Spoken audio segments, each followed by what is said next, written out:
Located in the R4 multifamily low-rise zoning district. And personally, I've never seen a vacant parcel this large in Newark. It really is a unicorn of a property. The property is adjacent to Ivy Hill, and one of the partners comprising the applicant is the owner of Ivy Hill, and that's Argo Real Estate. The other partner is the Michaels organization. And the project will be owned and managed long-term by Argo and the Michaels organization. Just to give everybody a very brief background of the members comprising the applicant, and we really do appreciate you taking your time for a special meeting when you have 2 meetings a month. It really means a lot for us, so I'm trying to be brief, but I want to give as much background information as possible. The Michaels organization is one of the biggest affordable housing developers in the nation, and they also develop market rate housing. They've built projects throughout New Jersey and in Newark specifically.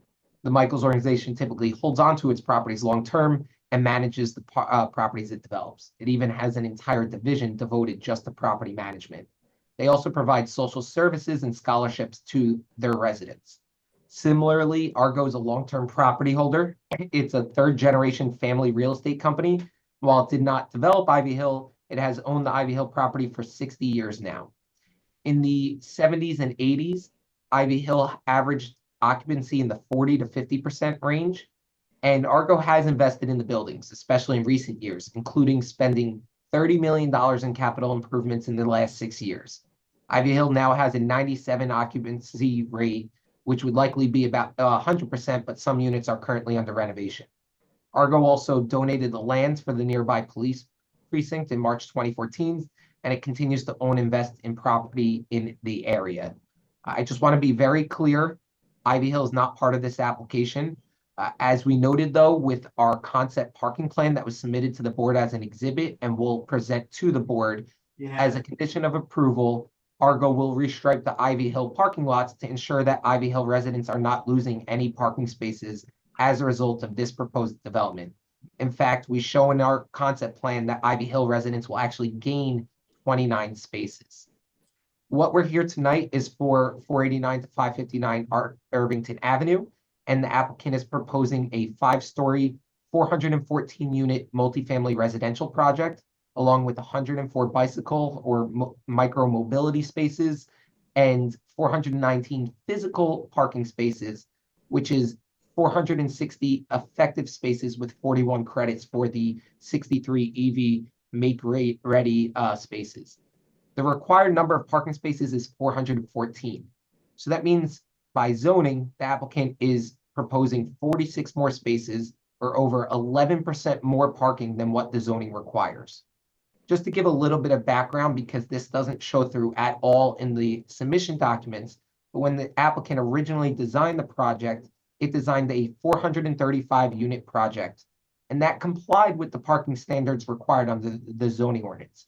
However, the applicant knows that parking is an issue in the area, and they redesigned the project to have more than one physical space per unit, because that's what they believe the tenants are going to need.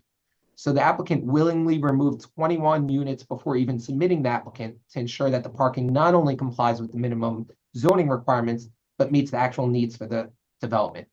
We're coming in today with our best foot forward. We're not trying to come in with something, get beat up, give a little bit. We're trying to come in with the best possible plan right away. And just to be clear, in addition to the number of parking spaces complying with the zoning ordinance, the proposed use, density, and the actual building height are all permitted. And the project will be fully compliant with Newark's inclusionary zoning ordinance. 20% of the units will be deed restricted for affordable housing, and it will require include the required number of 2-bedroom and 3-bedroom units, required very low and moderate income units. It's going to result in 83 new affordable housing units. That means 83 families are going to get affordable housing. I know that there were questions I'll get into a little bit later. We had a community meeting in April about Newark residents for the affordable units. And something that the inclusionary zoning ordinance does is has a lottery system for some affordable units that has a preference for Newark residents specifically. And so just to be clear, we'll comply with all of the inclusionary zoning ordinance. We do have a few C variances and a couple design waivers. It's mainly due to the property's unusual size and shape. I like to call the shape having two legs around a trapezoid because that's the only way I can really describe how it looks. The variances are for the height of the rooftop equipment, which is going to be set back and shielded from being seen in the street. And that's really driven by technical requirements for the elevator. There is an impervious coverage variance that's mainly due to those long driveways that are required for any development on this site. That was how the property was shaped when it was created, which was created by the city, actually. Um, those driveways are going to use pervious pavement, but it's still calculated as impervious coverage under the Newark ordinance. And we also have some spaces that are located on the subject property that are currently used for Ivy Hill residents and will continue to be used for Ivy Hill residents. Obviously, if that portion were subdivided off, then the impervious coverage would be reduced. But we're not proposing a subdivision, creating any split lots or anything like that. We're just still using some space for Ivy Hill residents. There's a C variance for the building transparency for the primary front facade. But as we'll discuss at the hearing, we took another look at it after receiving the review letters, and we're very close to the 35% requirement. We're at over 31%, and the non-street facing facades all comply with the minimum 20%. They're almost 28% and up. Some are almost 30%. There are some signage variances. It's a 7-acre site with 414 units. The signage requirements are not really designed for something this scale. And as the planning review letter noted, we do not need a variance for which we notice regarding parking within a required buffer area. The requirement doesn't apply here. There are some small design waivers. One is to provide the permit micromobility parking outside of the building to be located near the rear entrance. And it's required beyond the required 100-foot radius of the primary building entrance. Again, we have those two long legs, so we have two entrances, but the zoning ordinance isn't really designed for having two entrances on opposite sides like that. There also is a design waiver to allow two driveways because we have those two entrances, and to allow 24 feet wide on those driveways. It's a pretty standard width. I know that the requirement is 20 feet, but our consultants will talk about that. And then I think we need a design waiver for it. It's the tree replacement requirement. There's over 1,000 trees that would need to be replaced. We are proposing a significant number of trees on site, and we exceed the minimum landscaping requirements, including street trees, parking lot landscaping. To answer some of the questions in the review letters, we will comply with the shading and landscaping requirements in the parking lot. One thing that we have recently started and will continue forward with through the process is that the applicant is planning a tree planting event on Ivy Hill with Ivy Hill residents next year, coordinated through the New Jersey Tree Foundation and with the city arborist. We spoke to the city arborist about this, and the applicant already had a walkthrough of this subject property with the New Jersey Tree Foundation. So we'll work with the city arborist to figure out exactly how many trees we can replace on site at Ivy Hill and if a contribution is needed. As I mentioned before, the applicant had a community meeting on April 8th. Since that community meeting, we made several changes to the application. One is that that tree planting, and it goes to one of the points of feedback we received from the residents, is to build a sense of community between the new development and Ivy Hill, even if they are separate developments. We think that tree planting event is a good thing because it's going to be on Ivy Hill, but it relates to this development. But also, to go towards that feeling of community, the applicant is going to hold community events throughout the year for residents of both the new development Ivy Hill together. Events such as yoga in the park, health and wellness events, nutritionists, Lego activities and movie nights for family, Halloween costume contest, potluck tailgate for the start of football season, a book bag giveaway. Those are just some ideas. The applicant created a community engagement plan, but the events aren't set in stone. We're going to have physical and digital suggestion boxes and a community bulletin board so residents of both developments can provide feedback and suggestions for the community events. The other main point that was brought up during the community meeting was parking. And in case you couldn't tell, that's something that I was stressing before.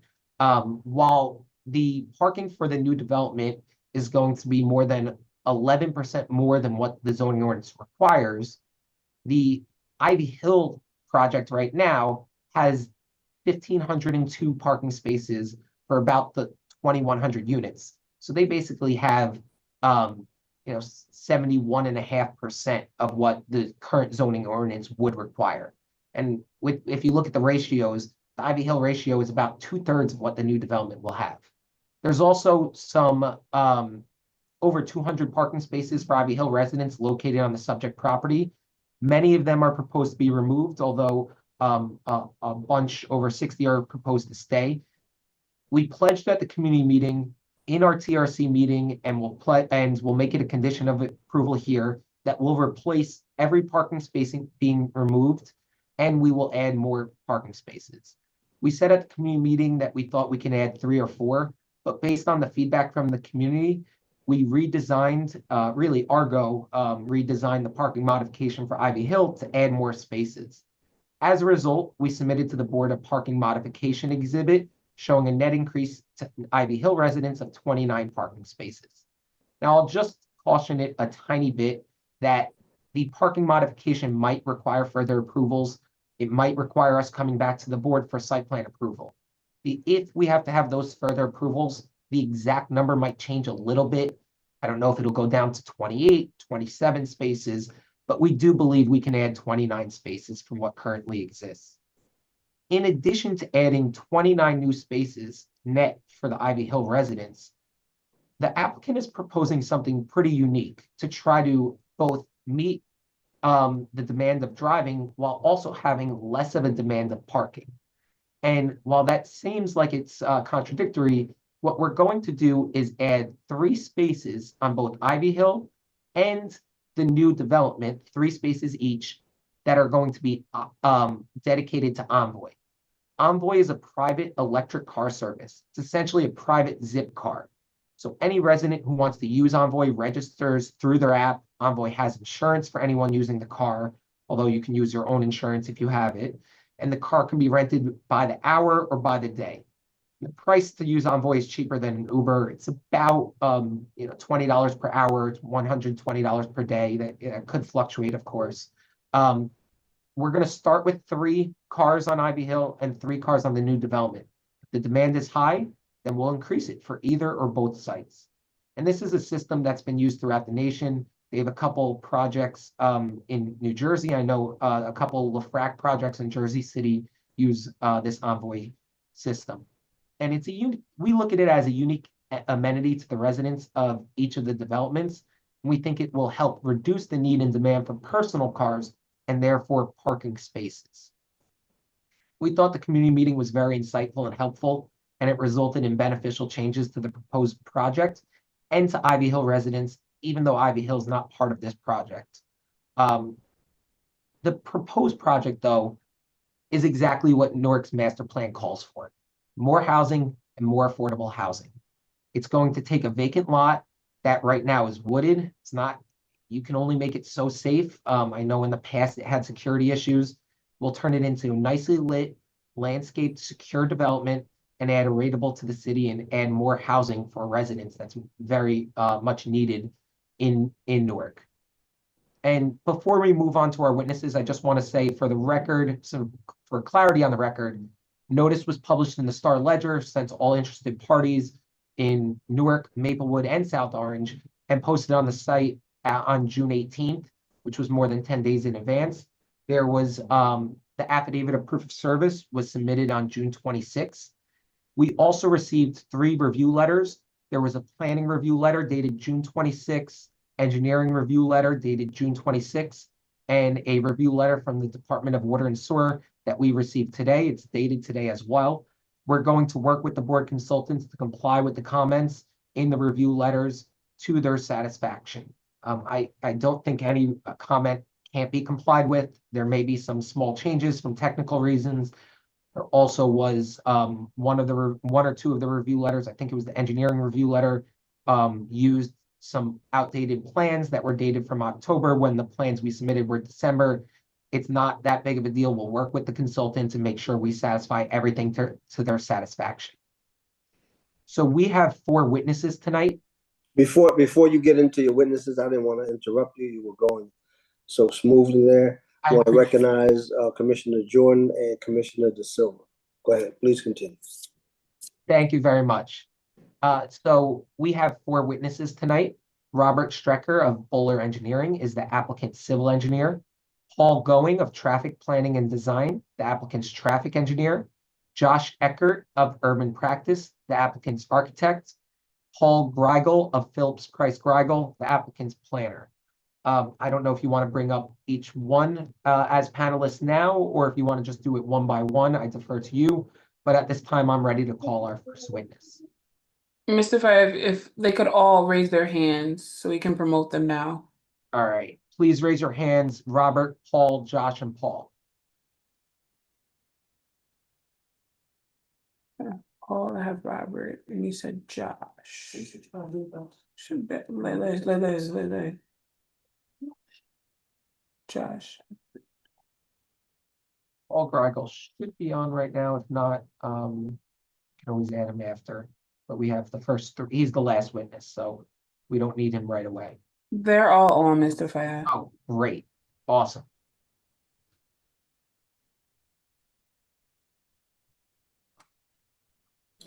So, Mr. Viola, who are you going to call first?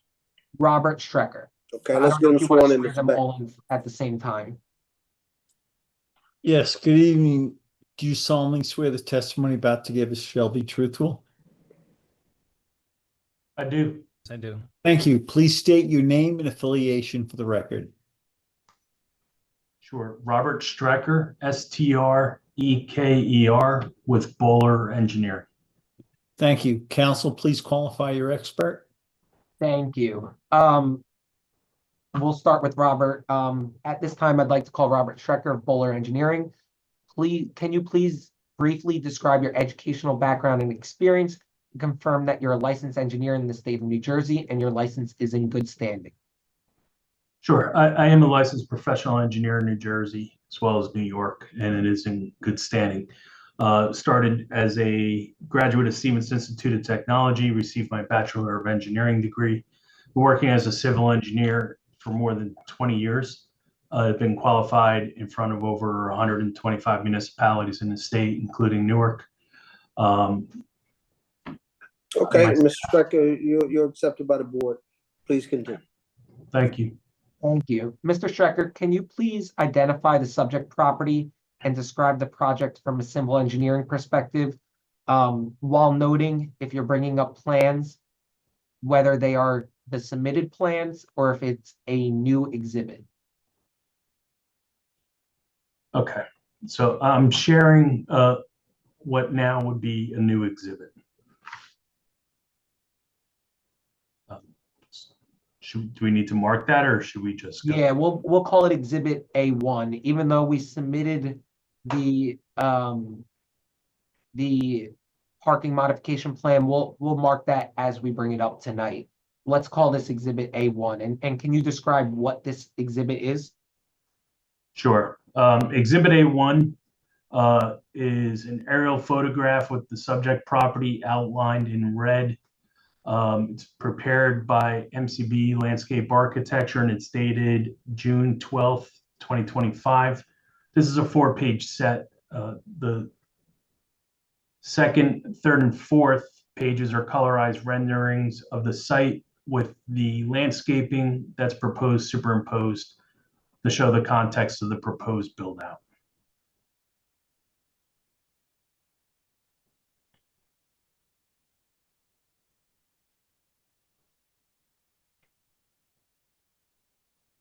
And if that's good, we could start there and then call up other. Let's move forward. Yeah, if you can walk the board through the subject property, its location, and the engineering aspect of the application. All right, no problem. All right, so the property for consideration tonight is block 4274, lot 15. You can see this is a standalone lot. This is unique in that it is landlocked but for the two arms that extend out to Irvington Avenue that Adam talked about earlier, consists of 7.11 acres of land, and it's in your R4 zone. This is generally an unimproved lot, sits behind the Rose Hill Plaza, as you can see on the screen. Irvington Avenue is just further to the south beyond Rose Hill. To our east is Walgreens, the Newark Police Department building that was referenced earlier, and the pre-K daycare building just to the west of the property. Maplewood boundary is along Irvington Avenue as well. To our north and east are 5 14-story apartment buildings that comprise the Ivory Hill apartment complex. And immediately to our north and west is some of the parking fields that support that development. If you look to the east, you see Manor Drive and an extensive parking field there. That is also a field that supports Ivy Hill. To the north, beyond Ivory Hill, is Mount Vernon Place. Ivy Hill Park is beyond that road to the north, and Mount Vernon Elementary you can see in the top right-hand corner of A1. For existing conditions, as we said, the site is largely vacant. It's treed right now, but until the 1980s, this was the Ivy Hill Nursing Home, which consisted of multiple buildings, including dormitories, a dining hall, hospital, and several outbuildings. You can see a portion of the Ivy Hill parking on the northerly side of the property. That's 244 parking spaces, and again, those serve Ivy Hill, although they're on this lot.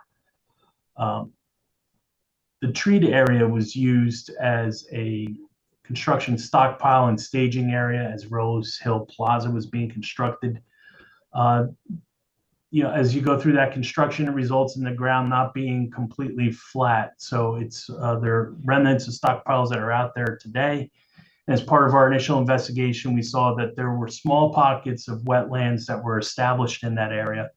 They're all isolated and total about 3,900 square feet. We submitted an LOI to the DEP along with the appropriate general permit to be able to fill those isolated wetlands and clear the area for further development. As I said, this is a landlocked parcel with two arms that wrap around Rose Hill Plaza. The width of those arms or legs is 40 feet wide, so it's very narrow, and it's really sized. It appears to be sized intentionally to allow driveways to come out to Irvington Avenue, and we're going to propose to make use of that. The other significant thing to talk about on site is the grade change. The northern side of the site sits about 12 feet higher than the southern side, and that's right along the back rear end of Rose Hill Plaza.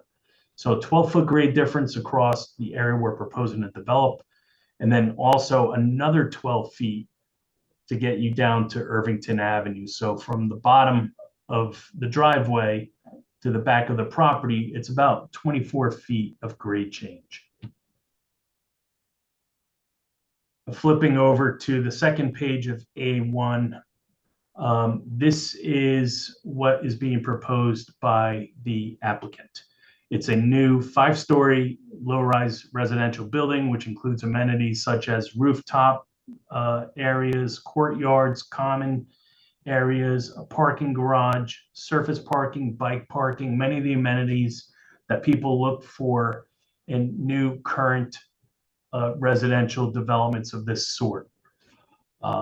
This is a significant improvement for the city and for the area, and will consist of 414 units. That'll be a mix of studio, 1-bedroom, 2-bedroom, and 3-bedroom units. The building, as it's situated on the lot, meets all the setback requirements, and we're under the maximum building coverage as well here. Your ordinance allows up to 70% of the property to be utilized for building coverage, and the applicant's proposing only 33.8%, so well under what would be allowed to be developed on the property. And as Adam stated in his intro, 20% is going to be dedicated to affordable housing consistent with the city requirements. In terms of staffing and utilization of the site, for staff, it will include a manager, assistant manager, 2 leasing agents, a site super, 2 porters, and a maintenance tech. So 7 staff members, generally 7 staff positions, maybe multiple people making that up. And they will not all be on working at the same time, but that's the background of who would be operating the facility. There will also be security forces here as well. Again, the city requires that. It's a 24/7 security establishment on property consisting of 3 unarmed security officers for a total of 16 hours and 3 armed officers for 8 hours of the day. So there will be a significant security presence here as well. And we think it will make a good atmosphere for everyone involved. The building height, as I said, it's a 5-story building, and for context, Ivy Hill is 14 stories, so quite a bit less than what you see out there today. The building itself is 60 feet tall, which complies with the code. We are seeking variance relief for rooftop equipment. Your ordinance allows an additional 10 feet to accommodate equipment, elevators, stair shafts, and that sort of thing. The applicant is asking for an additional 16.75 feet. So the total height is 76.75. Our architect will come up later on in the presentation and give you a lot more of those details. But I just wanted to get that on the table and let you know that we also do comply with the setback requirements for the rooftop amenities. And this greater height has a setback restriction, and we comply with that. And obviously the building's well away from the surrounding roadways and any of the surrounding development. And also Ivy Hill sits so much higher, I don't know that they would notice the difference in that height. So in context of what is around us, we're in line with what we expect to see. Adam also touched on parking. Again, he said 460 effective parking spaces with 419 being physically constructed. Newark requires 414 in this location. It's 1 space per unit. So by code, we have 46 excess parking spaces being provided on the property. Some are on the surface and some are in a parking garage. And I'll flip to the 3rd sheet of A1, which gives a blow-up view of what I'm talking about. So we have parking provided on the westerly and easterly side of the building. Also underneath the building is an extensive parking field as well. There's 205 vehicles on the surface and 214 vehicles provided in the garage.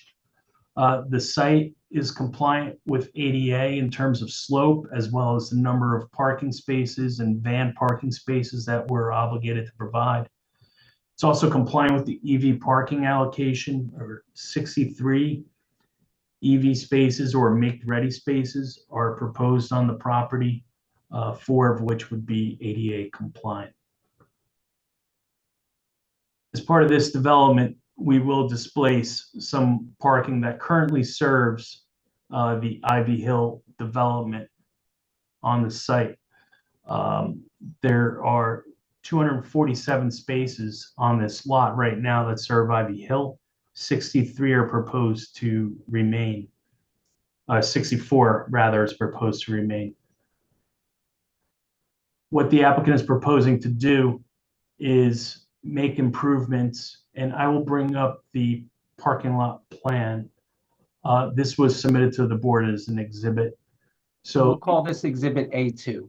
A2. It's called the parking modification exhibit. It's 3 street sheets, and it was submitted to the board in advance But it was always intended to be an exhibit. So we'll call it Exhibit A2.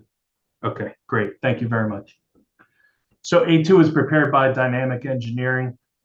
It's titled Overall Parking Modification Exhibit, and it's dated June 10th, 2025. It consists of 3 sheets, but let me focus on the cover sheet because I think that'll help identify what's being proposed.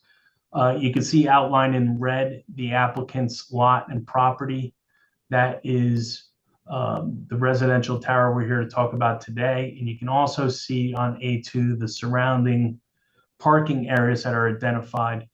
These areas are going to be modified, and they're going to be modified to the extent that we end up with a net increase of 29 parking spaces for Ivy Hill. So in the existing condition, there's 1,502 parking spaces provided for Ivy Hill in these parking lots. After this change, it'll be 1,531 proposed. So Ivy Hill will gain parking as a result of this. It will not be a hindrance to their parking situation on site. And this is being accomplished for the most part by restriping areas that are out there and making certain pavement improvements. And as Adam said, we're anticipating this would probably be subject of another application. And this applicant understands that those improvements would be a condition of any approval the board would offer for this application. Going back to A1, just touching up on some other things. Adam mentioned Envoy, the rideshare service. 3 of the parking spaces would be utilized for that. And again, that's similar to a Zip car where it's a rideshare service where residents of the building can make use of that. Parking setback provided within 5 feet of the westerly property line of daycare. That was identified as a potential variance, but it turns out it is not required. There's obviously when the lot line overlaps in the middle of a parking field on the north, and as we come down on the westerly side, we're adjacent to that daycare and pre-K building, but that is also in a residential zone as well. And setback isn't required from like uses, so parking to parking and parking to parking doesn't require it. Looking at access and circulation, the primary entry to the site will be on the westerly side of the building. See, as the driveway comes off of Irvington, there's a turnaround area provided right at the main lobby. There's also access points to the underground garage and surface parking in this area as well. The semicircle or the drop-off plaza area in the front is where we anticipate there'll be temporary drop-off items for folks like DoorDash or Rideshare or Amazon. Similarly, on the eastern side of the site, we have the driveway that comes up onto the property, serves a larger surface parking field, provides access to the underground garage. There's also an entry to the building on the easterly side as well. We have a dedicated loading space provided in the back portion of the building here as well. That loading space complies completely with Newark's code requirements for number and dimension. And also is anticipated that loading will be utilized for vehicles for deliveries, for drop-offs, move-ins, move-outs. The 2 driveways do require relief just from the fact that we have 2. Ordinance only allows 1 driveway, and obviously we're proposing 2. We had several conversations with the fire department and some of the professionals and the community before we submitted this, and 2 driveways to this property makes sense. It's over 400 units. Redundancy and access out to Irvington is important from public safety and also functionality. Our traffic engineer will get into some of those numbers later on, but it's been thought out. So we request the relief that's necessary to allow those 2 driveways to occur. Pedestrian access is also provided from Irvington up onto the property as well. There's a proposed sidewalk that comes from the street back to the site, and internally within the site is adequate sidewalks and walking spaces for pedestrians. Can you get into just real quick the impervious coverage and the retaining wall heights? Sure. Impervious coverage on this, a variance is required for that. 75% is allowable, and we're proposing 81.07. That relief is largely required because of these two driveways. The extensiveness of the driveway length to get behind the shopping center drives up that number. But the good news is that we are able to provide a current state-of-the-art stormwater management system that will take care of that. The stormwater system is fully compliant with the DEP as well as Newark's requirements. It will be reviewed by both entities extensively as part of this application, and there will be no impact to folks in the surrounding area, upstream or downstream, as a result of this project. Any runoff from the property will be captured within the curb and sent to either bioretention swell or through a porous pavement surface that will capture the water below grade. You also asked me to mention about the walls. If you recall, I talked about the grade change from Irvington back onto the site and the slopes in the surrounding areas. So there are retaining walls proposed around a lot of the perimeter. Some of them are very short, but there are areas where they get more extensive, and specifically in the side yard, that's going to require variance relief. You're allowed a 6-foot high retaining wall, or a 6-foot high wall rather, in a side yard. And along the east side, adjacent to Walgreens, we have 6 to 7 feet in height. On the westerly side, it's a little more extensive and goes up to 10 to 11 feet in height for a limited area, but we do need to request that as well. Those retaining walls all have fences for pedestrian safety and also have guide rails associated with them, so they will be thoroughly protected and screened with vegetation. Thank you. And can you touch upon the landscaping that is being proposed here?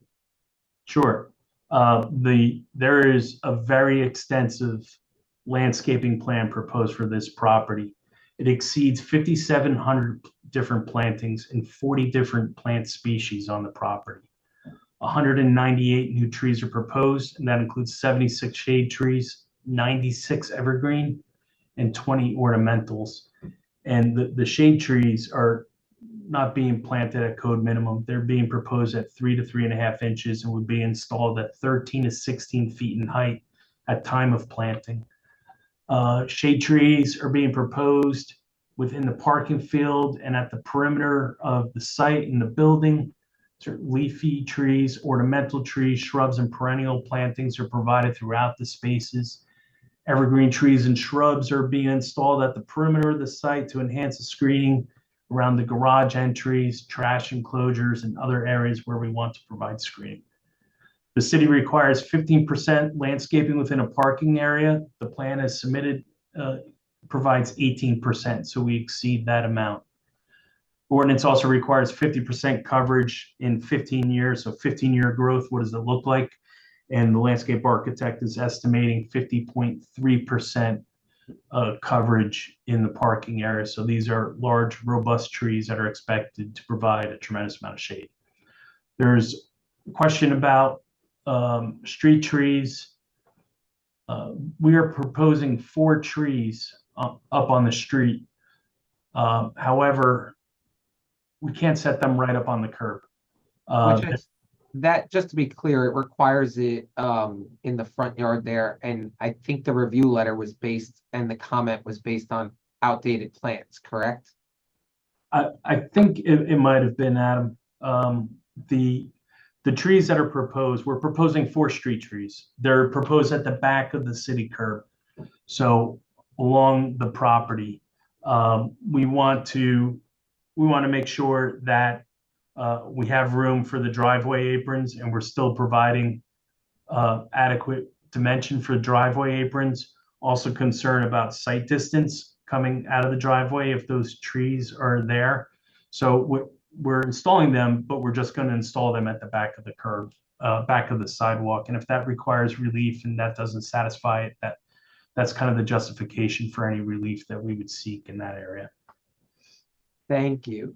So just to be clear, the project complies with all landscaping requirements besides that design waiver for the tree replacement on site, correct? Yes, we believe it does, and if it doesn't, we will modify the plan to do so. Can you touch upon the signage that's being proposed? Sure. Let me focus on Monuments Son. We have wall signs as well that the architect's going to get into in a minute. But because of the unique way the driveways are configured and the site, we're proposing 2 monument signs where the ordinance allows only 1 for a property. But I think it's clear that 2 signs are necessary in this type of configuration. It's compliant with the sign area, 25 square feet. It's compliant with the height at 5 feet. The sign setback, though, needs to be 5 feet from all property lines. We're 2.2 feet from the sideline and 2.5 feet from the right-of-way line out on the street. So we need variance relief for that. But one thing to consider is that there was a 10-foot wide right-of-way dedication across the bottoms of these across the bottoms of the driveways. So that is to that dedicated line. And I can't tell you when that dedication occurred. It was some time ago, but from the curb, it appears as if the sign would be set back 12.2 feet. Though technically it's shorter than that, and we do need relief. So these are monument signs, sized and dimensioned appropriate to the code.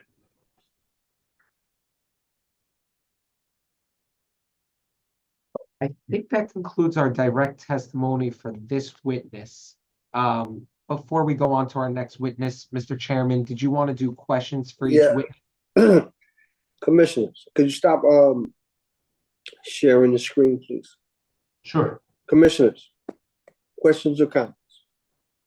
Chair Charles Trafficante has his hand raised. Mr. Trafficante, let's get him sworn in, Mr. Beck. Good evening, Mr. Trafficante. Briefly, please recognize yourself and your affiliation to this application. My name is Charles Trafficante. I'm a principal engineer and a professional engineer. I'm the employment of the City of Newark Department of Engineering. My license is active and in good standing with the State Board. Thank you. Accepted by the board. Please continue. And Commissioner James will get you next. Mr. Strecker, you have the review report by T&M Associates dated June 26th in front of you? I do. Okay.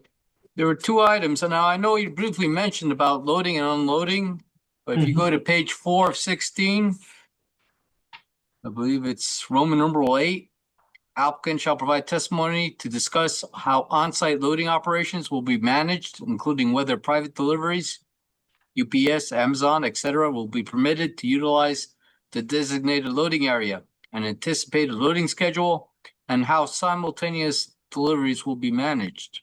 Can you address those points? Sure. Well, deliveries physically to the building that are necessary are infrequent. We utilize SU-30 type vehicles to serve the building. So that's why we've identified that loading space. The city requires 1 loading space, and we've provided that, and dimensionally it complies with what the city requires. Aside from that dedicated space, there's also the roundabout on the west side of the building that's dimensionally wider than it needs to be, which allows for some of those smaller vehicles to utilize those areas. For folks like Amazon or DoorDash, they are welcome to utilize the striped out area for loading, as well as the pull off area to the side in the roundabout, or vehicle spaces, regular standard parking spaces that are provided on the site as well. So the obviously UPS and Amazon and those type of items are not a managed delivery system. They kind of show up when they show up. But there's a redundancy that we think is adequate. How would you manage, I guess, people moving in and moving out?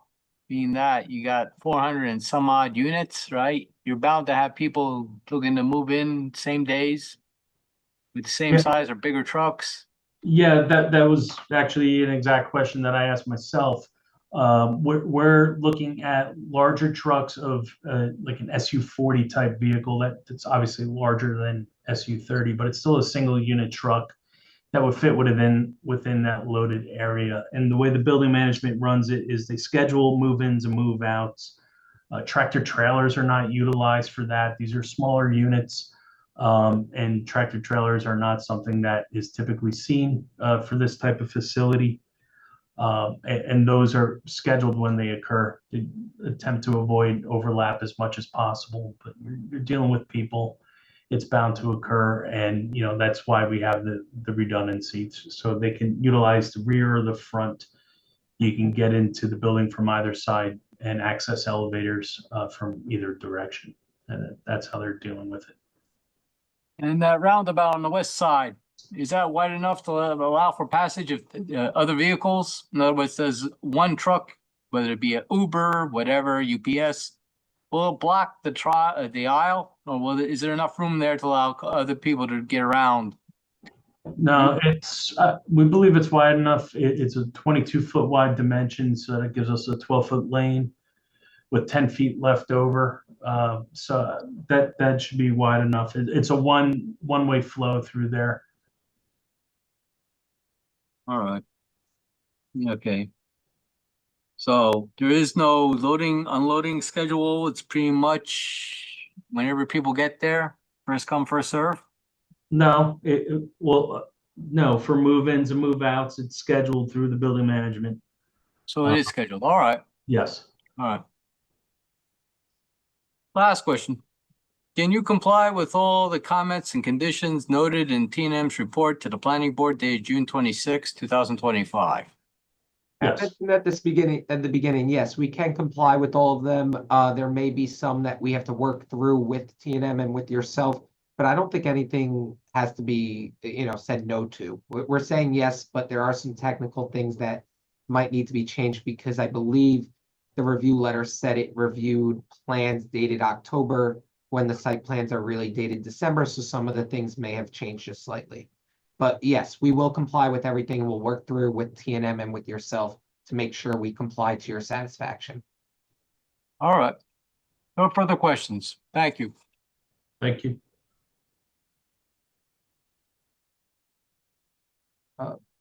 Board member James. Commissioner James. Yes, thank you, Chair. Two questions, Council. First, I just wanted to reiterate that you stated on the record that I believe the last use of this property was a nursing home some time ago. Is that accurate? Or Historically, yes. Okay. But it's been vacant since our client has bought it in the 90s. That was Okay. before our client had the property. First. And then the city of Newark owned it, sold it to our client in the 90s. They tried to develop it with a partner for a different type of use, and then it didn't go anywhere. And now they came back with multifamily residential. Gotcha. Okay, so any environmental studies or any testing of soil at this juncture, or do you guys feel any reason behind it being potentially a contaminated lot or anything to that extent? Or There was a phase 1 environmental assessment that was performed, and there were 4 areas of concern. okay. One was a potential underground tank, but it noted that it was removed and there was documentation with the DEP. They recommended a phase 2 investigation be done, more of a geophysical investigation to confirm the tank is out, there aren't remnant building foundations, that sort of thing. So there will be a phase 2 that gets done and advances if the application gets approved. Okay, And so we'll phase 1 was complete. Yes. Yes. Gotcha. Okay. Thank you. And we'll get any type of DEP approvals that are required, of course, as a Of condition. course. Right. Okay. Second question. First, I just want to commend you guys for being proactive and having a community meeting for a project of this scale. Too many times folks come before this board and don't interact with residents. And residents, find out until it gets to, the planning board stage. But just kind of wanted to, hear from you, who are the stakeholders. I mean, if you can elaborate on that community meeting, before we get additional testimony. I'm sorry, did you say for us to elaborate? Yeah, for you, Okay. correct. Yeah, just give a general synopsis Sure. of what the community meeting entailed, who was like there, who'd you guys reach out to, et cetera. So, thank you for that. So we had a community meeting on April 8th.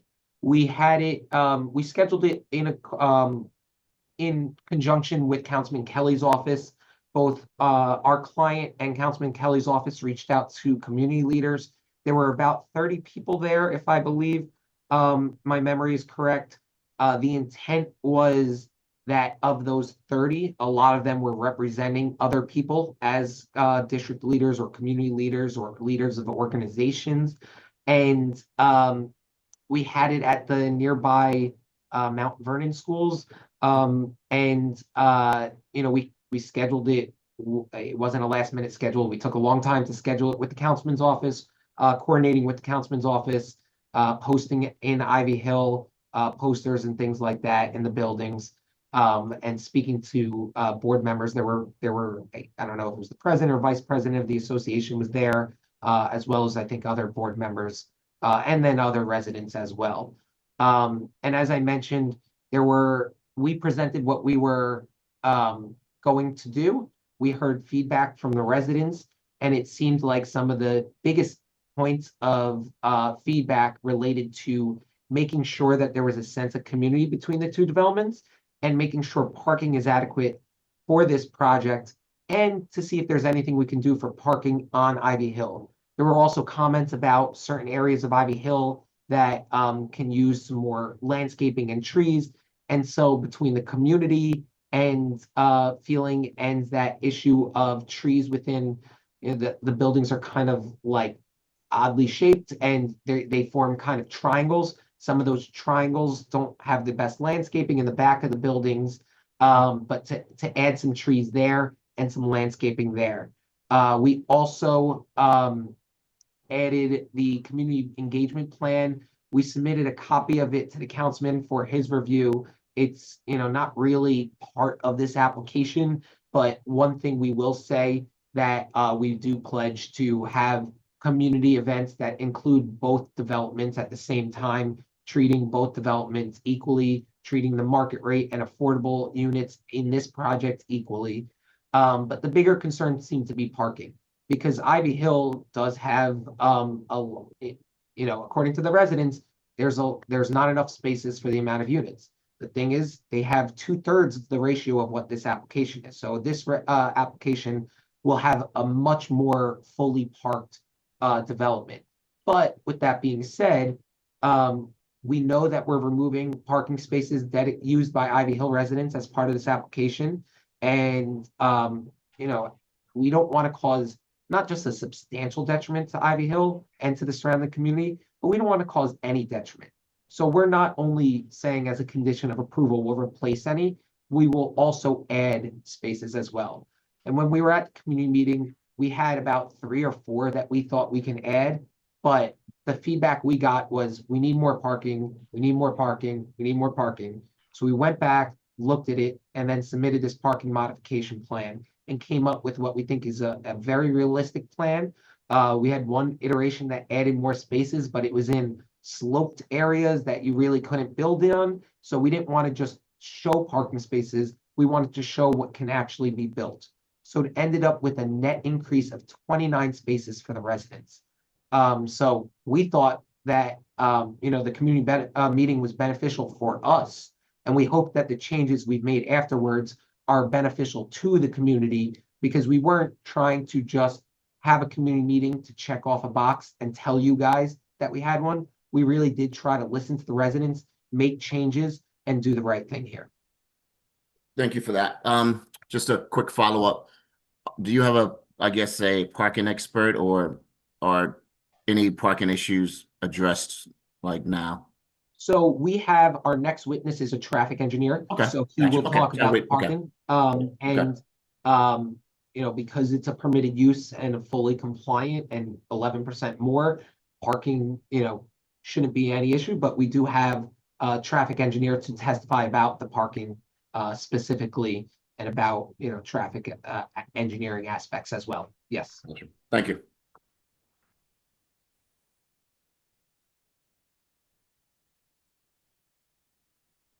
Commissioners, any other questions or comments? I have a question, Chair. Co-chair with you. Thank you. Thank you all, and I just want to follow up on the line of questioning that Commissioner James engaged. I need to ask, did the community meeting influence the amenities that you're providing within the development?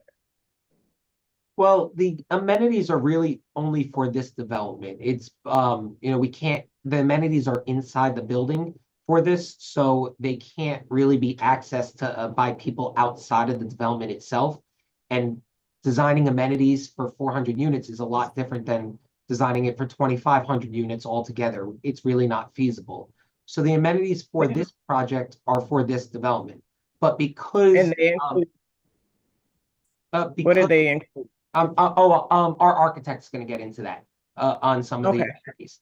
But because the amenities are only for this development, we don't want to just say, too bad, it's only for this development. That's how we came up with the community engagement plan to still try to accomplish that goal of building the sense of community, even if it's not going to be shared amenities per se. We'll still have community engagement activities together. All right, thank you. Commissioner Bynes. Thank you, Madam Chair. Thank you. I just have a comment. I'd like to say thank you, like Commissioner James saying, for having those community meetings. It's very important for our community to know what's coming for our great city. And thank you for bringing all those affordable housing. We really need it. Thank you. And I just have a question, quick question. How many 3-bedroom apartment is created in this project? There will be, our architect will go into it a little bit, but I'll just preview it. There's 17 3-bedroom units. Originally, I believe the requirement was that all 17 were going to be affordable units. The UHAC rules, the Universal Housing Administrative Control rules, have changed slightly about being able to round up versus round down. I believe that only 16 of the 17 are required to be affordable units. But we'll have to work through that with the city to just confirm, because the language isn't the clearest in the UHAC rules. But there will be 17 3-bedroom units here. When we originally, before we submitted, we had a virtual meeting with Pallavi Shinde, the director of planning. I think we had something like 8 or 9 3-bedroom units, and she noted that both the UHAC requirement that's referenced in IZO and just generally the city's desire to have more 3-bedroom units. And so before we submitted, we added more 3-bedroom units. Thank you. No further question. Thank you very much. Board, any other questions or comments? Hearing none. Next witness. I just apologize. Are we opening questions to the public now for each witness? No, Okay. let me run the meeting. Awesome. I just you wasn't take care sure. of your side, I'll take care of this side. I apologize, Mr. All Chair. right, no worries. At this time, I'd like to call Paul Going of Traffic Planning and Design. So, Mr. Going, can you briefly describe? Slow down. Sorry. Mr. Beck, let's get him sworn in. Thank you. Thank you, Mr. Chairman. Do you solemnly swear the testimony about to give this board shall be truthful? Yes. Thank you. Please state your name and affiliation to this application. Sure. My name is Paul Going. The last name is Going, just like the word going. And I work for Traffic Planning and Design, or TPD, and we prepared the traffic study for the project. Thank you. Counsel, you may qualify your witness. Thank you. Mr. Going, can you briefly describe your educational background and experience and confirm that you're a licensed traffic engineer and your license is in good standing? Sure. I am the chief engineer for TPD in our Warren, New Jersey office. I'm a 1993 graduate of the Cooper Union for the Advancement of Science and Art, where I earned a Bachelor of Engineering degree in civil engineering. Since that time, I've been working as a traffic and transportation engineer. I'm a licensed professional engineer in the state of New Jersey, licensed in good standing, as well as New York and Connecticut. And I've been accepted as a traffic expert at numerous land use boards across New Jersey, including here in Newark. And you're accepted by the board. Please continue. Thank you. Mr. Going, can you please describe project from a traffic engineering perspective, including importantly the parking here and the Essex County approval that will be required? Sure. And let me just preface my comments by saying that the traffic report we did on it, it says it was done by Atlantic TPD LLC. My company used to be Atlantic Traffic, and we were purchased by TPD in 2023. At the time that we sent out this report, we were operating as Atlantic TPD, and now we're operating as TPD under our parent company name. So we prepared a report that's dated December 5, 2024. In terms of I don't want to go over a lot of the stuff that Rob went over, which he went over in great detail, but we are located along the Essex County Road, Irvington Avenue. It's under Essex County jurisdiction. As the board, I'm sure, is aware, Essex County will not review our application until we receive a municipal approval. So that we would be doing afterwards, but we do need Essex County approval for our driveways and our traffic report. As previously testified, the site is generally vacant except for the approximately 247 parking stalls at the north end of the subject property, where that's parking that's used by the Ivy Hill residents right now. The site's in the R4 low-rise multifamily zone where the use is permitted, and we're also located about 0.8 of a mile from the New Jersey Transit South Orange Station, which is served by the Morrison, Essex, and Gladstone lines. Irvington Avenue is also served by NJ Transit's 107 and 107 Express bus routes. What's proposed is a 5-story, low-rise, 414 unit multifamily residential building. Access at 2 driveways along these 2 legs that have been referred to earlier, and a sidewalk would be provided along each of those accesses for pedestrians. The site would be served by 460 parking stalls, which I'll get into more detail on that later. But those would be distributed between ground level at grade parking and a garage level parking. We're going to preserve some of the Ivy Hill parking. I think it was 67 stalls. But what's proposed is to modify Ivy Hill parking on Ivy Hill property to increase their parking by 29 stalls. One other feature, this was mentioned in Adam's introduction, it's proposed to have this Envoy system, which is like Zipcar, but it would be dedicated for the residents of this project. Also proposing to have the same system for Ivy Hill with 3 vehicles for each development. And that's a car you can use. You sign up to be able to use it at a fee, and you can use it when you need to. That helps reduce the need for parking, the car ownership rate of the development. In addition, as you're probably aware, at a location like this that's well served by transit, you have reduced car ownership rates, and you have more people that are taking advantage of transit. So to examine the site development traffic, the first thing we did was collect traffic data, and we collected data at the Irvington Avenue intersections with Manor Drive and Boyden Avenue, which is signalized.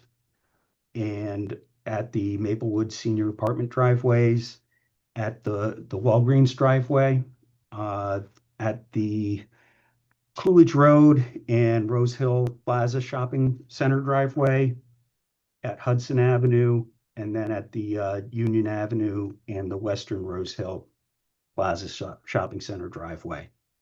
So we did a pretty complete traffic count program. We counted in the morning peak hour and the evening peak hour because it's a residential project we're proposing, and the commuter hours are what drive the traffic demand.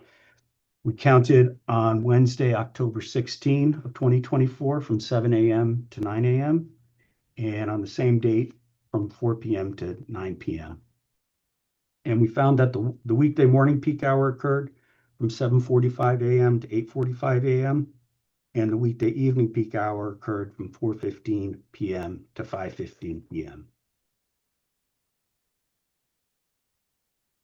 So we took the data that we had collected and we applied a background annual growth rate to account for general growth in traffic. For planning purposes, NJDOT publishes a growth rate of 1.75% per year for urban minor arterials in Essex County, which is the type of roadway that this is. But in order to perform a conservative analysis, we selected to use a higher 2.5% annual growth rate. So we increased the volumes by 2.5% per year for 2 years, and that's the traffic condition that we assumed for the future without the project, which is also called the no-build condition. And in the T&M letter, they asked that we make an open request to the city. We did reach out to the city as well as South Orange and Maplewood at the time we were doing the study to find out about other projects that were in the area. We didn't find any, other than one which I'll mention, but it's not a traffic generating project. So because they didn't identify any specifically, that's why we used that more conservative 2.5% annual growth rate. So the next thing we wanted to know was how much traffic would be coming to and from the site. And traffic engineers typically use a publication of the Institute of Transportation Engineers, or ITE. It's called Trip Generation. And that's a compendium of data observed at various land uses across the country, including multifamily residential. So we used the latest edition, which is the 11th edition of Trip Generation, to calculate site-generated trips. And we used ITE data for Land Use Code 221, multifamily housing mid-rise. So ITE, in their definitions of what's low-rise, mid-rise, high-rise, they have different definitions in the city of Newark. So the 5-story building falls within the city's definition of low-rise, but in the ITE definition, it's considered mid-rise. So with 414 units, how much traffic do we generate?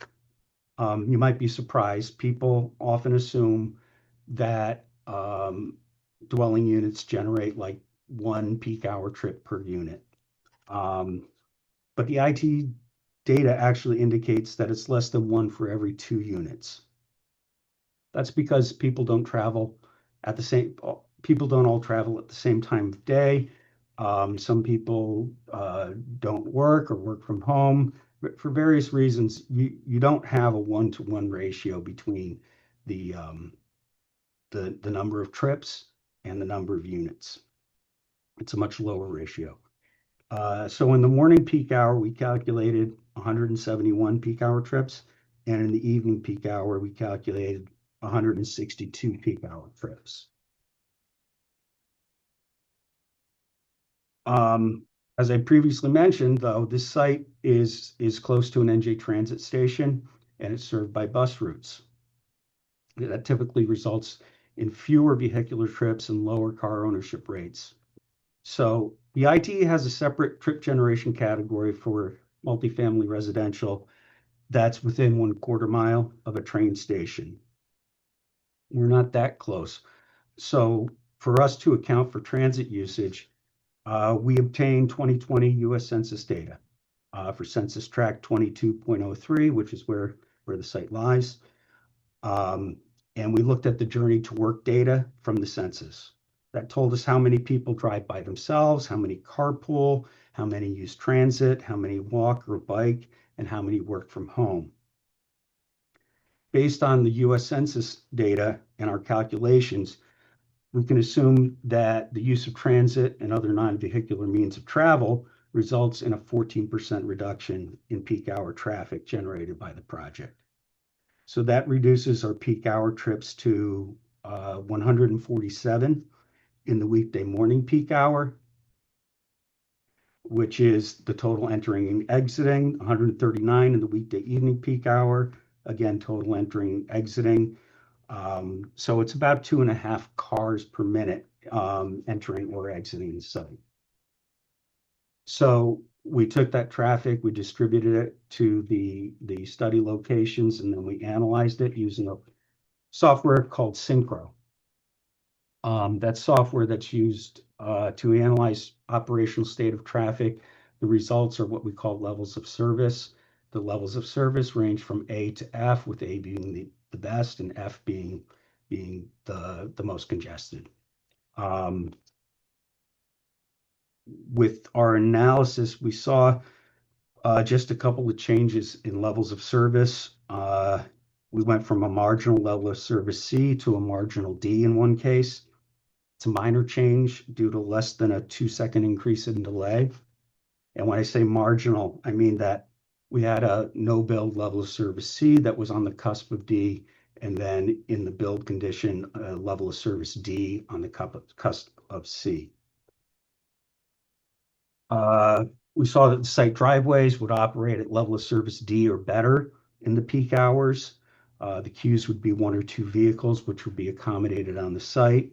And just, getting back to the redundancy and the request for 2 driveways, because of the lengths of these driveways and the fact that we're going to have some utilities in them, I think the redundancy here is important to the project.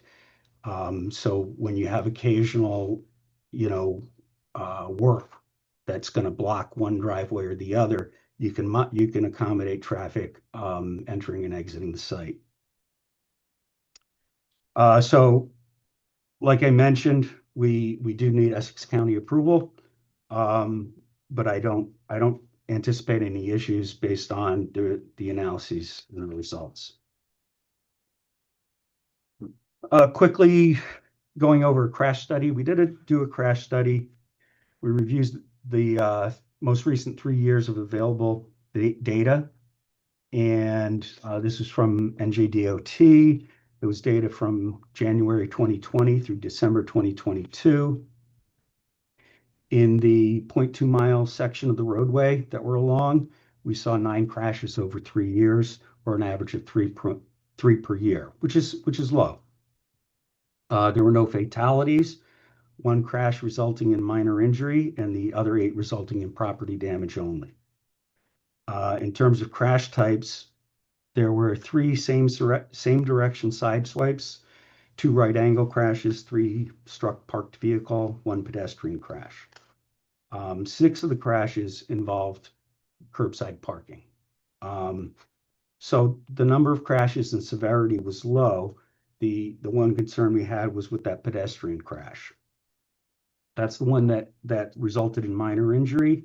It occurred at the intersection of Irvington at Coolidge Road and Rose Hill Plaza driveway.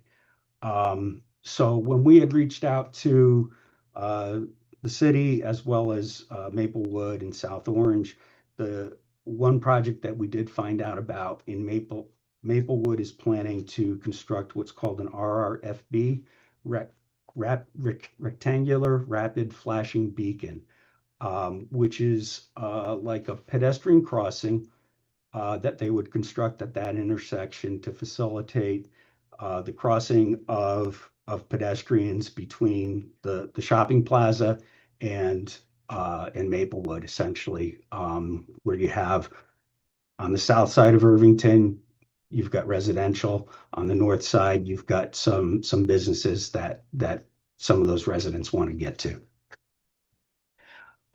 So with the implementation of that project by Maplewood, that alleviates the concerns with the pedestrian crossing safety. In terms of parking, so we're proposing 460 parking stalls under zoning. That includes a 41 stall credit for 63 electric vehicle parking stalls. 214 of the stalls would be in the garage, 45 stalls on the surface to the west of the building, and 160 stalls on the surface to the east of the building. The city requires 1 stall for each unit, right, which is 414 stalls. We satisfy that requirement. And in terms of, parking demand, the expectation based on the city standards is one per unit.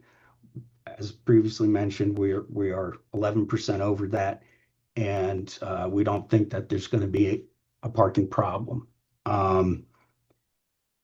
We also have proposed 104 bicycle parking spaces. 53 of those, or about half, would be indoor, and that meets the city's micro-mobility requirement. So again, we're doing that to reduce the dependence on vehicular transportation. And then lastly, to help further reduce the car ownership rates at the site, we propose the 3 dedicated electric Envoy vehicles for the use of residents. So, Mr. Going, in your professional opinion, just to be clear, will the parking proposed meet the demands of the project? Yes. Thank you. That's completes our affirmative testimony for this witness. Thank you. Commissioners, questions for the traffic engineer?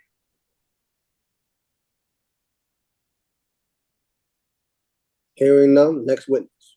Thank you. At this time, I'd like to call Josh Eckert of Urban Practice, the applicant's architect. Get him sworn in, Mr. Beck. Yes, thank you, Mr. Chairman. Good evening, Mr. Eckert. Do you solemnly swear the testimony about to give this board shall be truthful? I do. Please state your name and affiliation to this application.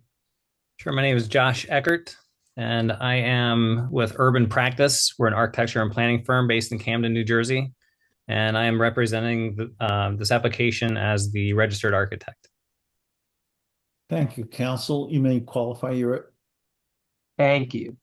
Mr. Eckert, can you briefly describe your educational background and experience, and that you are a licensed architect and your license is in good standing? Sure. I graduated from 2003 with a Bachelor's of Architecture from the University of Notre Dame. Went back for my Master's of Architectural Design and Urbanism from Notre Dame as well in 2009. I've been a registered architect in the state of New Jersey since 2008.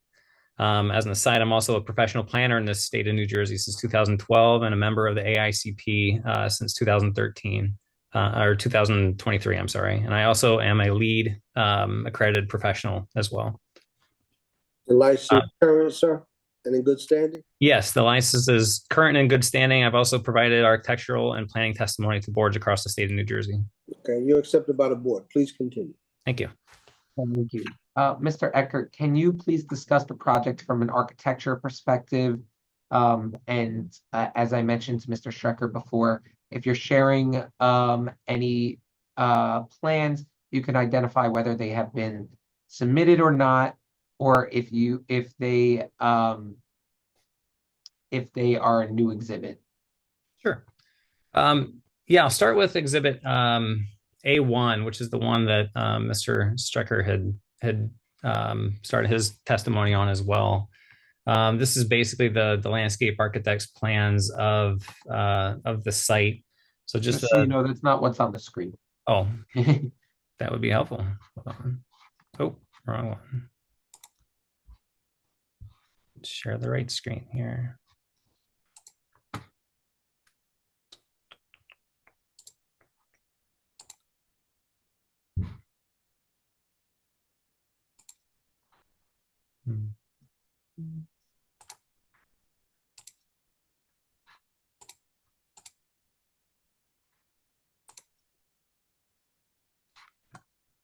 There we go. All right. So yeah, this is again A1, Exhibit A1. This is the site plan that Mr. Striker had submitted. So when we first started looking at this building, at the site in general, we as architects, we look at the surrounding context, and basically that plays a big part in what we lay out on the site here. And so when we initially looked at it, obviously the site kind of factors into the overall architectural design of the building and how the whole complex functions. So architecturally, we wanted to basically use the Ivy Hill Towers as the architectural kind of precedent from a material standpoint, but fit within the zoning context. So the zoning, we're in an R4 zone, so it calls for a low-rise residential project. And so what that says to us is basically it's a 5-story building. We comply with the building height requirement of 60 feet. So basically we have 5 stories within that. We have 4 stories of residential floors over a 1-story podium, which includes the parking and the amenity spaces and the functional support spaces for the building, as I'll get into. But one of the community defining aspects are these interior courtyards. So we had a mix of both surface parking and then parking underground, but then these interior courtyards really kind of gives the project an internalized sense of place here. Getting into the next exhibit, which I believe this would be A3. These are the architectural designs, architectural submission that we submitted in December of 2024.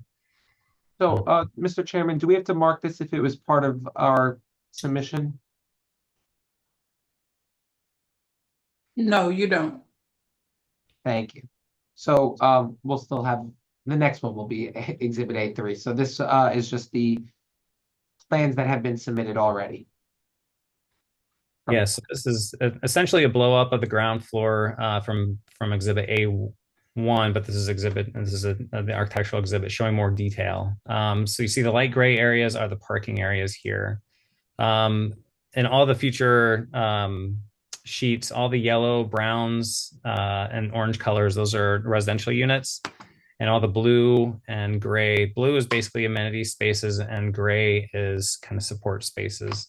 So in the front, the main entry is basically this roundabout that Mr. Striker had mentioned.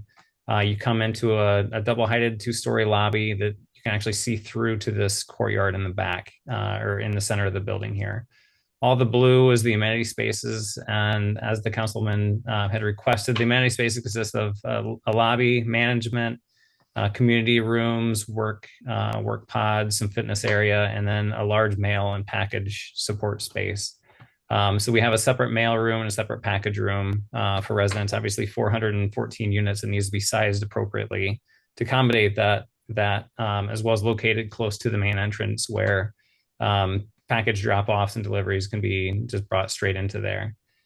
Some of the support spaces, we also have a separate access in the back. So the main entry, which is we're kind of claiming is the main front entrance area, is basically in right along this turnaround here.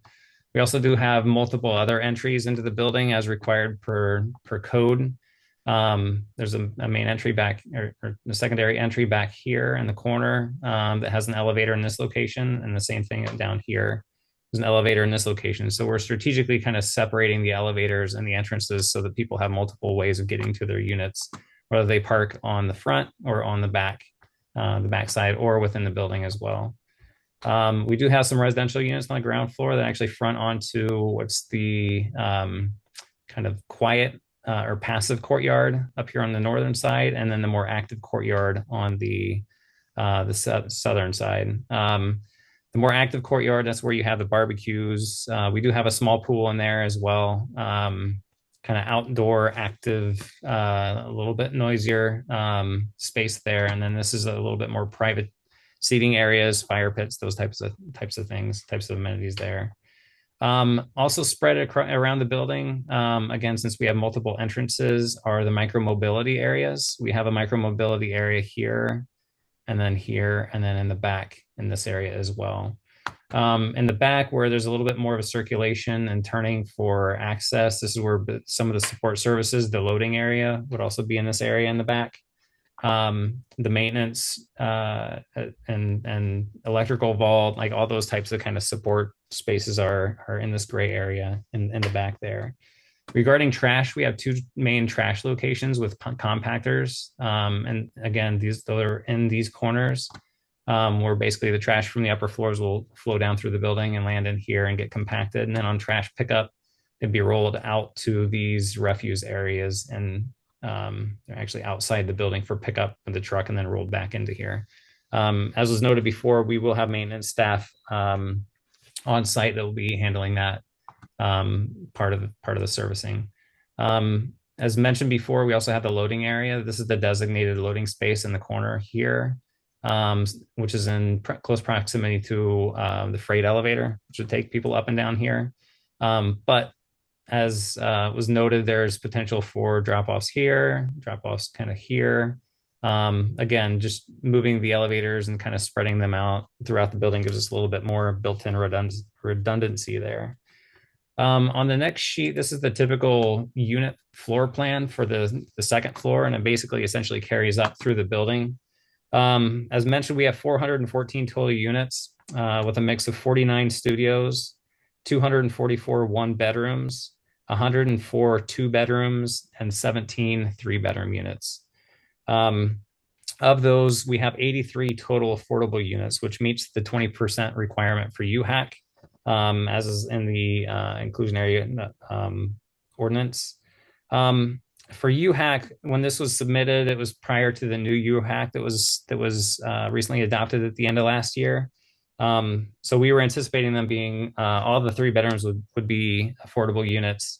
Then we'd have 50 two-bedroom units and then 16 one-bedroom units. So that was the anticipated unit mix for the affordable project. And with the new UHAC, we have to spread those throughout the building. You're not allowed to isolate the units and basically say like this wing up here is the affordable wing. You're not allowed to do that anymore. That was not our intention initially anyway. But some of these three-bedroom units that would be on the corners are actually pretty nice, nice units, and it doesn't really matter whether they're affordable or not. They still would be kind of mixed in throughout the building. One thing to note is that we do have, as part of the amenities, we have the two courtyards on the ground floor, but we also have a rooftop amenity. And that is what's triggering at least one of the variances, which is the rooftop appurtenances. That basically we have an elevator going all the way up to the roof, and that's popping us up above the 70-foot building height. The appurtenances, I believe you're allowed 10 feet, and we're showing a little bit higher than that. And then also the requirement is basically 60 feet for the building massing, which we meet. But we do are allowed to go 10 feet beyond that for stairs and elevators. But just the nature of the function of the way an elevator works with the overruns and everything up above, it actually pushes up to about 76 and a half feet. So it's just below that threshold where we'd have to be a D variance, but we still stay within a C variance for that. But again, that's basically because we have this amenity up on the roof and we're pushing the elevator up to allow residents up there as well. Regarding the exterior of the building, we had actually developed a building design that had more, it was a lighter color scheme. It was whiter, lighter grays. And we submitted it to the client and reviewed it. And as architects, of course, we all thought it looked great. But the client pushed back on us by saying this really doesn't fit the context of the neighborhood. The materials don't really tie in with the current Ivy Hill residents. So we went through and scrapped the initial scheme and came back with one that we felt tied it a lot closer to the Ivy Hill building designs. Not specific building designs, but more of I guess the red brick colors. One of the things that we really wanted to focus on the architecture was the transparency of it.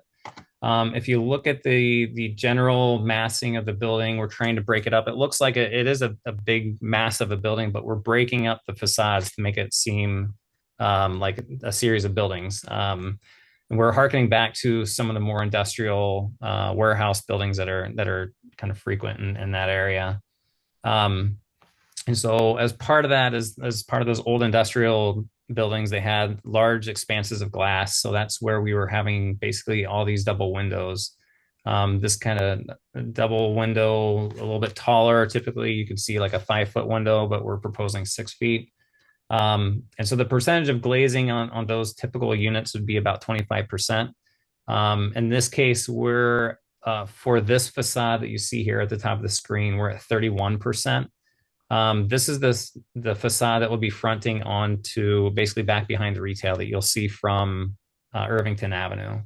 And so the 31% doesn't meet the 35% requirement that is for street frontage, but it sort of gives us a little bit of leeway in that we technically are fronting onto the back of the retail center.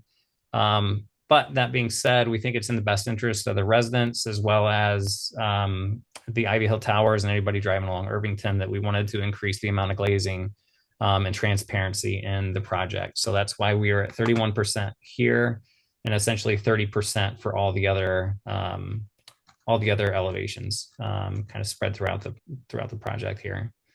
So again, it's a cohesive design all the way throughout. So we have the red brick and gray panel kind of throughout the project here, everywhere around the outside.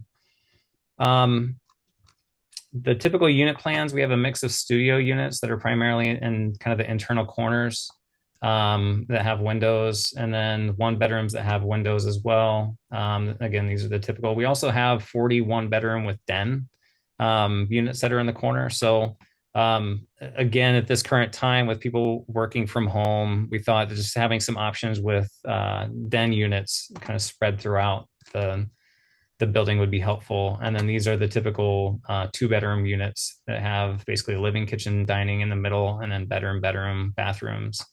Or on the corner, living, kitchen on the corner with a lot of glazing, and then bedroom here. The 3-bedroom units, again, the majority, if not all of these units are going to be ADA compliant, or not ADA compliant. Everything is fully compliant with ADA, but the 3-bedrooms are compliant with basically the UHAC requirements. Again, from a building material standpoint, we're looking at the red brick. We also have a little bit of this color too, but primarily it's going to be red brick and then these gray colors throughout the facade. And then from a signage standpoint, basically we have to design the signage, but we're asking for a couple variances for the signage, primarily due to the site being pulled quite a ways off of Irvington Avenue, which is where the 2 primary access points are. We're asking for a blade sign along the primary elevation, which is, you'll see it a little bit better in the 3D model, which I'll show you in a second.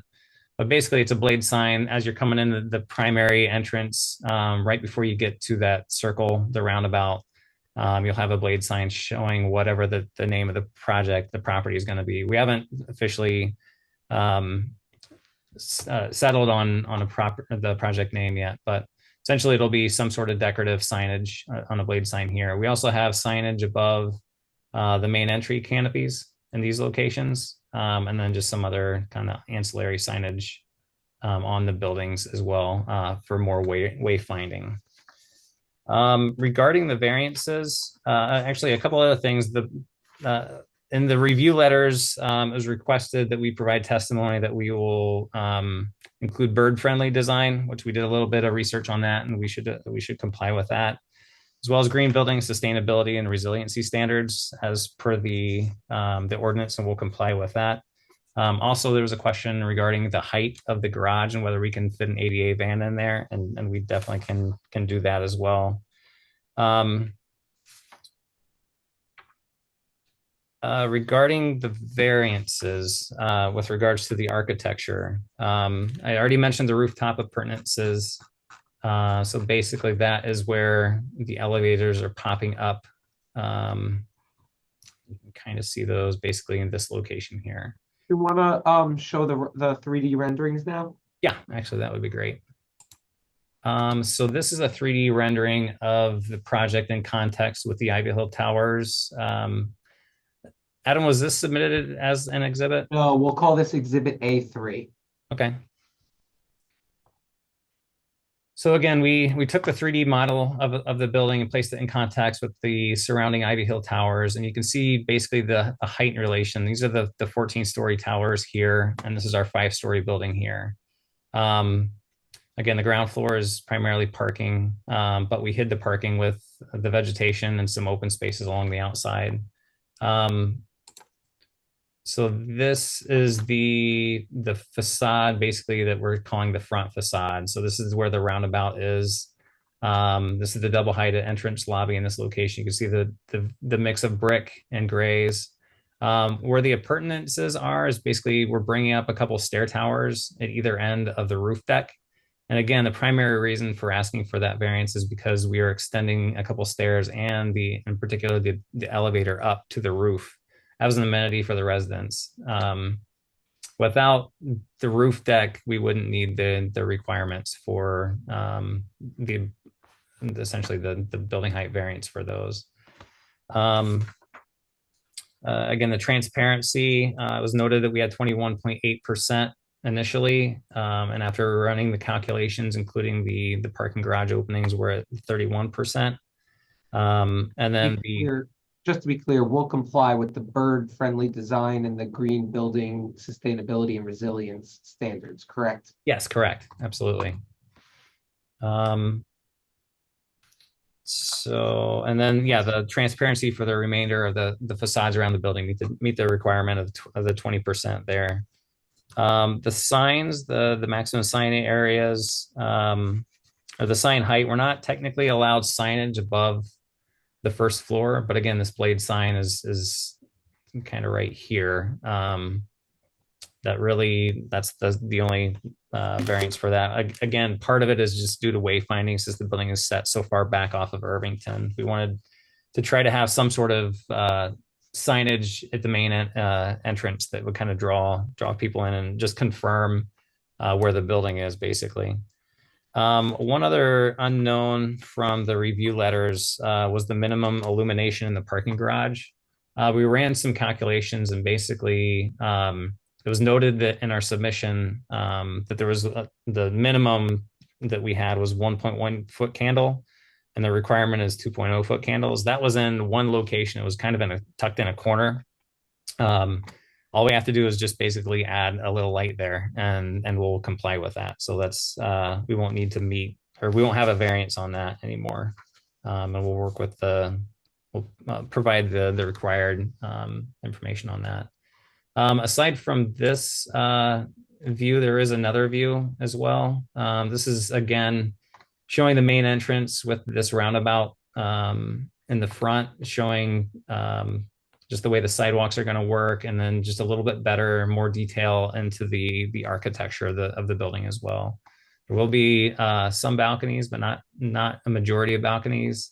But again, breaking up the building so it doesn't seem like this massive monolith of a building is the goal there. So, Adam, do you have any other? That concludes our direct testimony from this witness. We have just one more after this. Chair, if I may, Mr. Vaya, just to confirm, Exhibit A3 is the rendering with 2 slides, correct? Yes, yep, 2 pages. And we'll submit all of the exhibits that we have entered. We'll submit to the board to make sure you have copies of them. But yes, Exhibit A3 is 2 sheets, 1 exhibit. Thank you. Thank you for clarifying that. Thank you. Board, questions or comments? Yeah. Stop sharing the screen, please. Yes. Commissioner James. Do love the transparency. And I just wanted to clarify that the interior courtyards, that is only for the residents? Yes. Yes, that's correct. It's no different than any other building at Ivy Hill, and that you need a key fob in order to get in. So that's, yeah, it is just for the residents of this building and only. Okay, so my next question, and that's a great segue. So in terms of security, is everything key fobbed, or will you have on-site security personnel? And if so, how many? I believe, well, yeah, we'll be meeting the city's ordinance for security personnel. Obviously, we'll have somebody at the front door as security. I believe the intention is key fobs for everybody in the building to get in through all the stairs, through all the entrances and into and out of the building. The way I read the ordinance is I think that we need 3 security officers on site. And they have to be armed for 8 hours and then the next 16 hours unarmed. So whatever the Newark ordinance requires, we are going to comply with it. Okay, thank you. And in terms of the parking lot in the rear, is that key fob also, or I don't recall testimony from the traffic testimony if that was the case or not, but maybe I missed that. But I believe the garage will be key fobbed, but I'm not 100% sure. They'll definitely, I think that there are assigned spaces in the garage, but we do have a mix of surface parking that is accessed by everybody. So that's why we're for the project and visitors. It's not going to be open to the public. Clear. So the garage spaces are gonna be assigned first come, first serve per management? Because I know you mentioned assigned spaces for the garage. So the surface parking lot is open parking for residents only, and the garage parking is assigned only for residents, correct? Yeah, with the caveat, obviously, of visitors, employees, and things of the like. And the garage is going to have an arm for, for entranceway. Got it. Okay, thank you. Commissioner Jordan, you got a question? Thank you. Okay. I have a question. Sure. So I couldn't quite tell from the rendering, but how secure is the rooftop? Like what type of guardrails do you have, or will there be? It'll be, we'll need guardrails as per building code. So it's at least 42 inches for guardrails and everything. But we actually, the way it's designed, a majority of it has landscaping, basically buffered up against the wall there. So it's kind of a mix of some of the building elements are actually stepping up a little bit higher as well.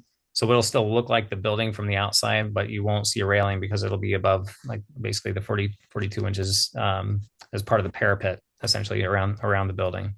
Okay, thank you. Commissioner, any other questions or comments? So you're LEED accredited, correct? I don't think that we'll be LEED accredited. No, I'm saying you are. Oh, I am. Yes. So the building won't be LEED certified? I don't think it'll be LEED certified, but typically on a lot of buildings that we design, we don't go through the certification process, but we design to the standards anyway, just because it saves on energy. Saves on money. Yeah, exactly. So it's best practices anyway. Even though we don't get the certification, we still like to include a lot of the sustainability measures.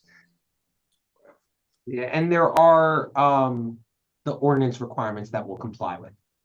While it's not LEED, but there are other sustainability and green building requirements we will comply with. Thank you. No further questions? Next witness. At this time, I'd like to call Mr. Paul Greigel.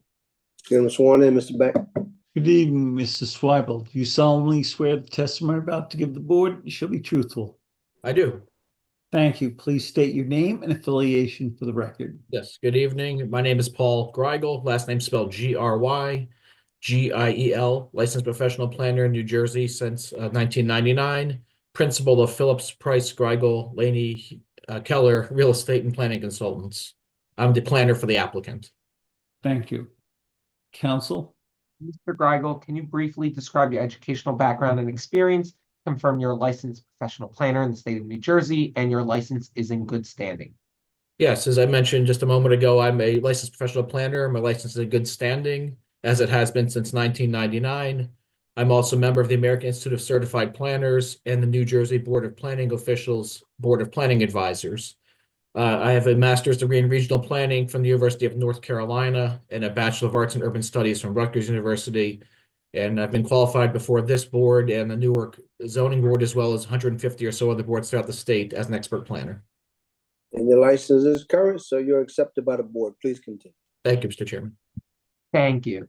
Mr. Greigel, can you please discuss the project from a planning perspective and go through the variances and waivers that are required, including the statutory requirements and the master plan, while trying to be a little bit brief? Certainly, there's been a lot of testimony, so I'm not going to be repetitive to the extent I can help it.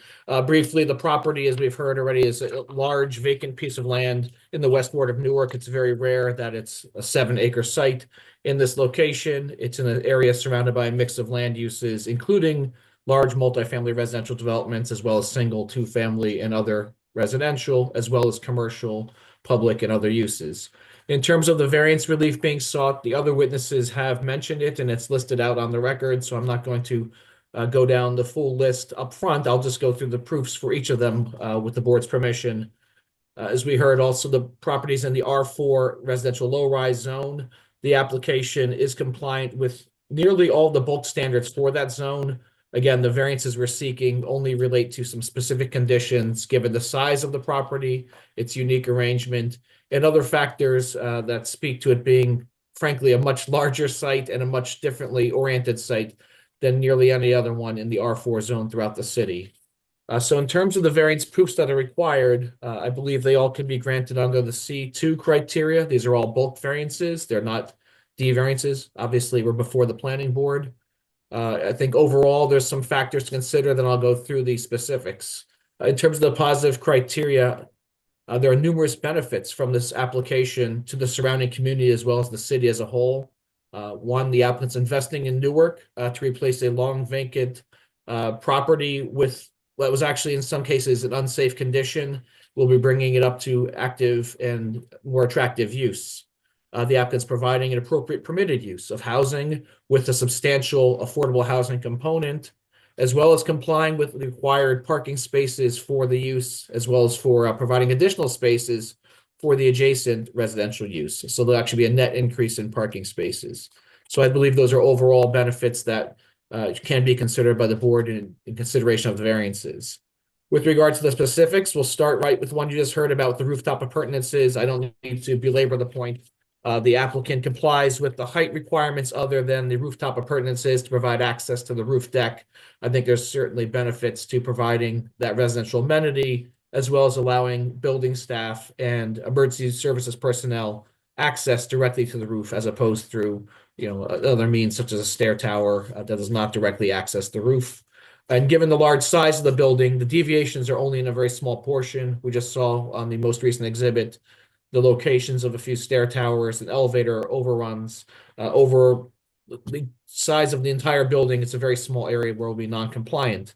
And again, the context is next to 14-story buildings. So really it's a minimal deviation we're seeking for that.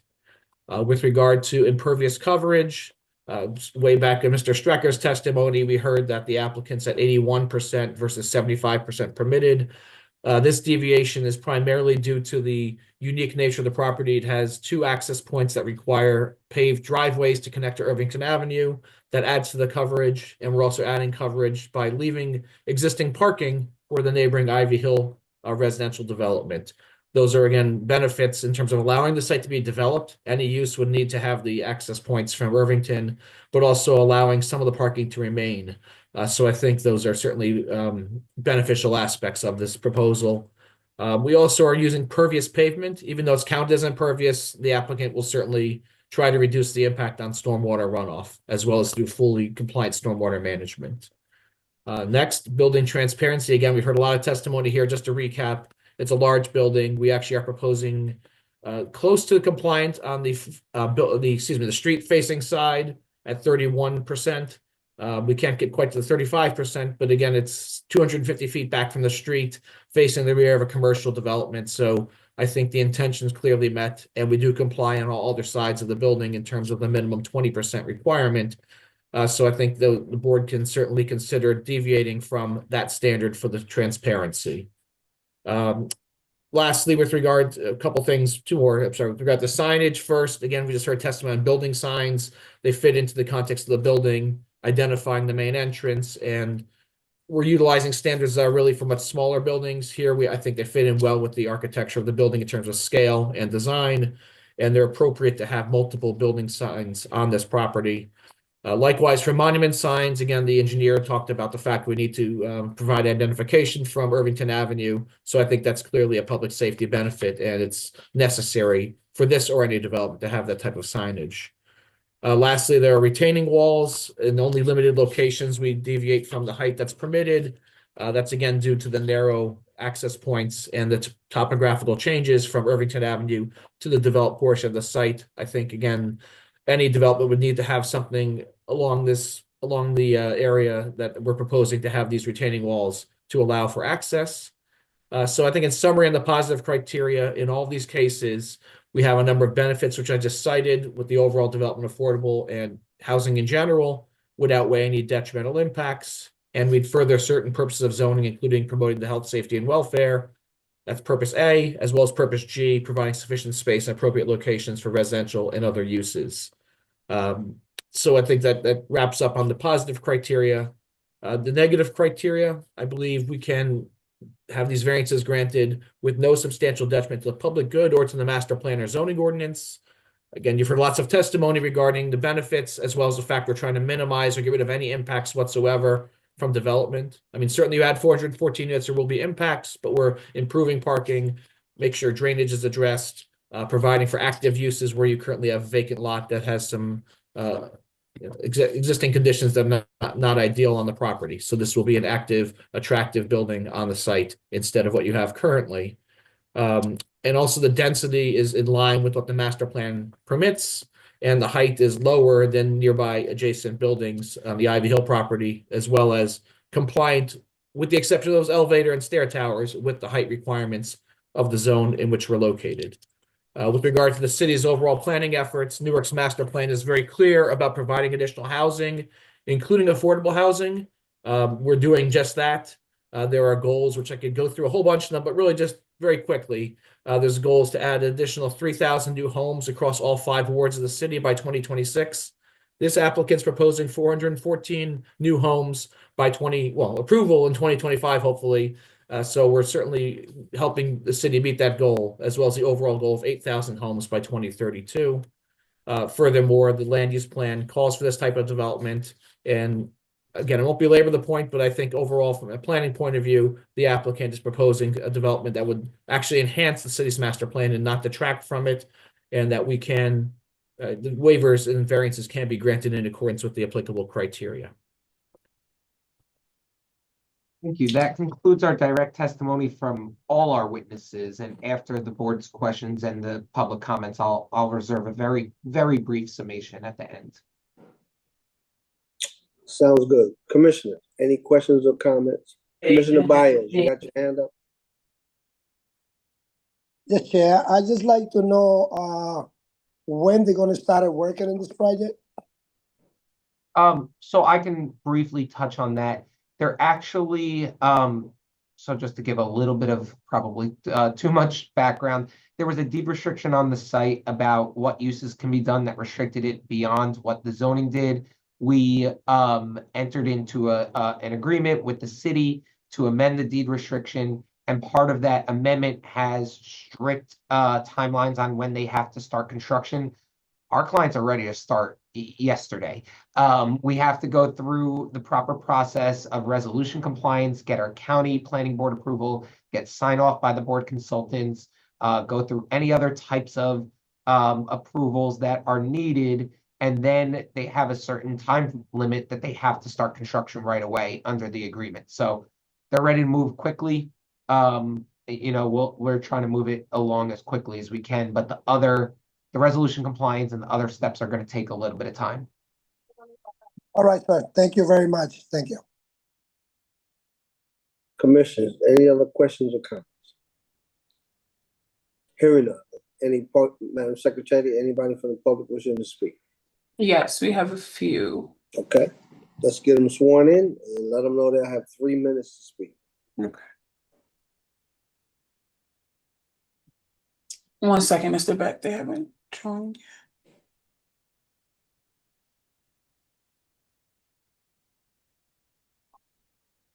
There we go. Okay, we're gonna try the next person.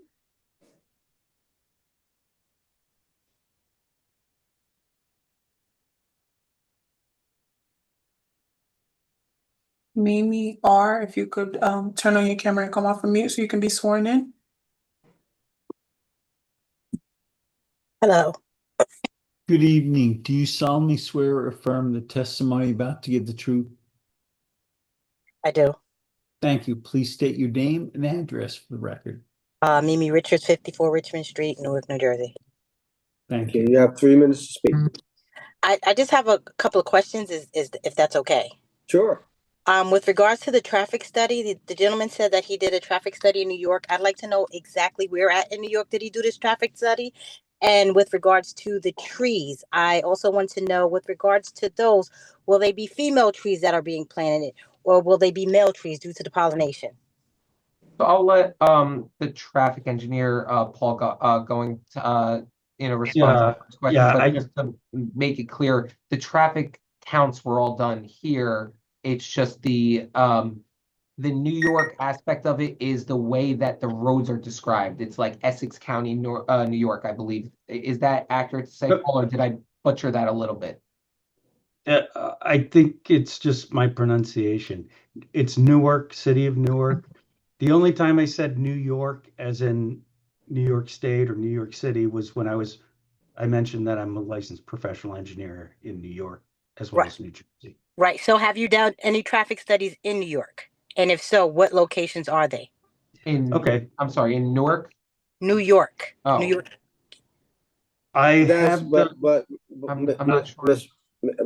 That's not relevant to this application. Well, the only reason why I'm asking is because I'm familiar with New York and the traffic and the congestion. So that's why I'm asking. Okay, but that has nothing to do with this particular project. With the congestion, you don't think so? In Newark? As I'm talking about population of areas, what the studies were done, we're at in New York versus what he did here. It's just about the population. That's all. So I mean, but we Chairman. need to stick to New this Jersey. particular application. And New Jersey has their own, Yeah. there's Institute of Technical Engineering, there's New Jersey numbers. We try to focus on what those specific numbers are. To answer your second question, by the way, about the trees, we coordinate with the city arborist about all of the species and things like that. They have a list of acceptable species. So everything's going to be coordinated with the city arborist. Okay, great. Thank you. Thank you. We are bringing.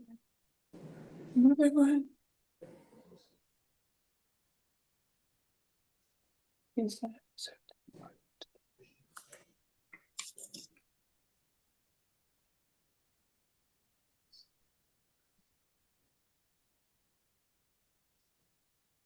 Walters, if you could come off of mute and turn your camera on so you can be sworn in.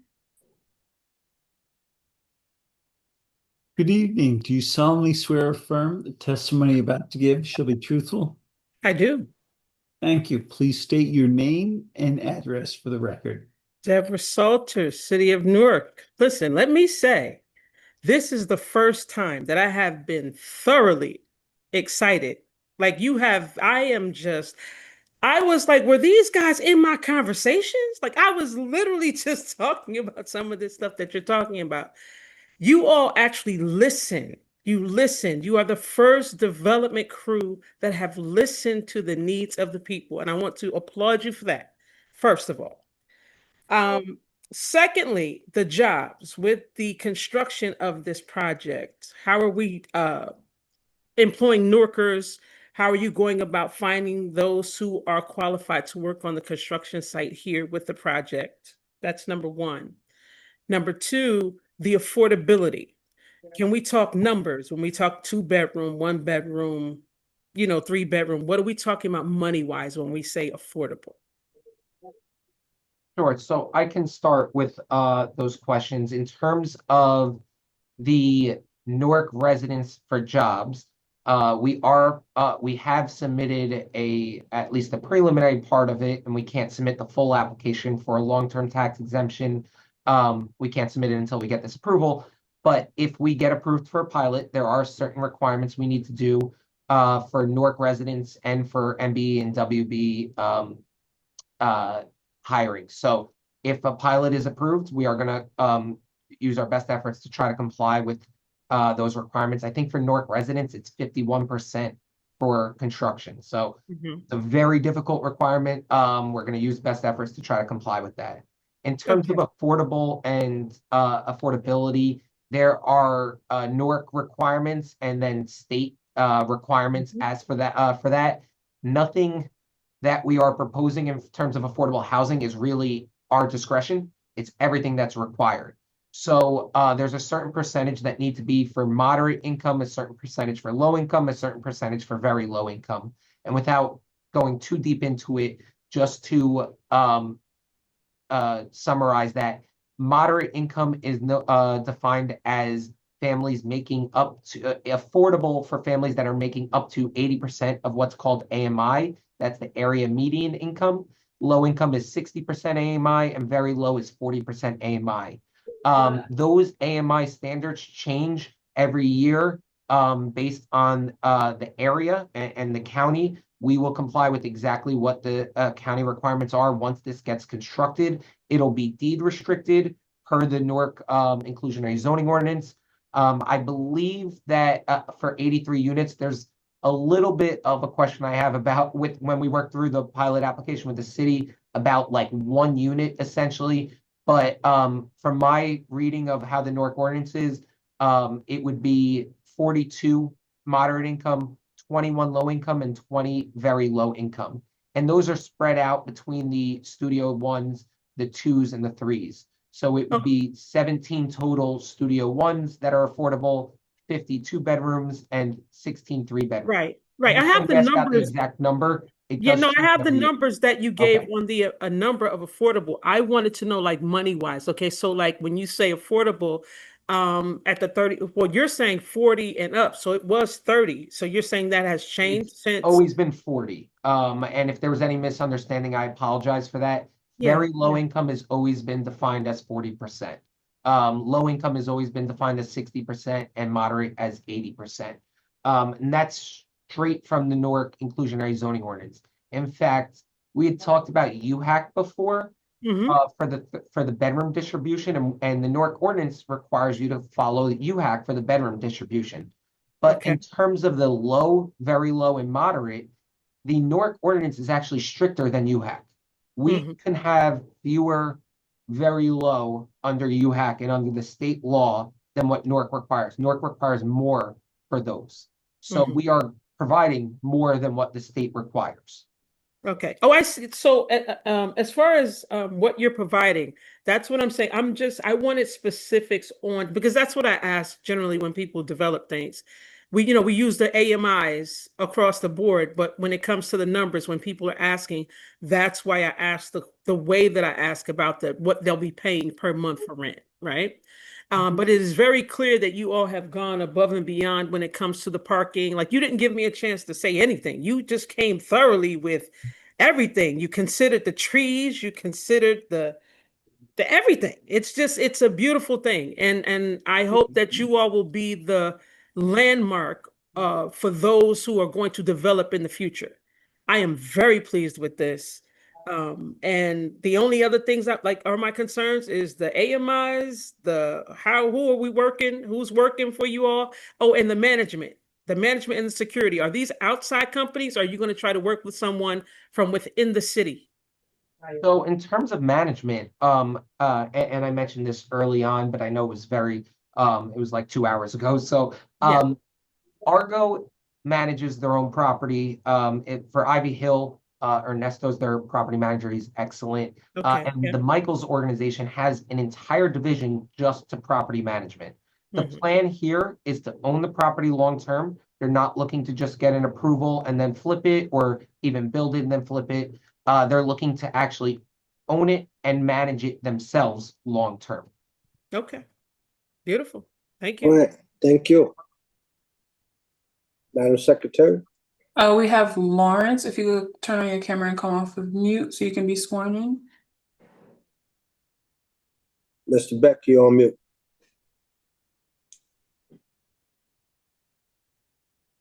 Good evening. Do you solemnly swear the testimony about to give this board shall be truthful? Yes. Thank you. Please state your name and your address for the record. Lawrence Lucian, Newark, New Jersey. You have 3 minutes to speak.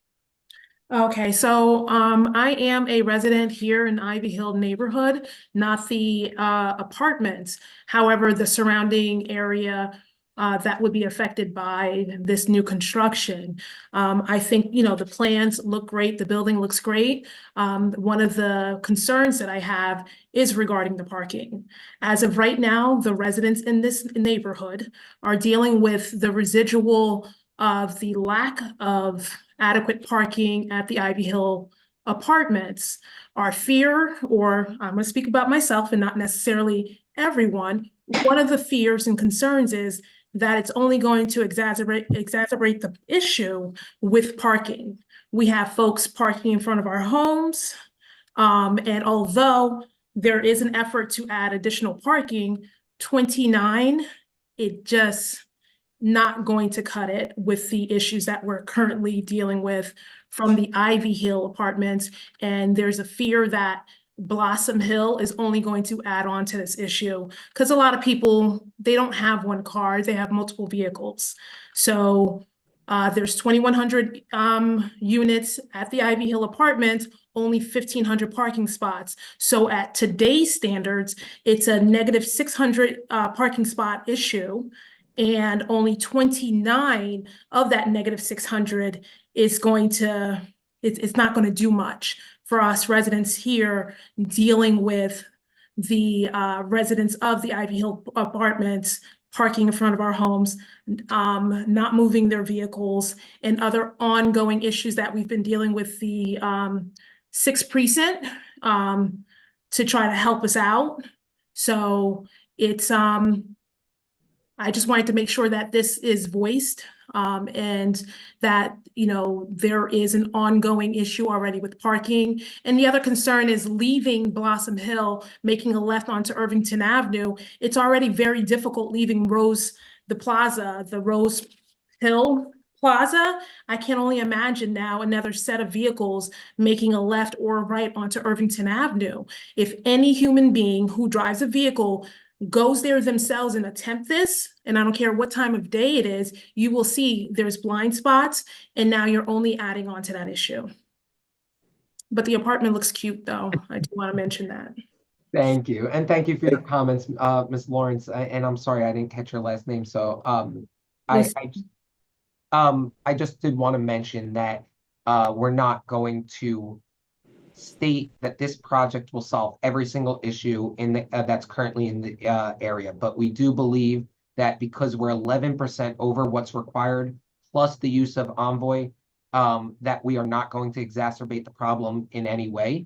And also the 29 parking spaces plus 3 of those being Envoy for Ivy Hill, and if that gets extended in case it's more popular, we do believe that it will help improve the problem, even if it may not solve everything.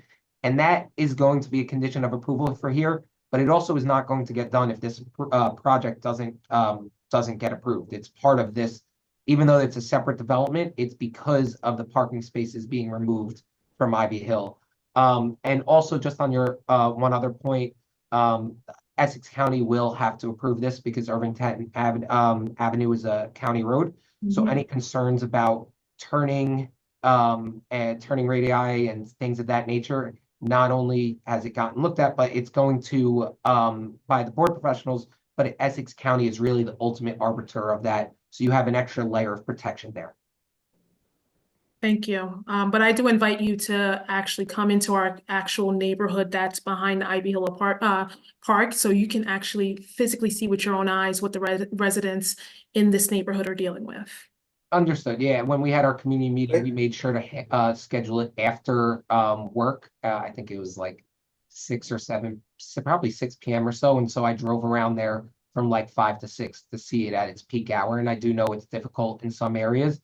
And so that's why we do believe will help the any existing issues. 29 is not all that helpful. It really isn't. But thank you, Ms. Lawrence. We appreciate your concern. My pleasure. Mr. Elliott, if you can turn on your camera and come off of mute. Really appreciate it. So you can be sworn in. Hello, Good Jarrell Elliott. evening. So turn your camera on, sir. Oh, turn the camera on. Yes. Is that it? Okay, yeah. Thank Hello, you. Jarrell Elliott, 46 Tuxedo Parkway. Right. Do you solemnly swear or affirm that the testimony about to give this board shall be truthful? Yes, I do. And thank you. Thank you. I just want to echo Lawrence, what you just said. And the project is great, and I know I have no complaints about the project. My issue is water issues and parking. The runoff with the rainwater is extremely excessive. We have much more bigger rain problems. I hope you designed this building with that in mind.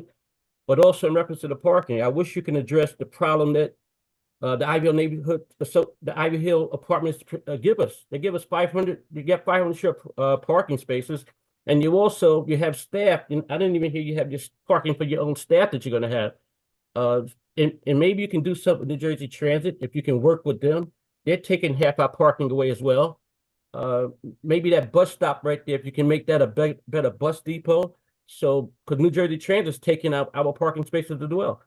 So I just wish we can work better for parking. Parking is a serious issue. We had a person from Ivy Apartments parking in front of my house the other day, and their alarms going off all times of the night, and they're not here, not even to know their alarms going off. And I hope that loading dock maybe can assist tractor trailers. I drove trucks for 20-some years too, and I hope you're addressing, 400 units. Trucks are going to be coming all day and night there, and if you can't unload quick enough, that's more congestion problems.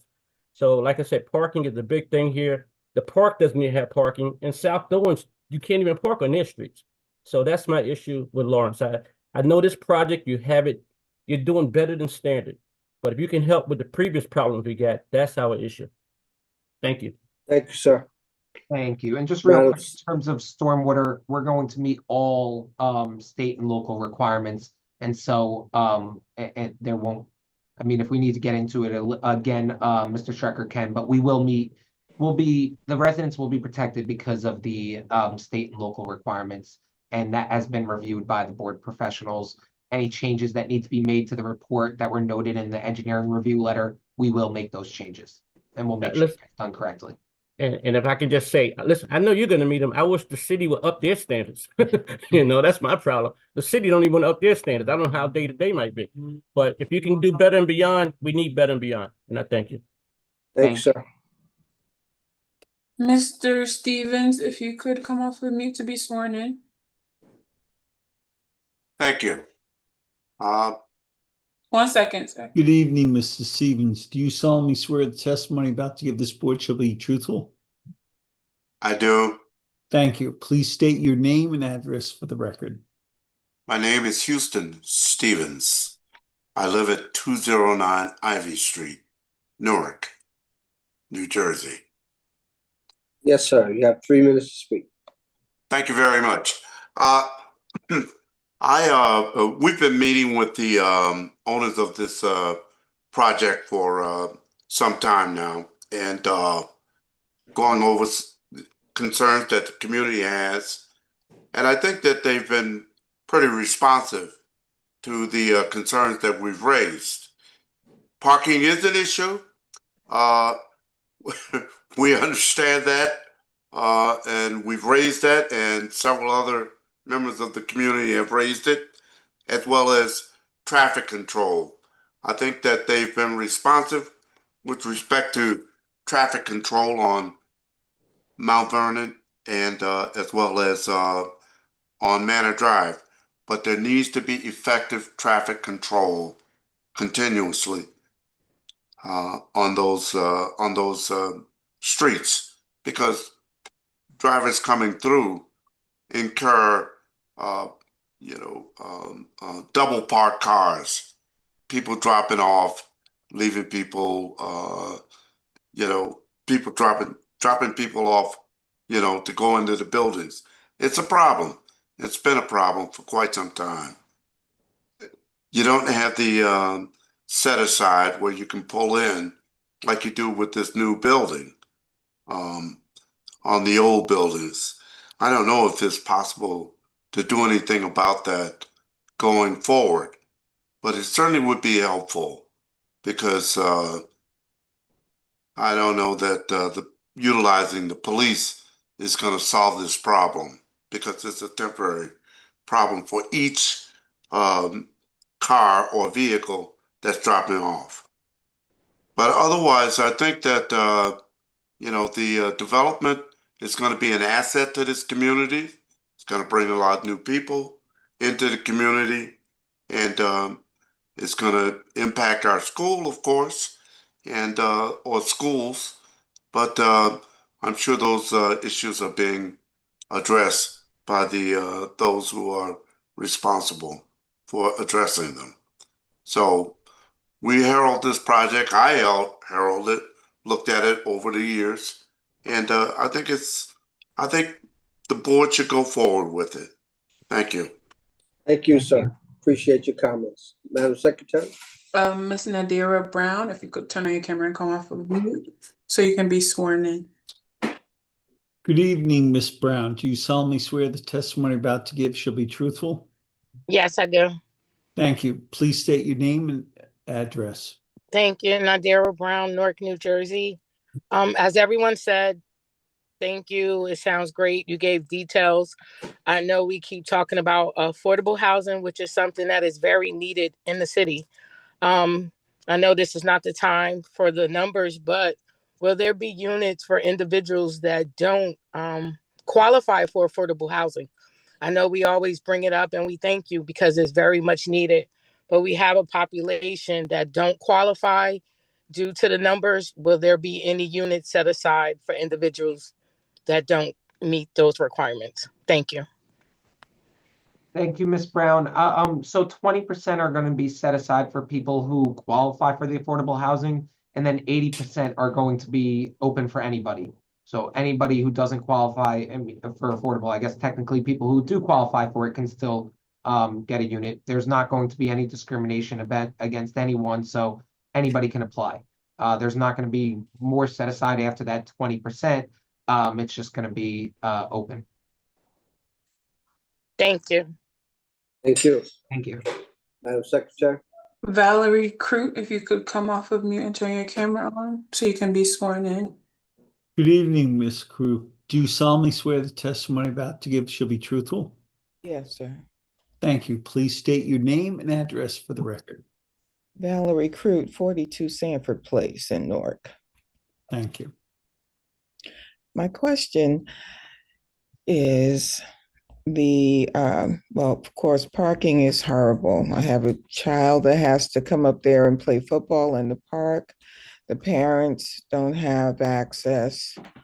I wondered if they had to pay for the parking, if the residents at this new facility are going to have to pay for parking, because if they do, similar to the Ivy Hill apartments, I believe that they will be finding locations on the street to park and continue to make it that much worse for the people that want to enjoy the park. And it's just horrible. I wondered if you could even build a second level over the existing parking lot that's out there. That would make things a lot easier. If only you don't charge the tenants for the parking lots. I don't know, but there's no room. Or do you charge the tenants? Do they charge tenants to park in Ivy Hill? Ivy Hill is charged, and the Ivy Hill parking lot is still full, even with the charging. It's not about charging that there's the parking issue. It's just that they have a ratio of 71.5% in terms of parking spaces to the number of residents. Whereas here, under zoning, we're at 111%. That's the huge difference. It's a 2/3 difference, increase. So it's not the charging because Ivy Hill's parking lot is full and they charge. And you have 400 units coming in here, and you don't have 400 parking spaces. We do. You do? Yeah, there's 419 physical spaces. Under zoning, it's 460 spaces with the EV credits. We have more than one physical space per unit, and under zoning, we're 11% over what is required. So when they have 2 cars in the 3-bedroom and the 2-bedroom homes, maybe even in the 1-bedroom homes, that doesn't apply. I mean, you got more than one person in the house, so it's like double. Can they put parking on top, another level of parking on top of the existing parking lot that's out there? Before you respond, I'm sorry. Ms. Crew, can you state all your questions that you have? Oh, I so that he apologize. can respond. Okay, that's my last question. Okay. Can they do that? No, to add levels of parking, you're talking about parking decks, and that's, I think, $30,000 to $35,000 a space. And right now, there's 1,500 spaces. That's $45 million, and then another $45 million if you're trying to double it. So a parking deck isn't going to be able to work. And again, we're not here for Ivy Hill. We're here for the new project, and it's fully compliant. So between adding spaces for Ivy Hill, being over what the parking is required, and adding Envoy for each of the new developments, we do believe that this development won't exacerbate the problem, will actually help go a little bit towards solving the existing problem by helping the Ivy Hill development as well, even though it's not required under the zoning or under any ordinance requirement. Thank you. Thank you. Madam Secretary. Mr. Douglas, if you could come off of mute and turn your camera on so you can be sworn in. Good evening, Mr. Douglas. Do you solemnly swear the testimony about to give this board shall be truthful? Yes. Thank you. Please state your name and address for the record. I'm Reverend Douglas Bell. I'm 89 Mountain View Place in Newark, New Jersey. Thank you. You have 3 minutes to speak, sir. Thank you. I basically have a statement. I do appreciate the Ivy Hill neighborhood, the Ivy Hill organization to actually include the community in making suggestions on how to build or what is needed and how they can assist the community in this building project. Of course, we've had different complaints and whatnot, and a lot of the complaints have really been addressed, if not really solved. But we do thank you for allowing us to actually present our issues and whatever. And we want to make sure that that will be an ongoing process through this entire project, in case there are issues or things that occur while the project is being built. But we do thank you for what you're doing. We thank you for the changes that you made, and we will work on the issue with parking, because that is not only the Ivy Hill issue, but it's also a community and police issue. And so we will be working on those things, but we will be working on those things together. So thank you very much. Thank you, sir. Madam Secretary. Mr. Martinez, if you could come off of mute and turn your camera on. Good evening. I apologize for my camera. I don't know how to flip it. There's something with it. That's okay. Mr. Martinez, do you solemnly swear the testimony about to give this board shall be truthful? Yes. Thank you. Please state your name and address for the record. Mandy Martinez, Ivy Hill Park Apartments. Mandy, you're hanging from the ceiling, brother. Yes, I apologize. I really don't. No, go ahead. There's something wrong with my computer. You're all right. I think if everything that needs to be resolved is resolved, this could be huge. It could help a lot of people. Now, having had said that, I think that as a resident of the buildings that are right next to the property, that are managed by the owners of this proposed property, I would personally request that the board hold off the approval, because I think something that has to be considered is the track record of the management of the housing property that these developers already have. And the track record is important because it demonstrates to the board and to the city the capacity of these developers to follow that same track record. They are at that meeting in April. We ended, I think, a little different than what was expressed by the presenters of the developer. We came to the conclusion that a larger community meeting needed to be had, specifically with tenants from the buildings, because the effort that they make from month to month to make sure that they print out a letter and put it outside all 1,500 doors was not that same effort that they made to just put one single letter somewhere in each building, which meant that they weren't necessarily looking for all of us to know that that community meeting was had, and that we had concerns that about, in some ways, some slumlord-like conditions in our buildings. Just last Monday and Tuesday, my power went out 7 times in my apartment throughout the day. And by the time it went out just a second time, I only left it one fan on. I turned on all the lights. I didn't have no TVs on. I didn't have no AC on, and the power kept going out up to 20 minutes. One of those outages. A neighbor just stated that a few days ago, the elevator in apartment building 5 or 25 shut down. Mr. Martinez, if you would, keep your comments to this new proposal, because this is the only thing that's on the agenda tonight.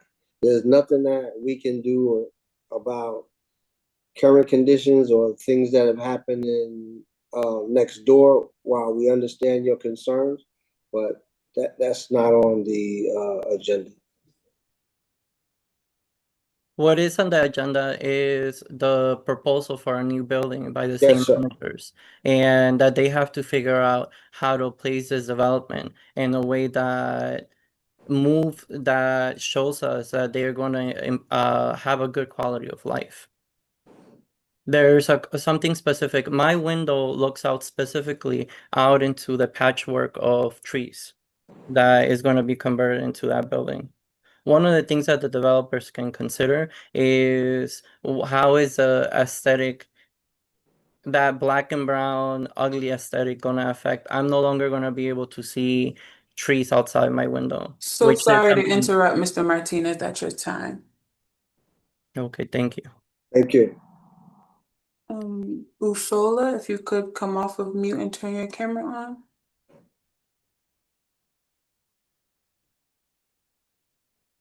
Good evening. Do you solemnly swear testimony that you give is truthful? Yes. Thank you. Please state your name and address for the record. Yes, Eero, 36 Seton Hall Drive, Newark, New Jersey. Thank you. Yeah, so I was just I joined today to kind of just talk through this because my family lived around the corner where this project is going to be since 2005. And to what everyone else has said on the call, there's concerns regarding the parking situation. And then also in regards to the envoy, you guys mentioned that you guys are applying those credits to help alleviate some of the parking. I wanted to know if there's any study that's been done in terms of what the usage is, to know if this is something that the potential residents are actually going to take advantage of, or is it just to reduce the parking allowance? And then in terms of the tax credit, I would like to better understand what tax credit the city is giving you guys towards this project. So in terms of the Envoy, that doesn't reduce our parking requirement at all. It's an additional amenity above and beyond meeting all of the requirements. We do believe it'll reduce the actual parking demand for the project. In terms of tax credits, we're not applying for any tax credits. We are applying for a long-term tax exemption.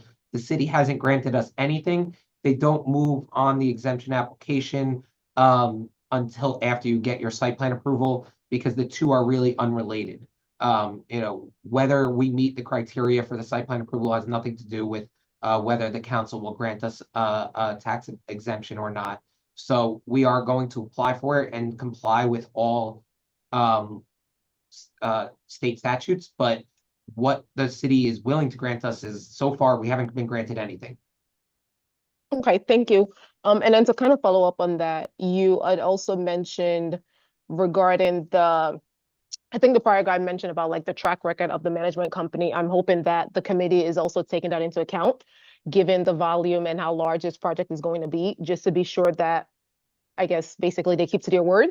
And the project ends up staying the way it is and it doesn't turn into an eyesore and embarrassment for the city. And then also in terms of, I guess, like also for the parking perspective, right? One of the earlier speakers also mentioned that you all are basically saying you have one spot per unit, but I think in today's world, we know that that's the minimum, right? And I think my ask is to the council members in terms of how I think it might be time for you all to reevaluate the requirements, so that way all these developers that are coming into the city are making sure that there's enough parking that's available, and not just assuming that it's going to be one car per household, because we know that is not the case. Thank you. So thank you for your questions and comments, but that particular is not determined by this board. So we have no jurisdiction on how many parking spaces that a particular development has to have. If it's more than one or two, that's not determined by us. Right, So, but are you guys able to provide that comment to whoever makes that decision, given that it's fine. It's fine, no worries. I'll address that elsewhere. Thank you. Madam Secretary. Miss Felicia, if you could come off of mute and turn your camera on so you can be sworn in. Good evening. Do you solemnly swear or affirm the testimony about to give this board shall be truthful? Yes. Thank you. Please state your name and address for the record. Felicia Austin Singleton, 152 12th Avenue, West Ward resident. I don't know if I sat on this call for 19 years, as long as they held this property, but I thought I was in a fantasy world. And up until I heard that man speak and say they were slumlords, that they did not get the whole buildings. You had 30 people at a meeting with 1,000 residents sitting there. 1,000 people that you didn't even reach out to. So come on, this needs to go back. You couldn't give us a clear indication on what your percentages was as far as the rents. Rents is going like 3,900 on these new buildings, 2,000 for low income people. Come on, y'all. What is the amenities and the give back to the community? Your one amenity is that you have a park that's there already and that's owned by the city, but you didn't do a good traffic study. There is double parking all outside by the park, by Ivy Hill, by a Walgreens, all the way around till you almost get to going into South Orange. What traffic study have you done? And where and how? When I saw Fayella, I got excited, like, oh, we got to have some good projects. That Fayella last name holds some weight in the city. But this project was just like a nightmare, because you sold it a good dream like a piece of candy, but you didn't hear the residents. You did not hear the residents. You're taking 200 parking spots away to say, oh, we're going to give them to this property, but we're not concerned about Ivy Hill. You're the owner. You should be concerned. You should have been concerned with the residents of the West Ward all the way down here by UMD&J, because some of us travel up there to the park. You didn't consider any parking for their friends and relatives that's coming around there, that's going to jam up Miss Gerald's and Miss Lawrence property and the other lady. You didn't think about anything. All you thought about was putting a 400 unit, saying, oh, we're going to give them 400 slots. No, unacceptable. You got to come up with something better. Cut the units down, go up on the set aside, because you're going standard. Everything is, we're meeting compliance. We need you to do out of the box. You want to see more. What is your give back to the community? What are you giving to this school? that you're putting more kids in that's probably already overpopulated. Like the project doesn't seem like it's well thought out. You're right there by that school. But thank you for your time. Thank you. Madam Secretary. Mr. Torres, if you could come off of mute and turn your camera on so you could be sworn in. Mr. Torres, you solemnly swear the testimony about to give this board shall be truthful? Yes. Thank you. Please state your name and affiliation, your address for the record. Okay. The name is Leo Torres. I live in the Ivy Hill Park Apartments, 230 building. So I do have 3 questions that I want to give to the board. How long will the affordable units remain affordable? Will it be like 15 years, 30 years, or will it be permanent? Are there any plans to include Section 8 or other subsidies for the housing options? And what protections do y'all have in place to prevent gentrification or exclusion of any low-income neighbors? Mr. File. Thank you. So we're going to deed restrict the properties in accordance with the IZO. I think it's 30 years. I'll have to check the exact requirement, but we'll do exactly what Newark's ordinance requires. In terms of the Section 8, it's not being marketed towards Section 8, but if there are Section 8 vouchers who qualify under 40% AMI, they're not going to be discriminated against. But it's really a 83 units of affordable housing. There's a bucket for 40% AMI, a bucket for 60%, and a bucket for 80%. It's I believe it's likely to be 20 very low, 21 low, and 42 moderate income.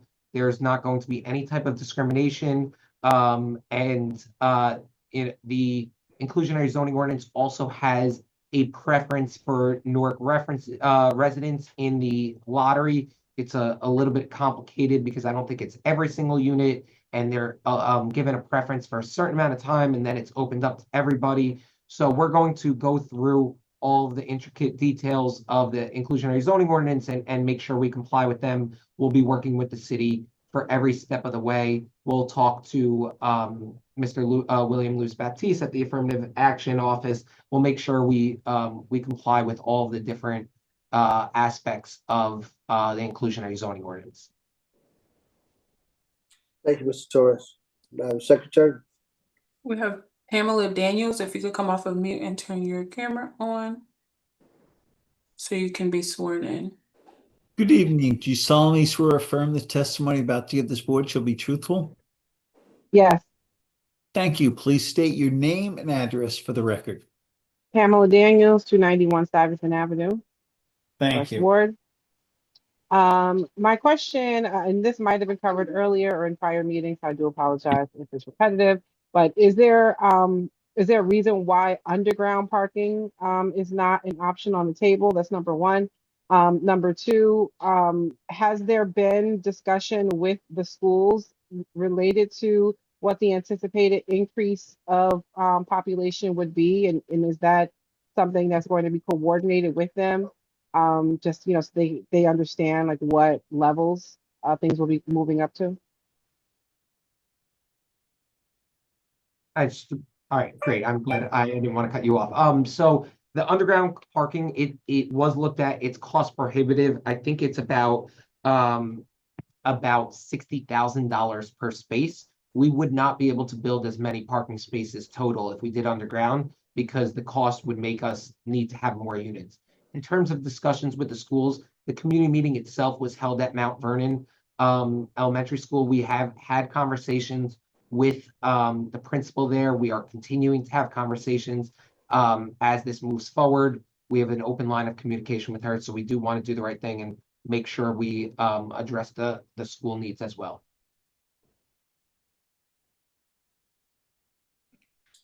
Thank you. Thank you, Ms. Daniels. Madam Secretary. G. Taylor, if you could come up with mute and turn your camera on so you can be sworn in. Do you solemnly swear the testimony about to give this board shall be truthful? I do. Thank you. Please state your name and address for the record. Thank you. My name is Gary Taylor. I'm an Ivy Hill resident. So I have somewhere between questions and comments and statements. I think it's a nice project. I appreciate them doing this for the residents, that may need housing. I do have concerns that seemed like expressed a lot tonight in regards to the parking. My son does attend that park for different sporting things, and I find it hard to find parking up there when I come. Most times we walk to the park. I do go to that Walgreens, and most times when I go up there, it is kind of a nightmare getting to the Walgreens between the double parked cars, between the buses coming through. I don't know if when they did the traffic study, was that taken into account. Also, in regards to the traffic pattern, I did hear someone mention about the left turn from the building, which I do know that there might not have been a lot of accidents recently, but that's something that draws my attention as well. Is the parking going to be free for the residents at this address? I don't think that was asked earlier. If it was, maybe I missed that. That complete all your questions? That does. Okay, and you have a statement, you said? Yeah, so my statement is in regards to one of the young ladies mentioned about the school. And they said the meeting was held at Mount Vernon School, but what the school officials asked to be there was the school board asked to be there. That was kind of my statement and my question. I apologize if I wasn't clear on one of the prior questions. The parking is going to be charged here, just like it is charged for Ivy Hill.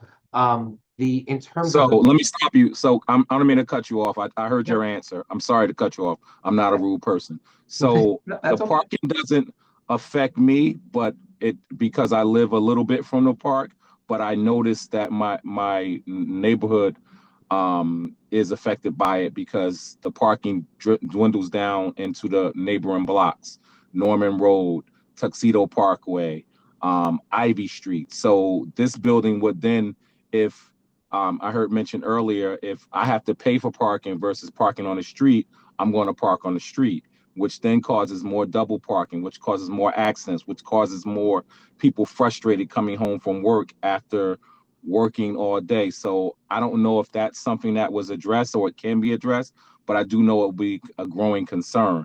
Parking seems to be the main thing in the traffic pattern in this part of Newark. So I don't know if that's something that was addressed. I'm all for affordable housing, but I do know that if you're putting something somewhere where there's already an overcrowding situation, it's not going to make it better. It's just going to kind of make it worse. That's all I have. Understood, and I appreciate the comments and voices of concerns. For Ivy Hill, they charge for parking and the parking lot is full. We do believe that we are going to address the project needs, even with charging for parking. To answer your second question, the principal of the school was at the meeting and helped coordinate the entire meeting with her. She was fully aware. I think there may have been another person from the school, one or two other people that were at the meeting beyond the people in the crowd. So there were people from the school fully aware of the meeting, and we were coordinating everything through the principal. Also, I think when you guys plan the next meeting, I heard that there's something with the county, and because of the county road on, I guess on Irvington Avenue, they should do a drive-through. I know they do a traffic study, but sometimes drive through there about 5:30, 6 o'clock, and tell me what you see in regards to the double parking. Residents are literally waiting for Mr. Taylor, I'm maybe sorry 30 to to cut 45 you off, minutes. but My that's your time is time. up. Yeah. No worries. Have a good. You too. Secretary? Lisa Parker, if you could come off of mute and turn your camera on.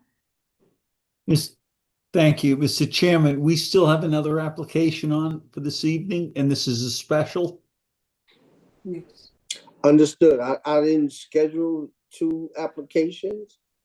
I didn't do it. No, I was just letting the public understand that we have a long meeting ahead of us and we're looking forward. Listen, I don't care if they ask questions to 11 o'clock. Perfect. Okay. And I wasn't suggesting otherwise. Understand. Solemnly swear the testimony about to give shall be truthful. I affirm. Thank you. Please state your name and address. Lisa Parker, 71 and a half Boston Street, Newark, New Jersey. Good evening, everyone. And thank you, Commissioner Richardson, because I have my sleeping bag ready.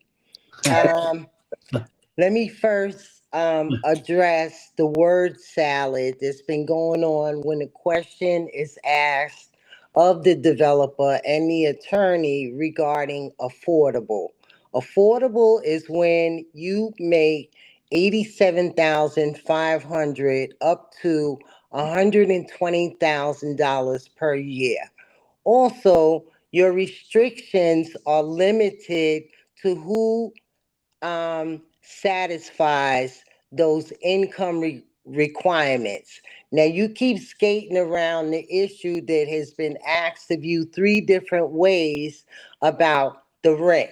Now, the developer doesn't plan to have X number of apartment units unless they have a cost factor associated with it.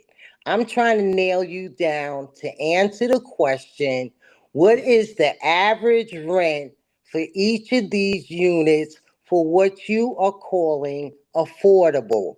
Because you also have market rate.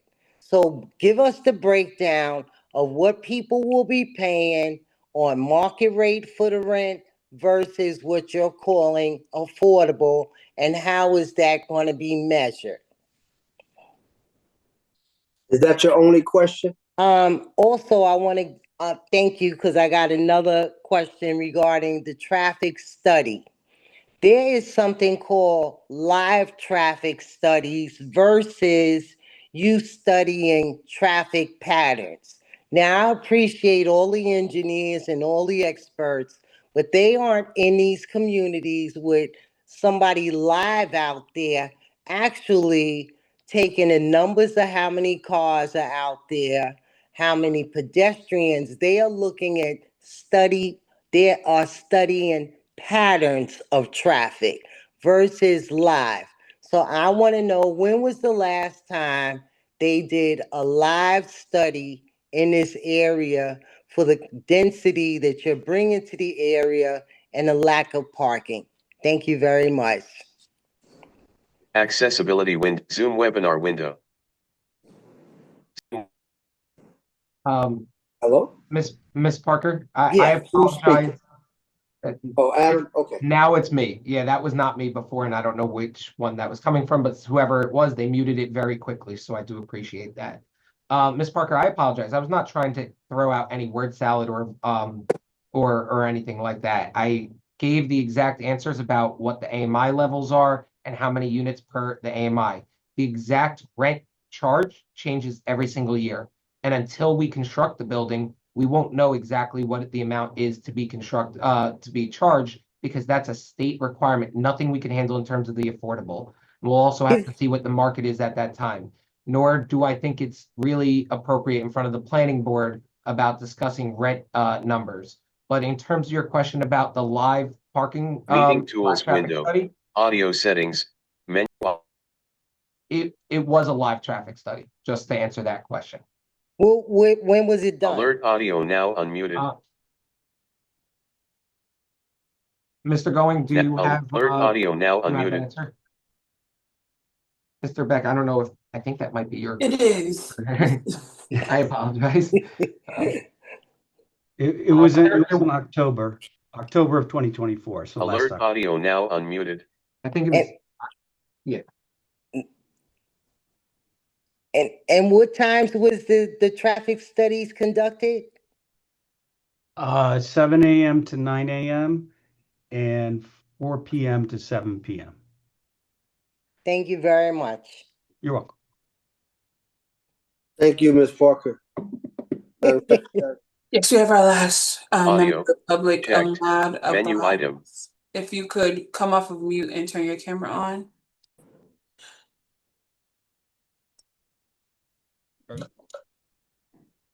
Get sworn in, Mr. Beck.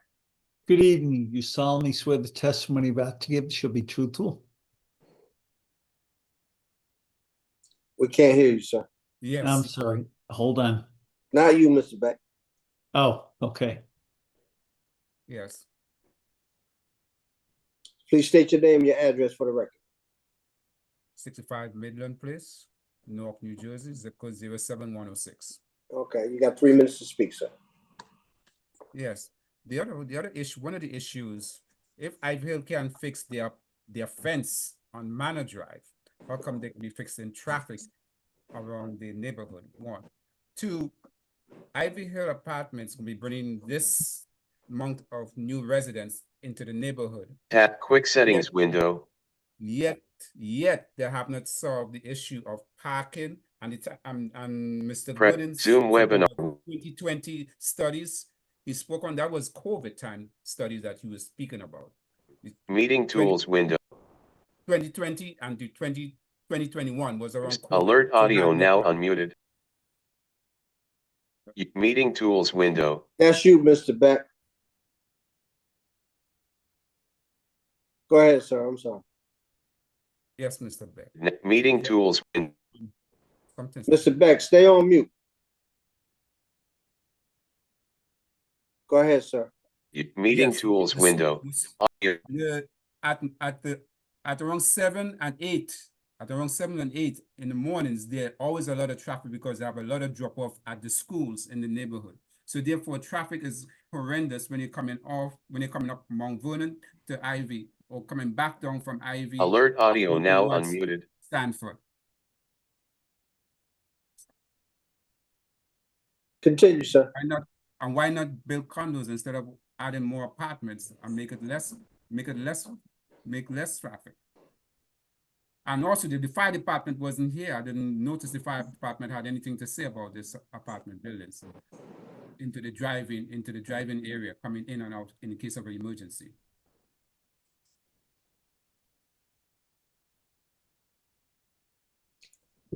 Was that all the questions? Yes. Okay, I apologize because I may not have heard every single one. In terms of any fence on Ivy Hill that needs to be fixed, we'll certainly look into that. The traffic count, and I also apologize in case it wasn't clear before. It wasn't during COVID during 2020 and 2021. It was October 2024. Also, the emergency, in case of emergency. Yes, emergency. Yes, emergency. The lines between the buildings is only like one way in, one way out on both sides. It's not for emergency in case of emergency or fire. So we met with both the fire department and the fire official in the building department before we even submitted the application. We had a pre-application meeting with them to make sure we had a pre-application with the TRC, the technical review committee, then pre-application meetings with them so that way we can design it to their standards before we even submit it. We still need to make sure we get everything approved by the fire department, the fire code official in the building department. We'll make sure we get all the proper approvals, but we did meet with them and make sure that they were okay with our project, and they generally were. They had some changes. We made those changes before we even submitted. So we made sure there was adequate emergency access for vehicles. Also, there's a school over there. There's a kindergarten school over there. The traffic when the drop off there is a lot of traffic coming out from that school in the mornings and in the evenings.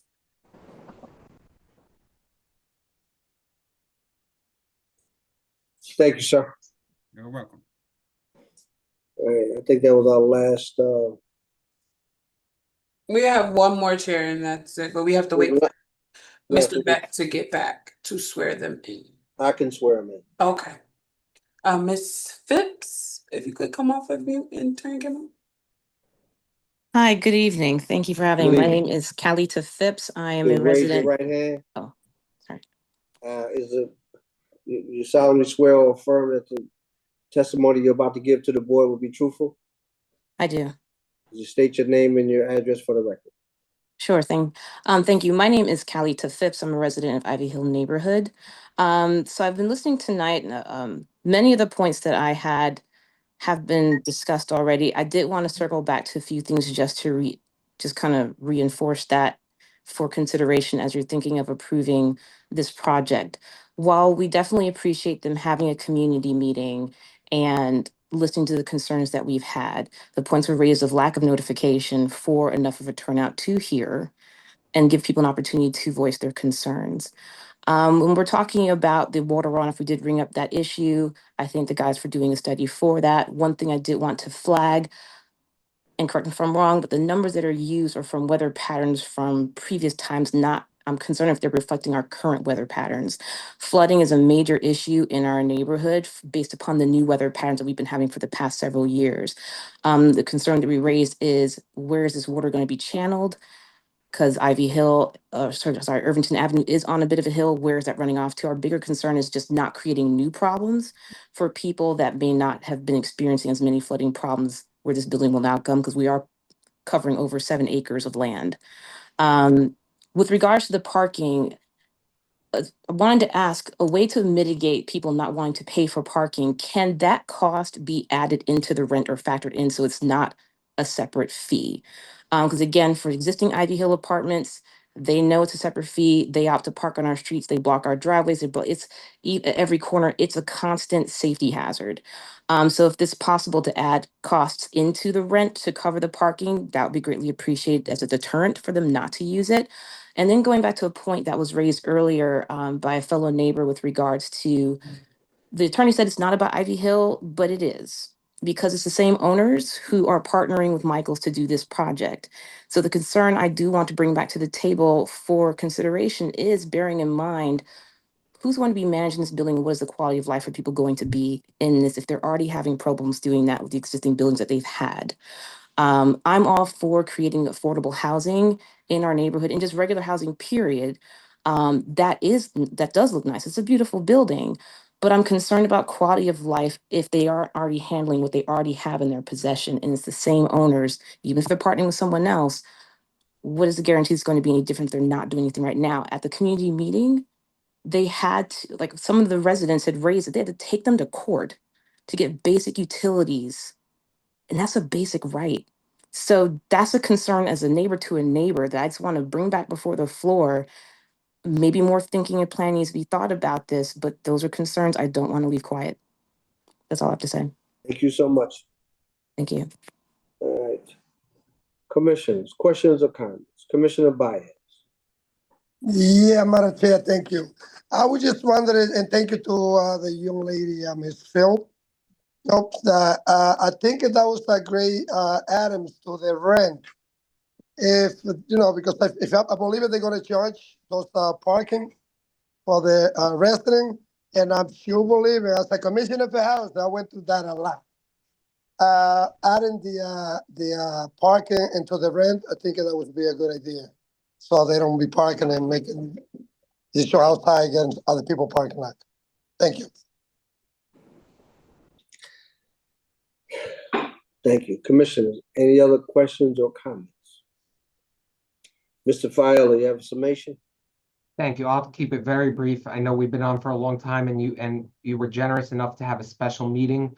And also there's another application after us. So I'm very cognizant of that, in case I sound like I'm rushing a bit. We do appreciate the commissioners for their time, and we appreciate all of the residents coming out. Both the ones who have spoken in favor of the project and the ones who have tried to address concerns that we have tried to address throughout the project and throughout the entire process. We came here today having a community meeting, listening to the community, and also trying to improve the project beyond what the minimum requirements are, and improving the life of the Ivy Hill residents with some of the changes we have made. We do believe that one of the biggest issues is that has been expressed over and over again has been parking, and we are 11% over. That's we could have came in with 435 units and just barely meet the zoning requirement, but that's not what the applicant wanted to do. They wanted to do the right thing and make sure that they're not going to exacerbate any issues, and we're going to actually improve the issues in the area. We are going to provide 414 units for families, 83 affordable units for families. We are going to be fully compliant with the inclusionary zoning ordinance. I noticed of all the comments, there really haven't been any about the variances and design waivers. And really that gets to the heart of the matter. the use is permitted, the density is permitted, the height is permitted and way less than what the adjacent Ivy Hill towers are. And the variances are very minor. For such a large project, it's 414 units and it's only 5 stories. We have some minor variances, a couple of design waivers just because of how the oddly shaped property is. We do plead that the board, request that the board approve the application for the reasons stated on the record. We think this is going to be beneficial to the area. We think it's going to be beneficial to the residents around us. And we think this is going to be beneficial to the families that are going to have housing provided by this project. We think that this project is going to be a standout project for the West Ward. So we appreciate your time. We respectfully request that you vote in favor of this application. Thank you. Thanks, sir. Commissioners, any of the last thoughts or comments? Hearing none, need a motion. I make a motion to approve it, Chairman, with all the requirement and complying with this application. Seconded. Moved by Commissioner Bias, second by Co-Chair Witcher. Roll call, Madam Secretary. Commissioner Jordan, Yes. Commissioner Bias, Yes. Commissioner Timmons, Yes. Commissioner De Silva, Yes. Commissioner James, Yes. Commissioner Austin, Yes. Co-Chair Witcher, Yes. Chair Richardson. Yes, your application has been approved. Good luck. Thank you very much for your time. Time check. 9:05, Chair. Let's take 10 minutes. Come back at 9:15. 9:15.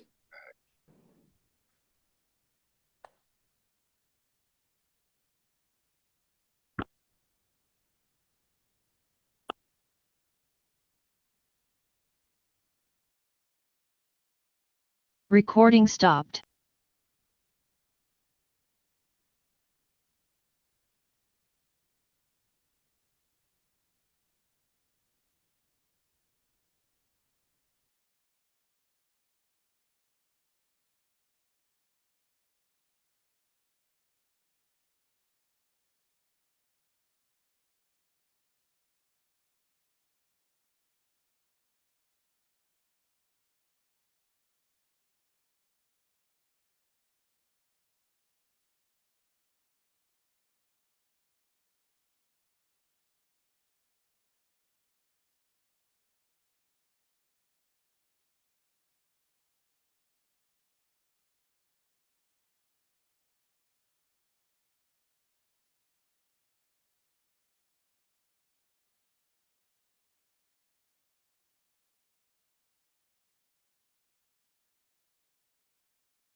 The time is 9:15, Chair. Recording in progress.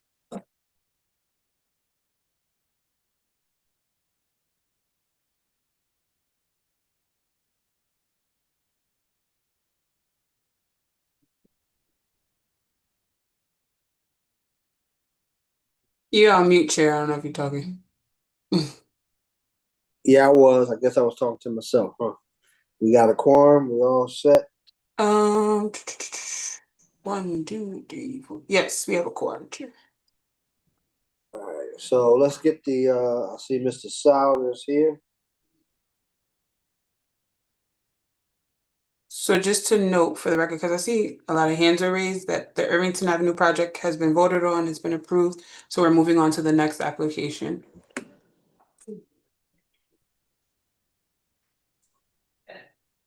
Chair Richardson. Yes. Next application is CPB 25-2366-80 South Orange Avenue. Mr. Sauer. Chairman, how are you? I don't All know. right. I don't know where I am on the screen, but we do have our professionals here this evening, Michaela McGuire and Andrew Vicio, Murat Mutlu, John McDonough, and the project owner applicant, Mr. Blau, is with us. I appreciate you all taking the time. I do understand that it is 9:16 and this group's desire to go home. So I will do my best to be brief. And thank you all for taking the time here. We're here today looking at 66-80 South Orange Avenue. We are proposing a 7-story mixed-use building with 150 residential units, 2,300 square feet of retail space, and 57 parking spaces. This particular property will require 7 C variances, and these have to do with the building size, mainly the lot coverage. And unlike in many applications, we're seeking some relief here so that we can add parking, so that we can have more spaces than is required. As you see, we are in receipt of the planner's report. We also have the engineer's report, the KE engineer's report, water and sewer report, as well as our complete list review. And we also had a technical review on this particular project. This is another KS Group project. So the cast of characters you all are very familiar with, and hopefully we could get through this fairly simply. But I like to think of this as, completing the block, if you will.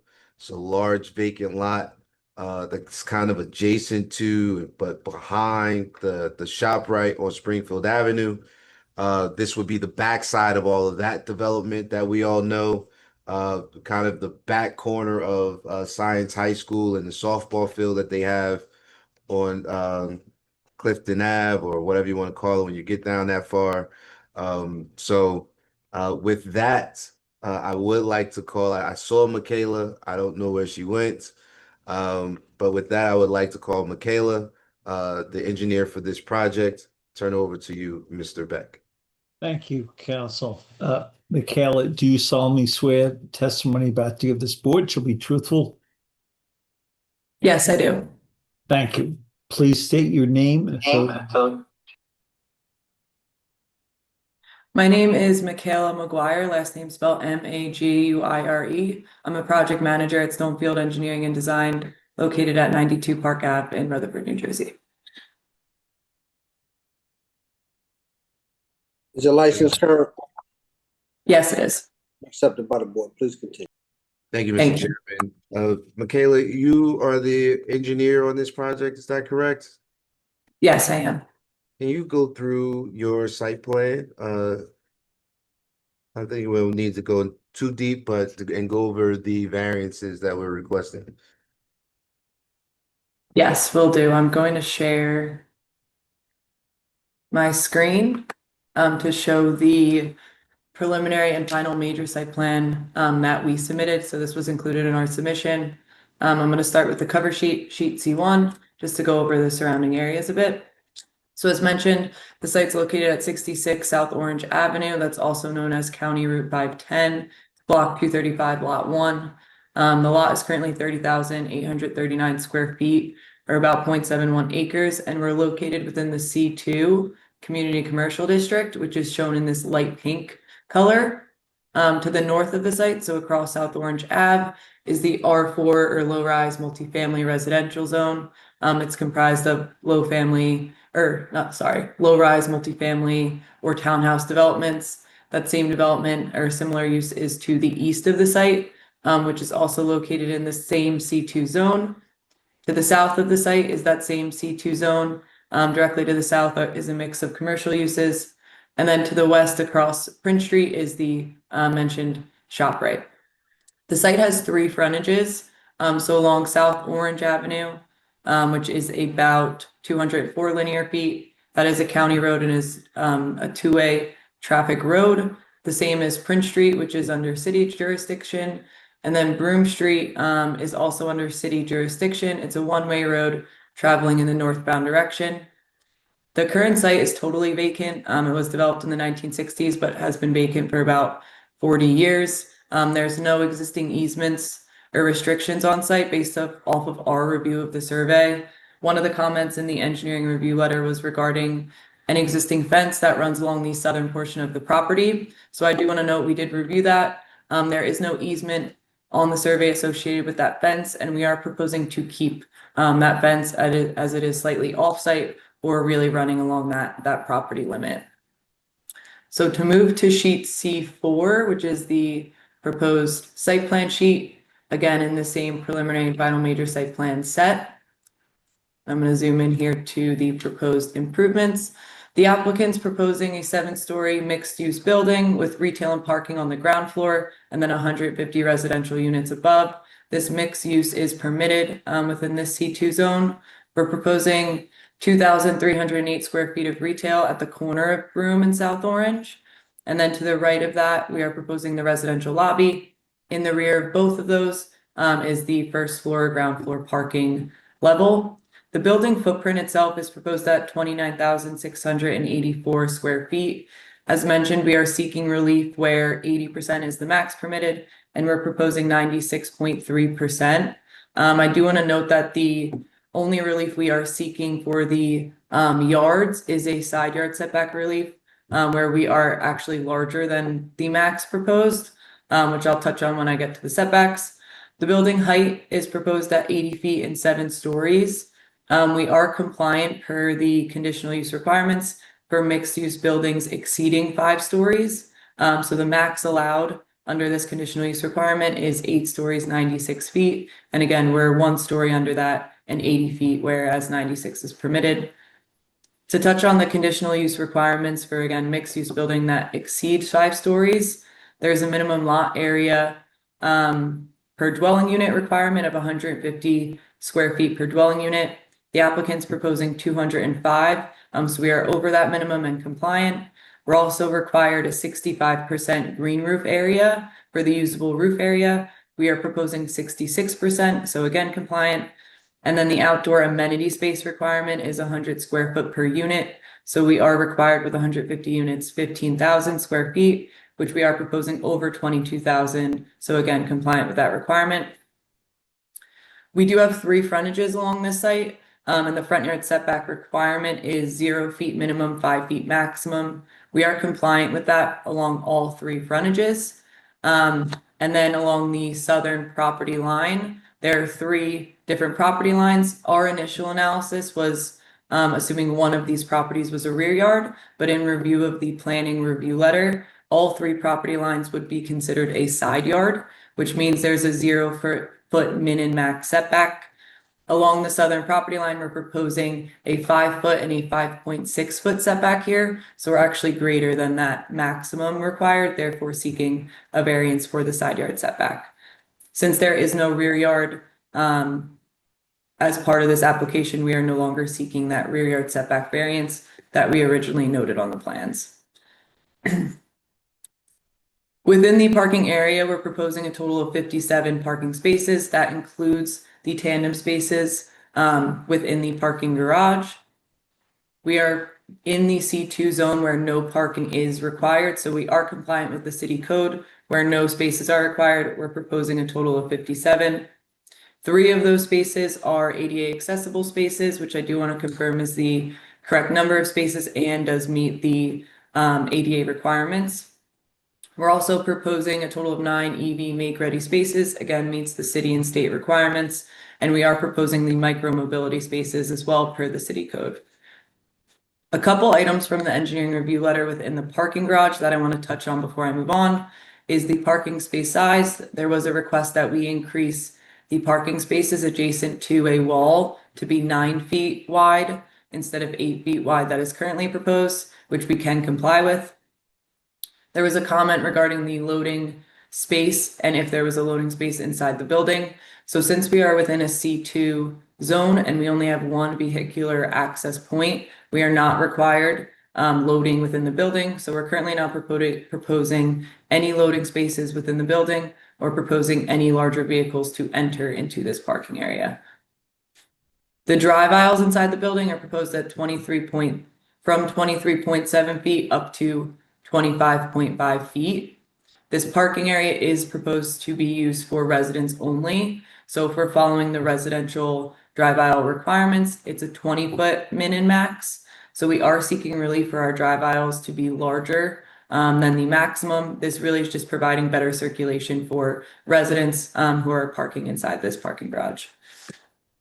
Finally, there was a comment about adding a 5-foot turnaround area within the parking garage for any dead end spaces. We can work with the city professionals to make sure we're designing this for safe maneuverability inside the building. That means adding extra space for the turnaround areas. We are happy to work with the city professionals to do so. Access into this parking area is proposed via a left ingress, left egress driveway along Broome Street. We're proposing this driveway at 24 feet wide. So similarly, we are seeking relief for that width where 20 feet is the min and max for a residential driveway. One of the comments in the planning review letters was regarding adding some sort of warning beacon or warning mechanism for vehicles exiting the building, which the applicant does agree to do so. Along the 3 frontages, we are proposing to reconstruct all the curbing and sidewalk. All will be designed for City of Newark and or Essex County standards, depending on the frontage, and all will be designed to be ADA compliant and accessible. We are proposing 4 new street trees along Broome Street and 6 new street trees along South Orange Avenue, both compliant with the city requirements. We are proposing 4 new street trees along Prince Street. That was because there are underground utility lines along Prince Street that were limiting the amount of street trees we could provide, but we do agree to provide 1 extra street tree in a planter so it does not impact any of the existing underground utilities that are running along Prince Street. Finally, we will be handling the trash via a private hauler. Based off of our technical review meeting, maintenance will be rolling the trash out to be picked up along Broome Street. We do have internal trash rooms, which I will let the architect touch on more. Moving on to the more technical items, from a stormwater perspective, we are a major development because we're disturbing more than 10,000 square feet. So we are required to meet the City of Newark and NJDEP requirements. We are increasing impervious coverage on site since the site is currently undeveloped, and we are seeking relief for the impervious coverage where 85% is the max. We're proposing 98%. I do want to note that in our calculations, we're not including the green roof as pervious coverage in our impervious coverage calculation. If we were to include that, we would be meeting the City of Newark impervious coverage requirements. In order to meet the DEP and city stormwater requirements, we're proposing 2 different systems. The first one is the green roof, which I mentioned, and the second is an underground detention basin that is collecting the entirety of the roof area, detaining it and slowly discharging it to the existing combined main that's within Broome Street. One of the comments in the engineering review letter was regarding adding an inlet to collect any of the runoff from this side yard setback area that I mentioned, which we do agree to comply with. For the utilities, we're proposing all connections into the existing infrastructure within Broome Street. The applicant does agree to obtain all necessary permits from the city, any utility authorities, and the DEP. We did receive the Newark Water and Sewer Review Letter that was dated June 23rd, 2025, and we do agree to work with the professionals to comply with any of those comments. For the lighting, all the lights have been designed to be to provide safe vehicular and pedestrian access throughout the site. We're proposing a series of canopy fixtures within the parking area, and then we're also proposing a series of wall-mounted fixtures along all 3 frontages of the site. One of the specific comments in the engineering review letter was regarding raising the proposed illumination within the parking area to a minimum of 2 foot candles, which we do agree to comply with. Another one was regarding the maximum illumination along the sidewalks or walkways along the frontages. So the minimum is 0.5 and the max is 2.5. We do have areas along the frontages where we are proposing illuminations higher than 2.5, so we will be seeking relief for that. However, I want to note we're not going over the maximum of 5-foot candles required at any entrances anywhere along the frontages. So although we are over that 2.5 requirement, at no point are we over the 5-foot candle max for any of the entrances. We did get a chance to review all 3 review letters. So the planning review letter, engineering review letter, both dated June 26th, and then the water and sewer letter dated June 23rd. We can work with the city professionals to comply with any of those comments.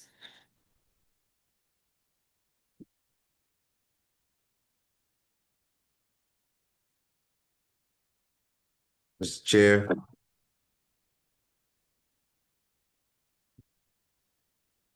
Yeah, I'm here. She just ended abruptly. Okay. Board, questions or comments? Mr. Trafficante has his hand raised. Mr. Trafficante.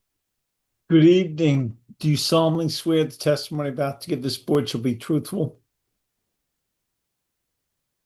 Mr. Trafficante, you're on mute and you have to turn your camera on, sir.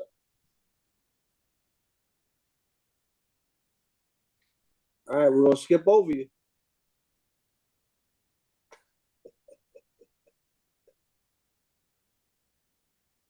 There he is. Hold up.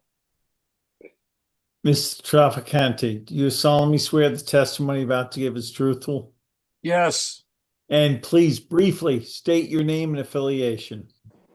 The name is Charles Trafficante. I am a principal engineer and a professional engineer. I am the employment of the City of Newark Department of Engineering. My license is active and in good standing with the State Board. Please continue, sir. All right, just to sum up, Ms. McGuire, can you comply with all the comments in the Department of Engineering's report to the Planning Board dated June 26, 2025? Yes, we can. All right. And that includes milling and resurfacing Broome Street curb to curb across the entire frontage, since you have all utilities. Correct. Right? Correct. Yes, we're over that trigger of, I think, 5 utilities, so we can comply. 5, not 6. You don't have more than 6. You don't have more than 5 utilities on Broome Street, right? No, I believe we're proposing 5 right now. All right. All right. All right, then. No further questions. Thank you. Thank you. All right. Commissioners, any questions or comments? I have a question, Chair. Co-chair with you. Thank you. Ms. McGuire, I know you briefly talked about the parking situation, but 57 spaces, with 150 dwelling, and that neighborhood is tight. It's very tight, especially given that Science Park is there. Can you address how or if there could be additional parking on site? So we do have a traffic engineer who's going to testify to the parking spaces and how that correlates to the amount of units we have. Thank you. Commissioner Byers, you got your hand up? Yes, sir. Thank you, Madam Chair. I just have a quick question. I heard Ms. McGuire saying that she provided furniture. Is that furniture is going to be provided to every unit, or can you please specify that for me? Sorry, could you ask that question again? Yes, you mentioned that you're going to provide furniture. Okay, is that going to be to every one of those units, or can you please specify that for me a little more, because I'm a little confused on that. He said that you're going to provide furniture. He wants to know if you're providing furniture for each and every unit. I don't believe I specified that we would be providing furniture, but I think the architect could probably touch on more what's going to be put physically inside each of these units. Yeah, because that's what I heard you pretty much saying, but I just asked that question because I really wanted to know. And that would be very nice, actually, to be honest with you. But thank you very much.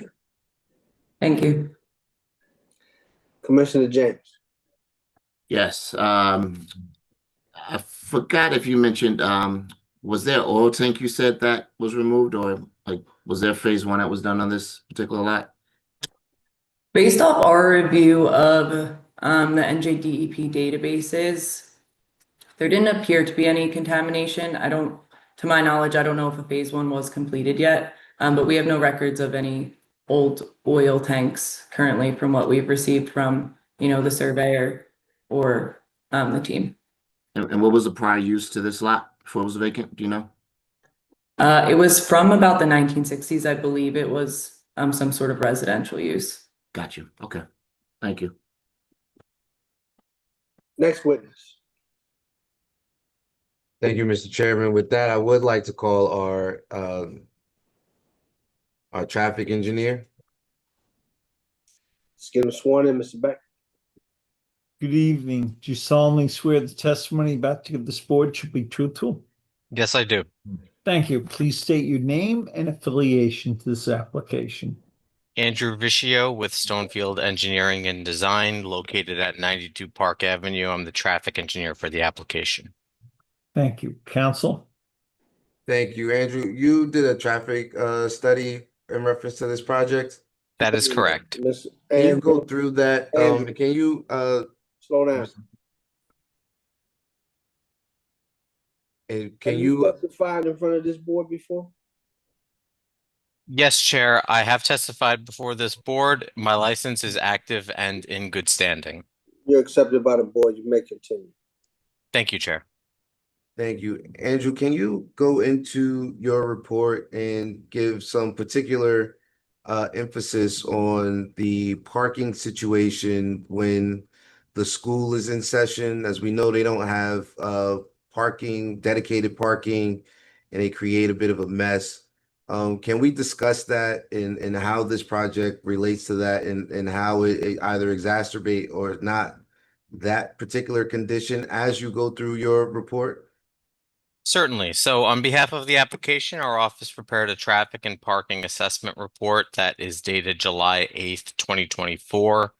As my colleague Michaela mentioned, the subject property has frontage along Prince Street, South Orange Avenue, and Broome Street. The site is conveniently located near several public transportation options. The Warren Street Light Rail station is approximately 1/2 mile north of the site. NJ Transit bus route runs along South Orange Avenue along the site frontage, which provides a direct connection to Penn Station and runs as frequently as every 10 minutes during commuting peak hours. 4 more NJ Transit bus routes are accessible along Springfield Avenue, which is a short walk to the south of the site. And census data for this neighborhood indicates that the majority of residents in this census tract do not drive alone to work in a single occupancy vehicle. 6% carpool, 12% take public transportation, 20% walk, 2% bike, 5% take a cab, and 11% work from home. The site is also located conveniently across the street, across Prince Street from an existing ShopRite grocery store, which is a very helpful amenity for people that may live in the proposed building and choose to not own a car. As Michaela previously testified to, the proposed site consists of 150 multifamily residential dwelling units supported by 57 physical parking spaces, accessed via a single driveway along Broome Street. In addition to that, there would be approximately 2,300 square feet of ground floor commercial space. To give you a sense of scale of the traffic generated by this development, we anticipate approximately 1 car would enter or exit the site every 2 minutes during the busiest peak hour. Specifically, we are calculating 33 new vehicular trips during the weekday evening peak hour, which is below the 50 trip threshold that the Institute of Transportation Engineers identifies as potentially warranting further investigation. So we can conclude that the development is not expected to significantly change the operations of the surrounding roadway network. As previously mentioned, the site is in the C2 zone and therefore parking is not required. However, 57 physical on-site parking spaces are proposed. We conducted an overnight parking study when residential parking demand tends to peak, and we found capacity for more than 50 vehicles along Prince Street between South Orange Avenue and Springfield Avenue. Looking at ITE parking generation data, a mid-rise multifamily housing development that is close to rail transit in a dense multi-use urban environment anticipates a rate of approximately 0.42 vehicles per bedroom, which translates to a demand of 78 vehicles. So just going off of the ITE parking generation manual, the use would be projected to have a demand of 78 vehicles. Again, we are providing 57 on-site parking stalls. So there would be a slight deficit of 21 parking stalls, but as I mentioned, the overnight parking counts, which were conducted on many streets, not just Prince Street, but we found, again, more than 50 vehicles could park on Prince Street during the overnight time when residential parking demand peaks. Again, those parking spaces would be accessible via one left in, left out driveway on Broome Street, and we will comply with the request to install left turn only signage and striping at the driveway as requested in the engineering review letter. That concludes my direct testimony, and I'd be happy to answer any questions the board may have.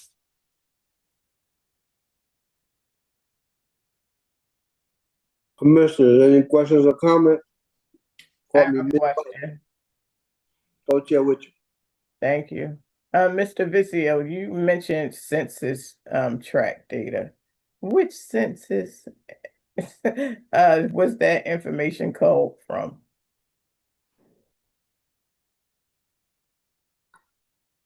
You're muted.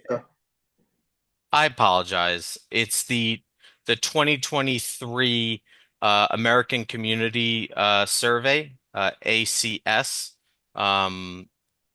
5-year estimates. So 2023 5-year estimates. I'm not familiar with that metric. You may not. Can you tell me or tell us a little bit more about it? How are they Sure. pulling their sample, right? What's the sample size? Yeah, so for the sample size for this specific census tract was 688 workers within census tract 64. And the percentage that drove alone to work was 43.4%, and the margin of error is plus or minus 10%. Okay, I won't tell you what I'm thinking as someone who knows statistics. Thank you. Commissioner J. Yeah, sorry. Hi, Mr. Vigio. So how many parking spaces are you deficient? None. None, zero. None. There is no parking Okay, requirement. so there's no parking variance. So you're just providing 57 parking spaces, correct? Correct. And how many are required? Are there a specific amount that's required or no? No, 0 are required. Okay, so you're providing so 0. What zone is this? C2. C2. Okay, got you. Okay, all right. So you're providing and you have 100 and how many units? And 50. what's the 150 units? And what's the breakdown per bedrooms? Sure, I can provide that for you. One moment. There are 14 studios, 105 1-bedrooms, 26 2-bedrooms, and 5 3-bedrooms. 26 2-bedrooms? Correct. Got it. Okay. Okay. No, the reason why I was asking, my daughter attends that school, so unfortunately, it's a headache as a parent trying to drop off a child with 900 students at Science Park High School on a daily basis. So I was just trying to, essentially see what would be the deficiency, but you don't have a parking variance, so per land use, I guess there's not an issue regarding parking on this end, but I just kind of wanted to make sure that there wasn't a parking variance. If there was, how was you going to address it? So that's all. Thank you. Thank you. Commissioner Austin. What are the plans for the commercial space? I think the architect is better equipped to answer that question. So we'll come back. We'll come back when the architect speaks, and you could ask that question. Commissioners, any other questions or comments? Hearing none. Next witness. Thank you, Mr. Chairman. I would just like to note for Commissioner Austin that the intention is for there to be a coffee shop or something of that ilk that would fit into that community and be a benefit to the immediate community. So with that, I would like to call Murat Mutlu, the architect for this project. Good evening. Good Can evening. you solemnly swear testimony about to give this board shall be truthful? Yes. Thank you. Please state your name and affiliation to this record. My name is Murat Mutlu. I'm the principal of Architecture. We're the project architects for this development. Your license is current, sir? Yes, sir. You're accepted by the board. Please continue. Thank you. Murat, if you will go through your design of this building, please. Yes, I will share my screen.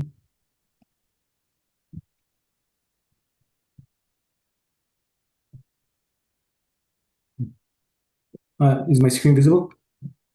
Yes. As mentioned previously, our site is located at 66 South Orange. It has 3 frontages on 3 streets with South Orange Avenue. We have Broome Street and Prince Street. It's sort of a transitional area where we have townhouse development on 2 sides of the project, and then commercial development on the other end. Apologies, Mr. Mutlu, before you get into this. Mr. Sauter, can we mark this exhibit and how many pages it'll be? Yes, we'll call this A1. How many pages is this, Murat? 30 pages? 30 pages, yes. 30, okay. Thank you so much. Thank you. So we have about 30,000 square feet of land and with about 203 feet and change frontage on South Orange Avenue. We have, I'll guide you through the floor plans sections and sort of the massing afterwards. On the ground level, we have parking and retail use, as well as residential lobby. So this color diagram explains where the functions are. Parking sort of towards in the middle within the dark spaces, lobby on so the one corner and the retail on the other end. And then as we go up the building, we have apartments and there's a unique space that we created. It's an open to sky courtyard in the middle of the building. And then there's amenity space that opens to this courtyard. This is on the 2nd level of the building. And then apartments surround this sort of donut shape. As you go up the building, it's a similar floor plate with apartments surrounding the courtyard. But then as you go up to the 4th level, 5 and 6, this residential floor plate gets smaller to bring in daylight to this courtyard, as well as it relates to the urban context, which I'll explain in the 3D as well. Given the site is in C2, we are utilizing the conditional approval for the 8-story and 96 feet height. So we have a 7-story building with 70 feet height to the roof, which complies with the conditions, and we're providing minimum 100 square feet per residence outdoor space. So the code requirement for this would have been 15,000 square feet, but we do have 22,000 square feet of outdoor space available to the residences. So this is a sectional diagram explaining sort of the spatial context, retail on one end and then residential on the other, with the parking being in the middle. And that's the courtyard I was explaining on the floor plans. with apartments looking down to this courtyard. And you can see that on the left side of the courtyard, which the building is shorter and then taller on the other end. We have a total of 150 apartments. We have 14 studios, 105 one-bedroom units, 26 two-beds, and then 5 three-bed apartments. So the as of right massing would have been a box that is 96 feet high, but instead we proposed a sort of a cutout, a sort of a shaved box that would sort of contextually fit to this townhouse development near us. So the building gets down to 3 stories height, which other townhouses in the area are sort of low rise at that scale. Even though the zoning allows us to do 8 stories, we intentionally did a 3-story structure at that corner, facing to the townhouse developments next to us. So we're sort of respecting our neighbors, and then by doing this sort of architectural gesture, we allowed daylight to come into the courtyard of the building. So that's the 3-dimensional representation of this structure with 3-story massing on that corner, and then sort of a 7-story in the back section. We actually had community meetings, sort of Calvin and the team. The feedback was to provide a sort of brick finish facade, so that was an alternative rendering we provided. It's another view from the other corner in brick finish and sort of the white stucco finish. That rendering shows the courtyard, how the sort of the setback conditions allow daylight to this open space. And then building elevations. So these are all submitted to the board's review. As mentioned, we're 7 stories, 70 feet height from the base plane. On the elevations, you can see that the building has a sort of a sloping profile on the elevations, with sort of creating a smaller massing on one side of the development. And then I would like to end it with this image, and would like to open it to questions if you have.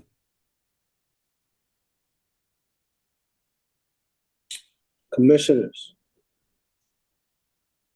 questions or comments for the architect?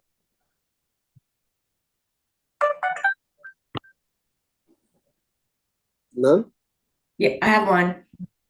Oh, I'm sorry, Ms. Austin. No worries. So I know you had a community meeting and there was a concern about parking. So just trying to figure out if there's a way to increase the amount of parking, even though I know you're not required to do so. And also regarding the commercial space, was there any consideration during your community meetings over having parking in lieu of a commercial space? I don't know, just asking. So I don't know if you want the architect specifically to do that, because he didn't necessarily. Oh, go ahead. I'm sorry. He didn't necessarily participate in all of the community meetings. So the retail space was something that was in part requested. I think it's important to note that the community meeting was quite split. You had a lot of community members who specifically said they moved into the area hoping for something like this, and you had a lot of folks who were adamantly opposed to a multifamily being built there in general.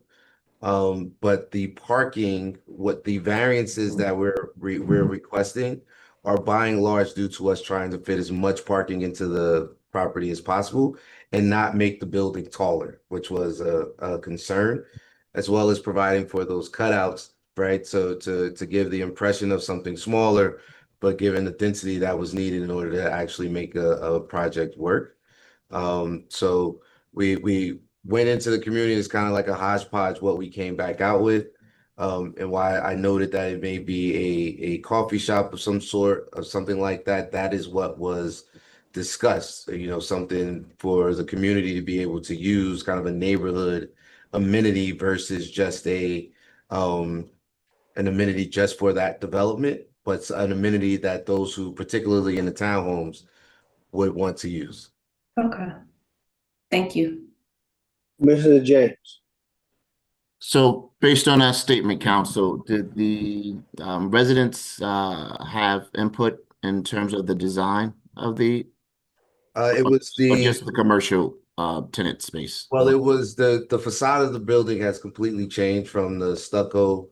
You know, we were initially there was kind of like this cast stone similar to the county buildings that are in the area. There was a request for brick versus the cast stone, right? Which I think is kind of just a preference thing. But we, as you see, the brick is there now, and we put as many parking spaces there and did not, there was a very specific request to not build the site out to its full capacity, which per the zoning ordinance, we would have been able to put units on the first floor and go up an additional story, but we didn't, right? That in part was a compromise, right? And I know for a fact that we can't please everybody in this particular community because they were literally diametrically opposed to each other, whether it was going to be a multifamily or townhomes or single family homes. That was a big part of the discussion, and there was just mixed thoughts in reference to that. Got it. Okay, good. No, the only reason why I was asking was the fact that the design is very, I would say, complementary, to that area. And that was the first thing I thought when I did see the rendering, that it's definitely complemented, even to a certain extent, the county building, the new county building, MOK, Right. and so forth. So I actually thought that it looked like a similar design and almost a commercial, type of building. But Right. definitely give I mean- the architects a lot of credit in terms of the architectural design, and especially being right adjacent to Science Park as well. So it complements that also. Right. It also, without us getting too much into it, complements the renderings at least that we've seen of the hospital makeover there. So that whole area will have like this new edgy development feel to it in this building, which for those of us who know this area, just kind of is a big gap in what otherwise seems to be a well put together community. This closes that gap, and it will be in line with what is happening in the future moving forward in this area. And you initially proposed, you said 8 stories, and you currently have 7? Yeah, it was I don't forget how many units it was. There were, I believe it was significantly more units when we initially started this. Got it. And okay, I asked questions for the other. You have other experts, correct? We have our planner. Okay, gotcha. Thanks. That's Mr. McDonough. Here, Mr. Becht. Yes. My favorite planner. I can't say that. Do you solemnly swear the testimony about to give this board shall be truthful? Yes, I do. Thank you. Please state your name and affiliation. Hi, everyone. John McDonough, and I'm the project planner. And you, your license current? Yes, it is, Mr. Chairman. And you're accepted by the board. And Mr. Beck, once you say the thing, you can't go back and say, I can't say the thing that you have already said. Listen, Mr. Chairman, I went to law school. I didn't graduate. Mr. McDonough, the floor is yours, sir. All right, thank you, Mr. Chair. Calvin, you want to lead me in or just take it away? Go for it. You mastered this route. Okay, so we got a very clean application here from a zoning standpoint. You heard the witnesses before me. Michaela, Andrew, and Marat gave you the physical description of the property. This is a development that really nicely aligns with your C2 zoning criteria. Again, the community commercial district. The zone permits a wide variety of uses. There are many things that could go here on this site. Retail, restaurants, breweries, bars, taverns, theaters, hotels, civic uses, gyms, laundromats, adult daycare, childcare, event space, private clubs. Needless to say, the applicant had a lot of options here and has chosen an option which we think has the best integration with the surrounding neighborhood. This is an infill project, as Marat said, on a transitional between our townhouse development over at Society Hill, your institutional development over at Science Park. Again, the commercial use with ShopRite and some of the other mix of uses that are in the area as well. So this is a a very appropriate development that lines nicely with your zoning criteria. All of the higher tiers of zoning are met here. The proposed use, this mixed-use development, is a permitted conditional use in the zone. The applicant meets all of the conditional use requirements. So while we need conditional use approval, we don't need any conditional use relief. Likewise, the building height complies, the building density complies.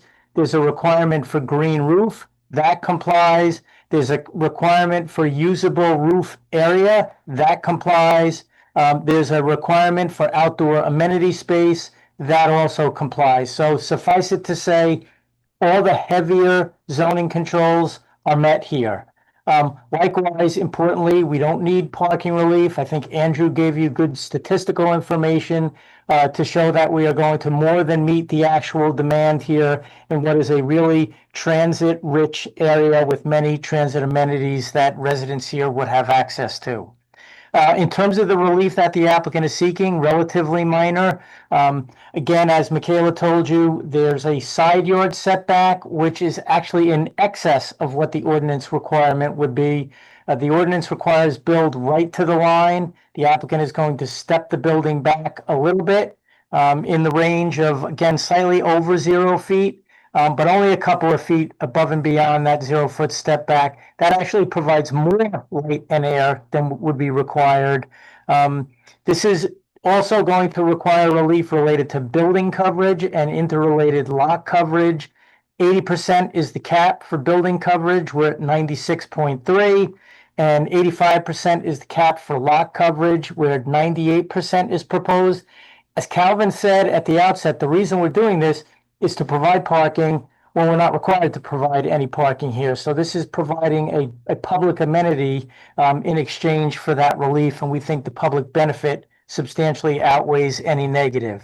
I had 3 other categories of relief needed here. C relief for the ground floor height at 13 feet, where 14 feet would be the minimum required. This is really a de minimis 1 foot unperceivable deviation. We don't have a string of stores here where this is going to stand out as too low. Somewhat of an isolated development with respect to the street front here. It's creating its own neighborhood, if you will, from a storefront standpoint. So in that regard, this is not going to stand out as being a deviation. I have a deviation for 1 street tree, 4 being proposed on Prince Street, 5 being what's required, and that's practical difficulty given the other structures on the site and along the street front and contribution to the tree fund. Lastly, Michaela touched upon the parking lot levels, which are slightly higher, but not above that 5-foot candle maximum at the project entrance points. So this is all in the interest of safety. Just to close out here, again, Mr. Chairman, in terms of positive integration, it's a vacant lot. We've got Society Hill to the north. We've got ShopRite immediately to the west. This is going to be infill. That certainly would complement the surrounding neighborhood. And then the usual 4 shots of aerials that were taken a few days ago. This is a blank sheet of paper just sitting there and an application that's going to substantially comply with the ordinance and the neighborhood. ShopRite is right there. You've got new mid-rise development on the neighboring lot beyond that. Spinning around, you're looking at part of the Society Hill development, both to the background and to the left. And then finally spinning completely around, looking to the downtown and positive integration, not only with the neighborhood, but with the greater city as well. With that said, I would offer that the statutory criteria for the relief are met here under the C2 balancing test, where the benefits of the application as a whole substantially outweigh the detriments. The purposes of the land use law advanced here include Purpose A, the promotion of the general welfare with new housing stock. Purpose I, the promotion of a desirable visual environment with another beautiful building by Marat and his team. And then finally, Purpose M, our planning goal for efficient use of land, taking this vacant lot, which is sort of the missing piece in the puzzle here on a nicely transformed neighborhood, and completing the puzzle, if you will. With that, I would offer that the benefits substantially outweigh the detriments. All relief can be granted without any substantially adverse impacts to the public or the zone, and therefore approval is warranted. And with that, I'll close. Thank you, sir. Board, any questions or comments? Chair, if I may, Yes. Mr. Crowder, if we could just label the planning exhibit consisting of 5 slides as Exhibit A2. And I'll get them Yes. to you. Thank you. I think they've been sent over, John. Commissioners, questions or comments? Hearing none. Madam Secretary, nobody from the public wishing to speak? Yeah, question. Oh, I'm sorry. That's okay. I know you're getting late and you have your glasses on. Yes, that's right. You are. So, Mr. McDonough, I'm sure there's some way that, based on all this coverage, that you could find one shade tree. It just kind of is mind-boggling that, like, with all this coverage and being in the heart of the city, in the Central Ward, where there's definitely a need for trees, that you guys can be compliant and try to address this variance. That's the first question. Second question, I didn't hear anything regarding lighting, considering this is, there's residents in that specific area. Like, is there anything to prevent, elimination of lighting from the actual, development itself? We'll take them one at a time. And I see Michaela has magically appeared here with respect to that one tree and why it can or can't fit on the property. So I'm going to yield on that. And then again, with respect to the lighting levels, again, we're balancing here safe illumination. And again, I'll turn this to Michaela as well, but I don't believe there's going to be any objectionable off-site glare where these lights will be shining into the neighbors. Correct. I can jump in regarding the street tree along Prince Street. I didn't note this in my testimony, but we can add a 5th tree to meet that requirement. It will just need to be in a planter and above ground, so it doesn't impact any of the underground utilities that are running essentially right along that curb line. Gotcha. Okay, thank you. And then regarding the lighting, as Mr. McDonough mentioned, we are trying to still meet the requirements for any entrance points, which is why I said we were over that 2.5 foot candle, but still under that 5 foot candle. And all of the lights that are proposed along all 3 frontages are LED and downward facing, and we are meeting any of the requirements for lights going on to any adjacent properties. We, I think, are at 0.2 at the max, which is under the city's requirement of 0.5. Got it. Okay, thank you. Commissioners, any other questions or comments? Hearing none, Madam Secretary. Questions or comments from the public? Yes, we have a few.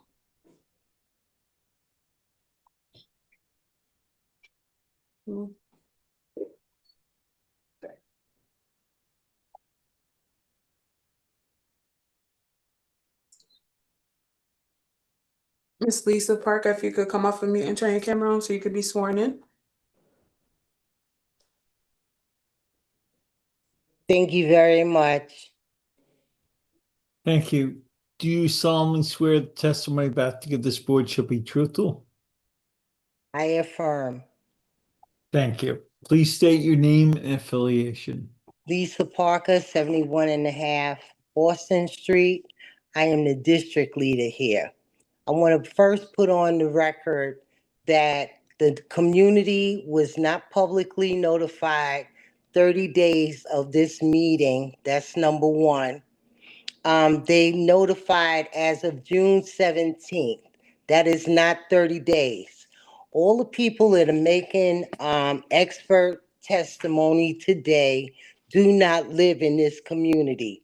First, I want to point out, everybody referred to Science High School traffic, never mentioning the courthouse traffic on that corridor.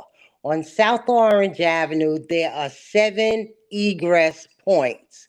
ShopRite is one, Richmond Street is the second one, Prince Street that is used for commercial vehicles that shouldn't be used in Prince Street for 18-wheelers.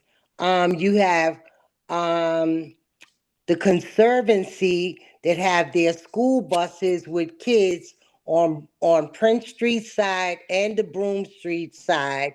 You're asking for variances. We're talking about another egress point on Howard Street coming off from the courthouse traffic and the residents there.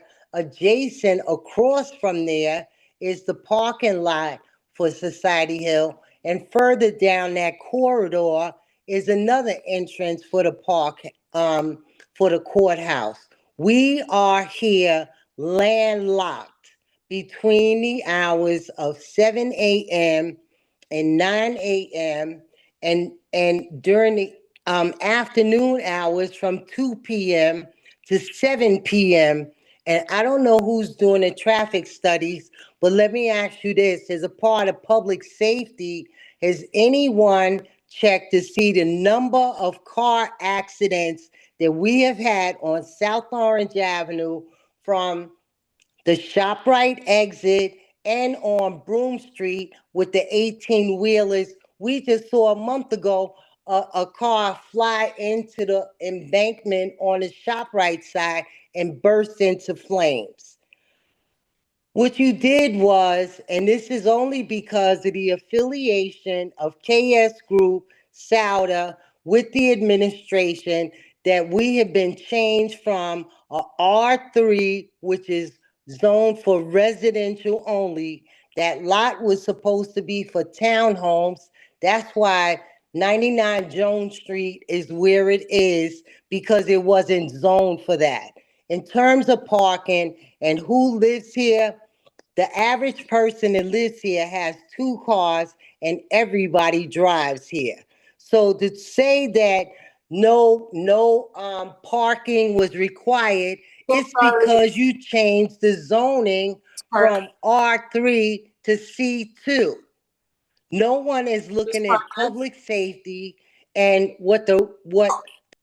I'm sorry to have to mute you, Ms. Parker, but your time has gone. Thank you, Ms. Parker. Next speaker. Ms. Austin, if you could come off of mute and turn your camera on so you can be sworn in. Good evening, Ms. Austin. Do you solemnly swear the testimony about to give this board shall be truthful? I'm done. Thank you. Please state your name and address. Felicia Austin Singleton, 152 12th Avenue, Newark, New Jersey. Floor is yours. You have 3 minutes to speak. Thank you. I just don't understand Calvin Sauter or KS Group coming here with this ridiculous traffic study. From South Orange Avenue and Bergen Street all the way down to South Orange Avenue where it hits Springfield Avenue at the fork. It's traffic jams all day. It's accidents right there on Norfolk and South Orange Avenue, right there by the morgue, to all the way down sometimes right there in the fork. I don't understand how we just gonna keep building, we squeezing all of these properties on these plots of land. And then they sit here and say what they need. What you giving back to the community? You just put a whole building up there and they say, well, we would do this for the community. We don't care about them trees. Y'all not taking care of them trees just like y'all not taking care of them apartments. You don't follow the rules, want to come ask for variances, got all this money, but can't make it right for the residents. But y'all want everything right for y'all. Y'all gonna ask for tax abatements, come up here with your architects, your traffic studies, and your engineer that probably ain't talked to our non-certified engineer in the city. This is ridiculous. I've never seen so much foolishness in my life to take my time, to waste my time like this. You're gonna keep screaming, we don't have to provide parking. You should. You should. You messed up so many people's lives. Coming up here with the Riviera, not giving notice. The same with this project, not giving notice. June 17th to right now is not 30 days. But all your crooks, your thieves, your liars. And it's sad and pathetic. Thank you. Let's keep it clean. I'm done because nothing's going to help this project but God at this point. I'm reporting it to the feds. Thank you, Ms. Austin. Next speaker. Ms. Kashima, if you could come off of mute and turn your camera on so you can be sworn in. Mr. Beck. Listen, Do you solemnly swear the testimony about to give this board shall be truthful? Yes. Thank you. Please state your name and your address for the record. Good evening. My name is Kashi Maloney. I live in Newark, New Jersey. I actually live in Society Hill. There's just a few things. I will never insult an architect. I know it takes a lot of work to be an architect, but honestly, there was a conversation about the building complementing the area. It doesn't. The building is completely out of scope with the actual with the area. In addition to that, I'm concerned about the 2,300 square feet of commercial space. This is a residential area. The based on the building, you're essentially putting this structure in the middle of a residential area. Even though we do have shop right at the corner, there's a point of ingress and egress that you have to go through, and so you could get inside of the parking lot. So even though I am a proponent of affordable housing, which that wasn't discussed, and to the extent the 20% might be affordable, realistically speaking, commercial space should be inside of that strip mall, because again, this is a residential area. No problem with housing being built, but I just don't think having a retail space is conducive to the area. It brings noise. It brings noise pollution, and it brings nuisance. You know, is there going to be a restrictive covenant on the area that says that it can only be a coffee shop? What type of coffee shop? Is it going to be transient residents? Essentially, you have to recoup on your investment. So of course you have to put something that's going to generate some type of income, but people live here. And I think that should actually be considered. Another thing with the 31 that runs down South Orange, echoing my neighbors, there is a lot of congestion. Has there been any conversations with New Jersey Transit? Are they going to put more buses on the road? In addition to that, my prior neighbors, he said something about tax abatements and tax liability. They're actually going to be doing a reassessment of the taxes in Newark, which I think is completely odd based on the fact that we were in a real estate bubble and you should not be doing a reassessment at this time. The values of the houses that they were sold at were completely perfunctory. So who's going to bear the liability for that structure? Are they getting light tech? Is it going to be a pilot? Who's going to have to bear the tax liability for that, right? The anchor tenants in Jones Street Plaza, I don't think their assessed value has changed in years. And maybe that might be due to whatever subdivision redevelopment plan was done at the time. And I just think that these are questions that, you know, ideally need to be answered. I also don't recall any notice about any type of community meeting, because I definitely would have attended. But I just think that these are things that need to be considered based on the allocations of units: 14 studios, 105 one bedrooms, 26 two bedrooms. You're not courting families, right? You're courting a demographic, which is mostly going to be young people, upper echelon people who are attending NJIT and all these other schools, and that's fine, right? But at the same time, I think you have to take into consideration the people who actually live in the community. So those are the few questions that I have, and I would appreciate if they can be addressed in my statements. Thanks. Thank you.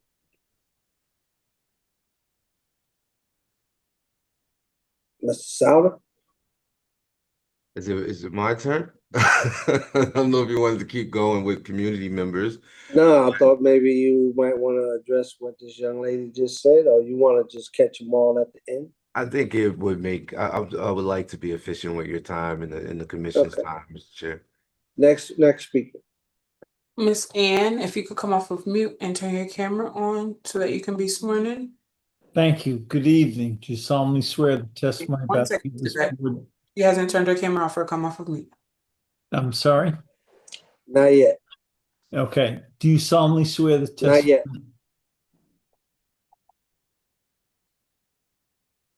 Miss Ann, there we go. There you go. And Jai. Okay. Thank you. Do you solemnly swear the testimony you're about to give shall be truthful? Yes. Thank you. Please state your name and address for the record. My name is Ann Jai. I live at 83 Boston Street, which is part of University Estates. A couple of issues. One, no one lives on Prince Street, which is where the traffic study was done. In July, school is out and many people are on vacation. Boston Street is a one-way, is two-way, but it's a dead-end street. From 7 to 9, people were on Boston Street and Boston Court can barely get out of their street without getting hit. There's so much traffic between the school and jury parking. When you talk about the school, you talk about the hospital, ShopRite, you skipped over the 1,000 people that live in this, just in this little area. The second thing is most people have 2 cars. So when you go over to Broome Street, which is where your driveway is going to be, that's where people in Society Hill who have more than 1 car or visitors, that's where they park. So I find it interesting that you're going to have 150 units and you're doing the community a favor by adding 57 parking spaces. What you're doing is adding congestion, noise. I also have concerns about construction, the dust, the noise. When ShopRite was built, when they were digging, our houses were shaking. So I have concerns about that, the noise, the congestion, the parking, the infrastructure. So I have some real concerns about this because if you're telling me that a traffic study was done on Prince Street on June 8th, it makes me wonder what your other studies are based on. Thank you very much.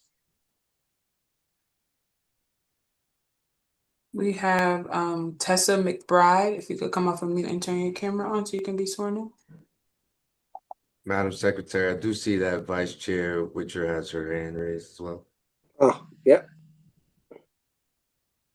Co-Chair Witcher. Thank you. Mr. Souter, really, if you could, it shouldn't take long. Share with folks how the notice was made, when and where the meeting was held. Yeah, so the meeting was some time ago. It was very well attended. Those notices were mailed out for the folks who were on the 200-foot list, but I also had people walk in that community because I'm very familiar with that community and make sure that notices were placed on folks' doors because we do realize that there's a large amount of renters there who may not have gotten those notices. But at the time, Councilwoman MacGyver was the councilwoman. She also publicized it and she attended the meeting as well with her team. She did not participate, but she attended to listen to what everyone had to say. I think you'll hear from some of the folks. I do know that some of the folks whose hands were raised were there. So, you know, the meeting happened some time ago. We were able to redo the plans to what we thought was a compromise between what we heard in the community and what we believe needed to be done. Unlike in many instances, and I can be accused of it, right? We will put a project in place that lacks a need for certain variances so that we don't have to necessarily listen. In this scenario, we haven't done that. We're far shy of filling the envelope, and where we're exceeding the envelope, it's because we're trying to accommodate the ask that was given to us. That retail space is there because we were asked for a coffee shop or something that folks in that community could walk over to and enjoy, unlike what was happening on the other side of the property. So that is an attempt to accommodate it. Could that be more parking? That 2,100 square feet in the way that it's accommodating might get you a few more parking spaces. My gut tells me that, you know, it won't be a fight to make that parking instead of, you know, commercial space, but that was a request.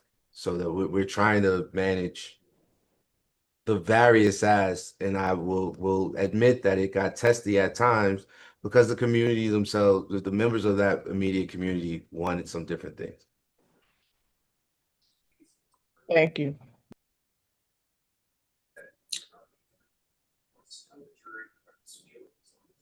Oh, let's get Ms. McBride sworn in. Mr. Beck.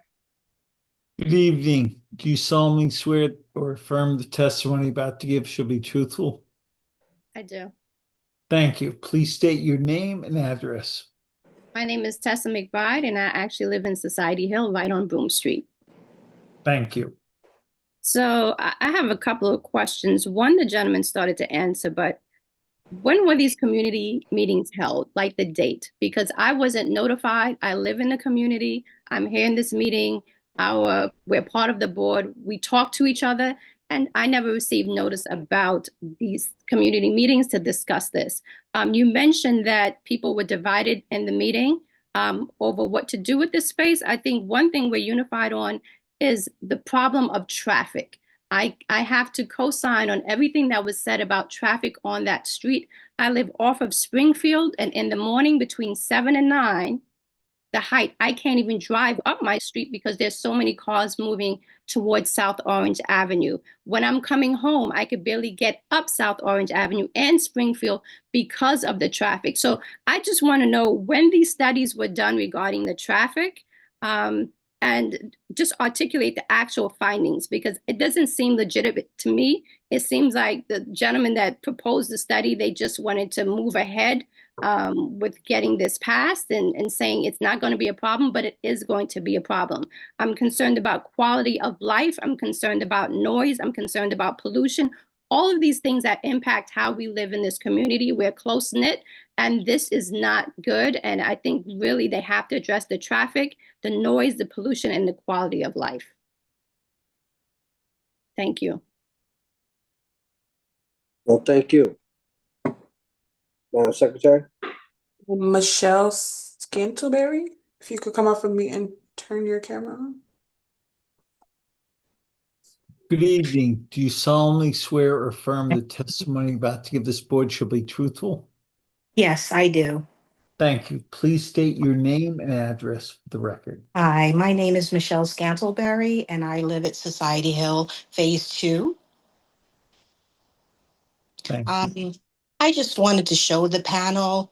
This is the letter. I received a certified letter from for this meeting, and I wish I could show you better, but the letter is postmarked June 16th, 2025. So again, as the rest of the personnel on the phone call mentioned, this meeting was not a 30-day notice, number one. Number two, I have been here for the last approximately 30 years. I trained at Rutgers, which was UMDNJ. No one is speaking about Rutgers and the personnel. No one is speaking about the medical school, the dental school, the psychiatric unit, and all the people that work there. No one is speaking about LA Fitness and how people have to drive up South Orange Avenue to get there. No one is speaking about, and I think some of my residential colleagues have spoken about Broome Street and Prince Street. That is the shortcut. It is the egress that people use when either Springfield or South Orange, they're blocked off. Also, I want to ask if anybody has done a study on the plumbing factory that is on Broome Street, because apparently that place is full of asbestos. From what I understand, that place is full of asbestos, and they have been trying to remediate it for years and years and years. And my colleagues on the phone are correct, because if you look at the past history of where Society Hill Phase 2 was supposed to be, and you look at the planning, this is a residential area. Society Hill Phase 2 was supposed to go all the way up to Norfolk Street. But because, and I'm sure that people know, because the synagogue that is on Prince Street, I believe it's on Prince Street, because the synagogue would not sell, that's why Society Hill could not progress all the way up to Norfolk. It was supposed to be all the way up to Norfolk between Springfield and South Orange Avenue. And again, nobody is also addressing if that synagogue, it reopens, because obviously they are not selling. because they plan to do something with that property in the future. Yes, the planting area is there, and the planting area has a lot of visitors. It also has a lot of people that book the area in order to have their parties and their gatherings. But again, no one is speaking. Even we have the center, the pool center in the back that people go to in order to swim, they go to in order to recreate, and no Sorry. one is speaking about that as well. And we would like an answer to that. Thank you very much for your time. And I applaud you for trying to build affordable housing, but this might not be the area to do so. Thank you very much. Mr. Chair, would just like to address, because I'd be remiss if I just let it slide by. The reference to the synagogue, I do believe was unnecessary. The people who own this land now are not members of that synagogue. The people who they bought it from were not members of that synagogue, nor did they own it, right? It was folks who look very much like me, who happen to live in Marlboro, New Jersey, who owned that land and didn't complete the build out. So I just need to address that piece of it. When I close, I'll address everything else and what was supposed to be, because like many folks, I've been here my whole life. And I remember when Society Hill was initially built. So there's a lot of things that were supposed to be. And the Renaissance has started and stopped on a lot of occasions. But that was step one in the Renaissance here in Newark, New Jersey. And it was never completed. And we are almost 50 years later. Right. So, but I felt like at this particular time, there was a comment made that referenced people, religious associations that have nothing to do with this site. Absolutely nothing to do with the site. And I think that needed to be stated. Thank you, Madam Secretary. Yes, Chair. And if I may make a statement, just for anyone who doesn't know, on the board as well as the public, for any public hearing, the notice is only 10 days prior to the hearing, just for anybody who doesn't know that. But the next person is Sekhmet. If you could come off of mute and turn your mic. Good evening. Do you solemnly swear the testimony about to give shall be truthful? He's not off of mute yet. Off of mute and turn your camera on. Good evening. Good evening. Right. Good evening. Did you hear what I said? Yeah, I affirm. Okay, that's fine also. I just need your name and address for the record. Empress Sekhmet. And I'm also a longtime advocate of Newark, New Jersey, housing and justice advocate. And I just wanted to say that I was on earlier and I had my hand up for over an hour, and whoever's hosting it keep lowering my hand so I could comment on the other project. So I don't know if that was intentionally or, I don't know. But anyway, I'm just putting that on the record. And I also want to ask the question, when are these meetings going back to in person? When are the meetings going back to in person? And I also want to question the fact that to the public, you need to look into a case that is there's a lawsuit that's going on in the East Ward with a project Iberia that is now being brought to court, that was filed by Homes for All Newark, and it's about how developers are just overlooking the homeowners and the community, and a lot of loopholes in that development that is being addressed that they actually didn't adhere to. So it's a lot of violations in that. And I'm just saying that to the community is because you can challenge these ordinance, these developments, and et cetera, et cetera. And also I wanted to say, let's keep it real. Just look around Newark with the developments. These developers are not building housing that meets the area medium income of Newark. And I wanted to ask you all who's on this board, and you talk about being homegrown and all this stuff, but the homegrown individuals are the one that's selling our city out to the highest bidder, the highest campaign donor, and also giving these housing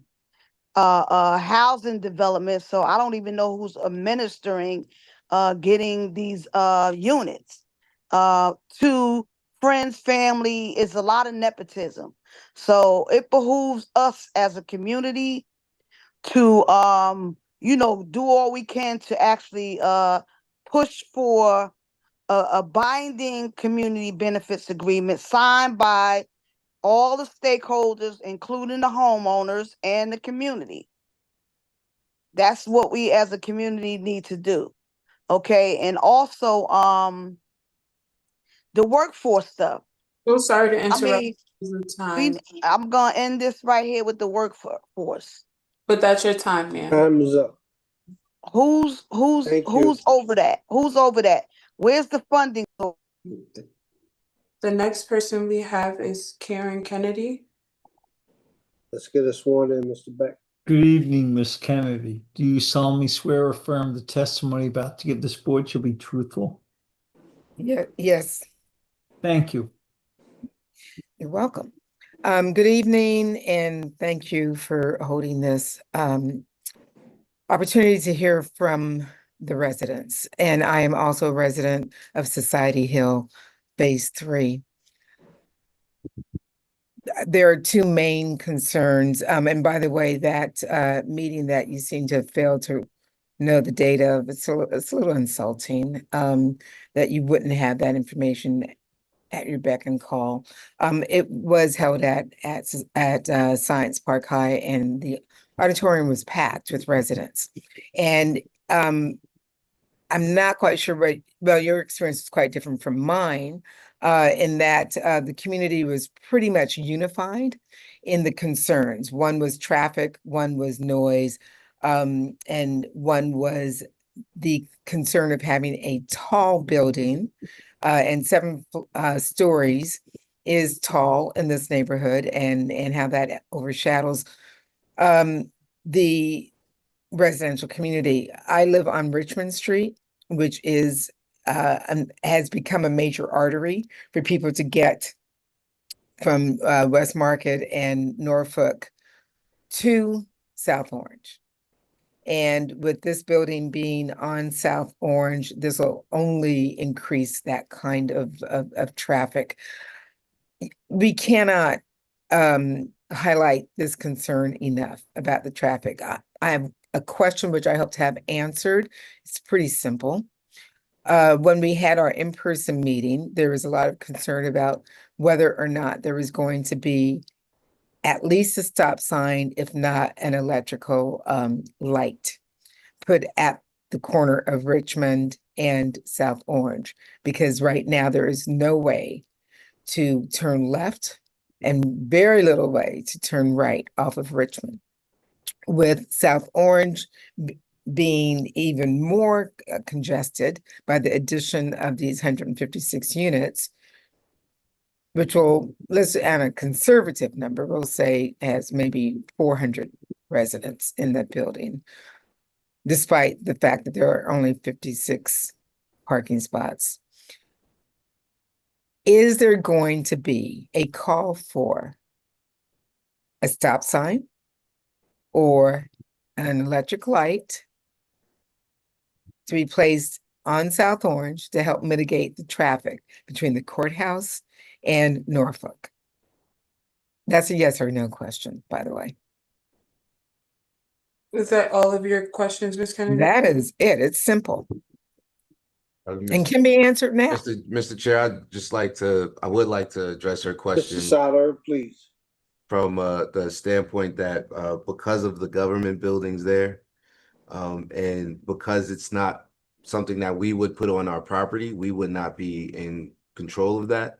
I will tell you that we will support an application from Society Hill to the city of Newark for that. But it is not something that we can do. We would gracefully support it with you, with the city's traffic engineers. And I think the county would have something to say about it because it is a county road, but it is something that is beyond the developer. Thank you. Chair, we have Tom Moore. If you could come off and mute and turn your camera on, Mr. Moore, to be sworn in. Good evening, Mr. Moore. Do you solemnly swear the testimony about to give shall be truthful? Yes, I do. Thank you. Please state your name and address for the record. Tom Moore, Richmond Street, Newark, New Jersey. Let me start by saying the date of the meeting, as Ms. Kennedy stated, it was at Science Park and it was on March 14th of last year. And it was very well attended. My neighbors have actually done a very good job of bringing up almost all the points that I wanted to bring up. The traffic has been a big issue and will continue to be a big issue, as well as parking. I know you did a traffic study and it was done in July, which is probably not the right time to do it, seeing that you're right at the school area and the courthouses is on vacation. So if you were to do a traffic study, could you do one that's probably at a more appropriate time? Two, I also want to ask Mr. McDonough to update his picture. The picture that he shows as of June 25th is not hardly June 25th. That field is overgrown and looks horrible. And the signs that you guys put up for this meeting were actually behind big bushes, so a lot of people would not have noticed them. I just happen to notice it because I walk there every morning. So if you guys want to be our neighbors, please be good neighbors. But let's going back to the traffic. You've got Bloom, which is a one-way, which is where your egress is going to be, your in and out for the parking structure is going to be. That is the narrower of the two streets. You're going to lose a lot of parking on Broome, as well as creating a ton of congestion because you're going to be not too far from the corner, and people getting in and out of the parking lot will be problematic. How are you guys going to address that? Is that the last of your questions, or you have any more? That is the question I'm asking at the moment, sir. Okay, thank you, sir.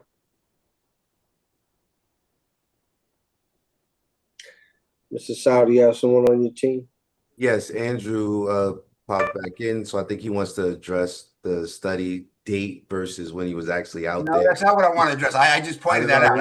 I want to address Mr. Moore. He's going to answer your question. That's why he's a traffic engineer. But I understand that, but you were asking the wrong question. That was all, sir, Mr. Saunders. Okay. I wanted to address the egress, the in and out on Broome Street, because it's a very narrow street and you're close to the corner. How are you going to control that traffic? That is what I asked. I just made a statement about the doing the study and doing it at a more appropriate time. We got you, Mr. Moore. Thank you. Okay, so regarding Broome Street, it's approximately 33 feet wide. It's a one-way street with parking on both sides. Correct. So there is certainly sufficient distance for parking on both sides of the street, plus a single travel lane. So no concerns there with respect to the width of the street. I've even encountered streets that are 33 feet wide that accommodate two-way traffic. Regarding the date of the report, I did state that the report is dated July 8th, 2024, but that is not when the parking counts were conducted. The parking counts were conducted on Tuesday, March 26th. Schools were in session. There were no holidays, and the parking counts were conducted during the overnight period when residential parking peaks.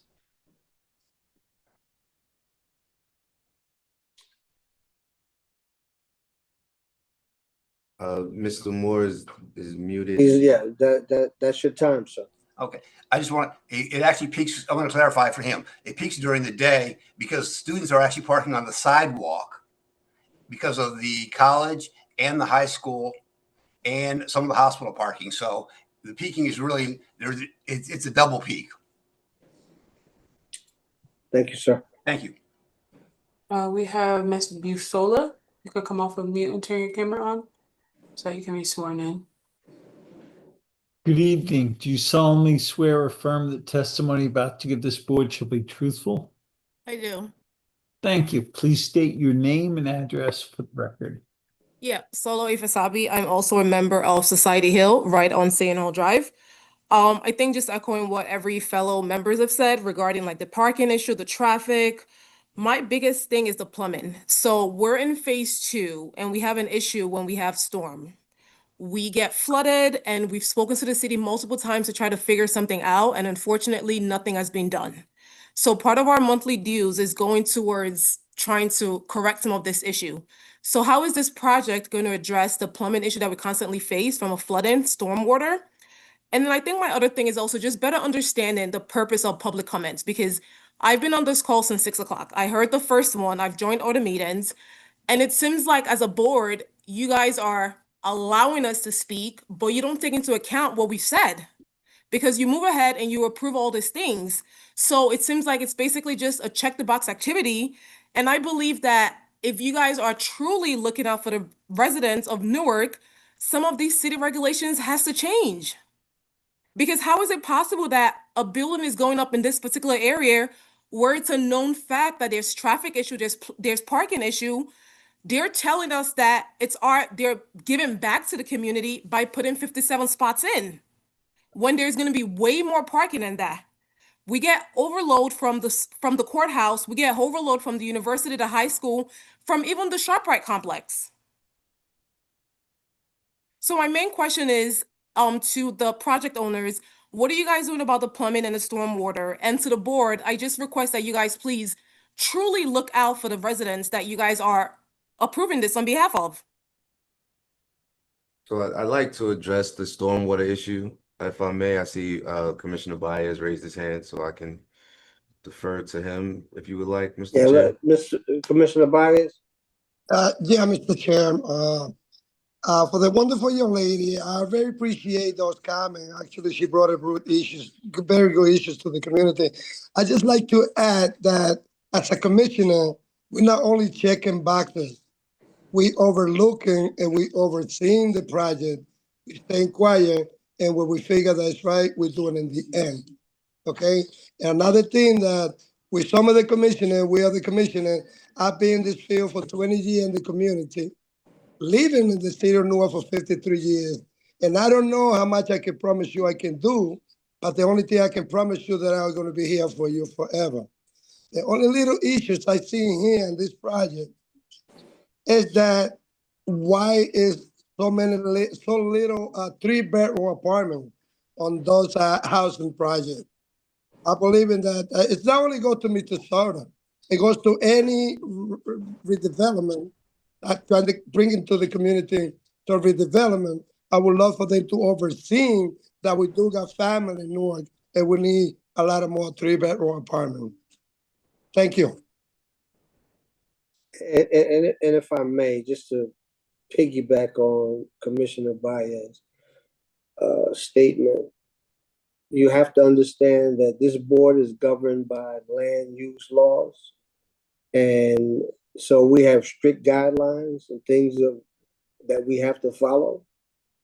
And we do take the citizens' concerns into consideration.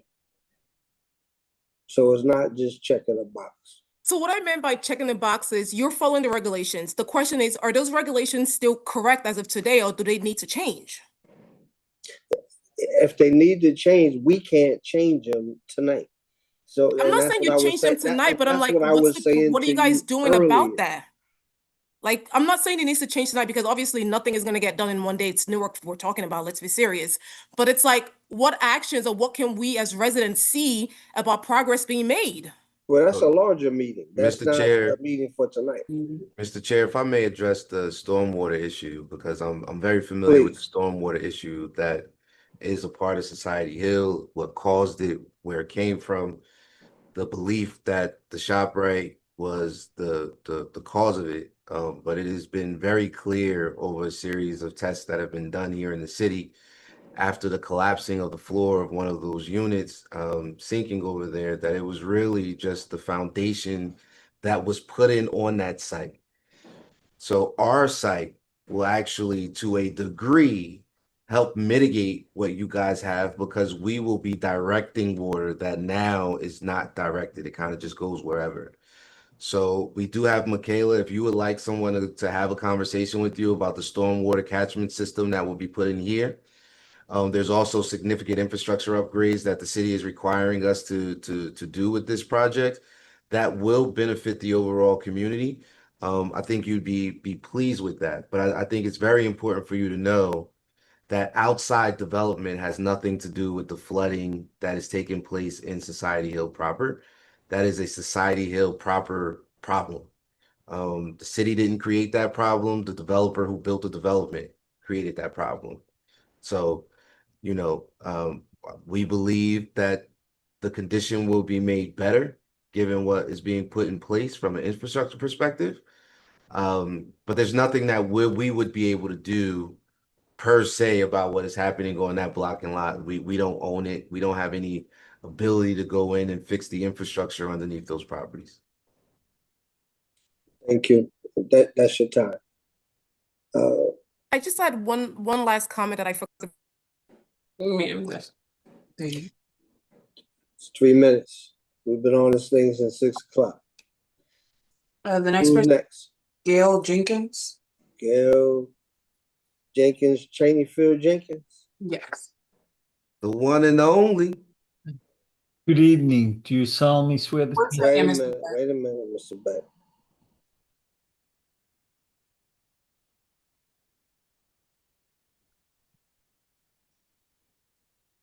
There she is.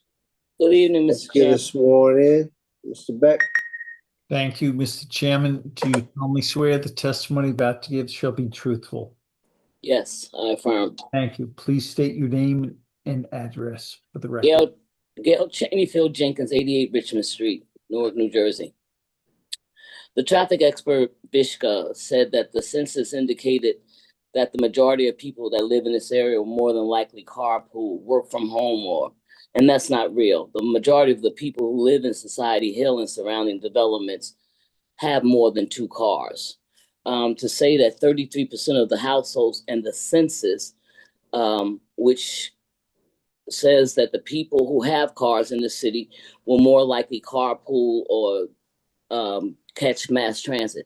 If we know anything, and all those people bragging about being homegrown, Newark born, and all this other stuff and history in the city, we know that people will drive a hoopty if they have to. So people will have more than 1 car. But Commissioner Witcher was talking about the metrics used to determine the accuracy of this census, but she didn't proceed with the questioning that she was going down, because I know in her heart she probably realized that the math wasn't going to add up, and that this project wouldn't go forward if she were to continue her line of questioning. Commissioner James said that he knows that the parking and traveling in this area is horrific, with the students coming in from Science High, the jurors, county employees, much less the students and residents of Society Hill. We're not even talking about UMDMJ, the impact that has on us, whether it's the students or the doctors. Developers have not met with this community since 2024, and this board is well aware of this track record of this particular developer. Just disregarding the residents here of Society Hill. He's lied before about the notification. He's lied before about the people coming to a meeting. And it's really sad because it's a blatant disrespect occurring with several developers throughout the city where they lie and say that they've had community engagement, and they have not done so. Mr. Murtho said that there were several community meetings going on. This is about an outright lie. The vacant lot only gets clean when they are coming before either the zoning board or the planning board. So of course, yesterday they came out and cut the grass. So they're not being good community partners right now. So we don't anticipate them doing it when they put up a structure. The community agreement was never flushed out by the community and the developers. The previous developer on tonight's meeting took into account accidents that happened during their traffic study. And it's interesting that the traffic study for 66 South Orange Avenue does not include the multiple accidents that occur on a regular basis on South Orange Avenue, because those cars come from Norfolk Street and go flying down to to MLK, to the part where Springfield Avenue connect. It's not taking that into consideration. And if they were considerate, they would have done like the previous developer from tonight's Sorry meeting to interrupt. and include that. That's Okay, thank you. I think we have time for one more. Okay. We have Ms. Brown on. Good evening, Miss Brown. Do you solemnly swear the testimony about to give shall be truthful? Yes, I do. Thank you. Please state your name and affiliation for the record.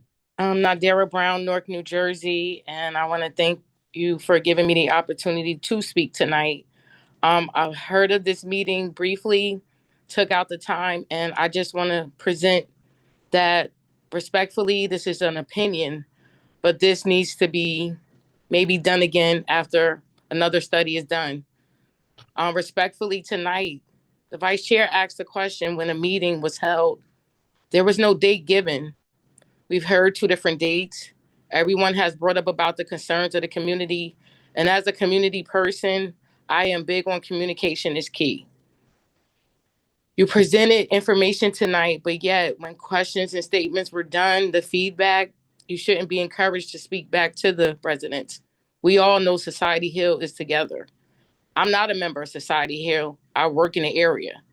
I do ask that maybe regroup and come back again, because you're in front of a board with a special meeting, but yet the important questions are not being addressed. And even if you can't answer tonight, come back with an answer. But just to ignore it and give us these facial expressions is really not acceptable to the community. There are other people in the community as well. We just built another courthouse that's going to bring more traffic. Ribbon cutting is July 11th.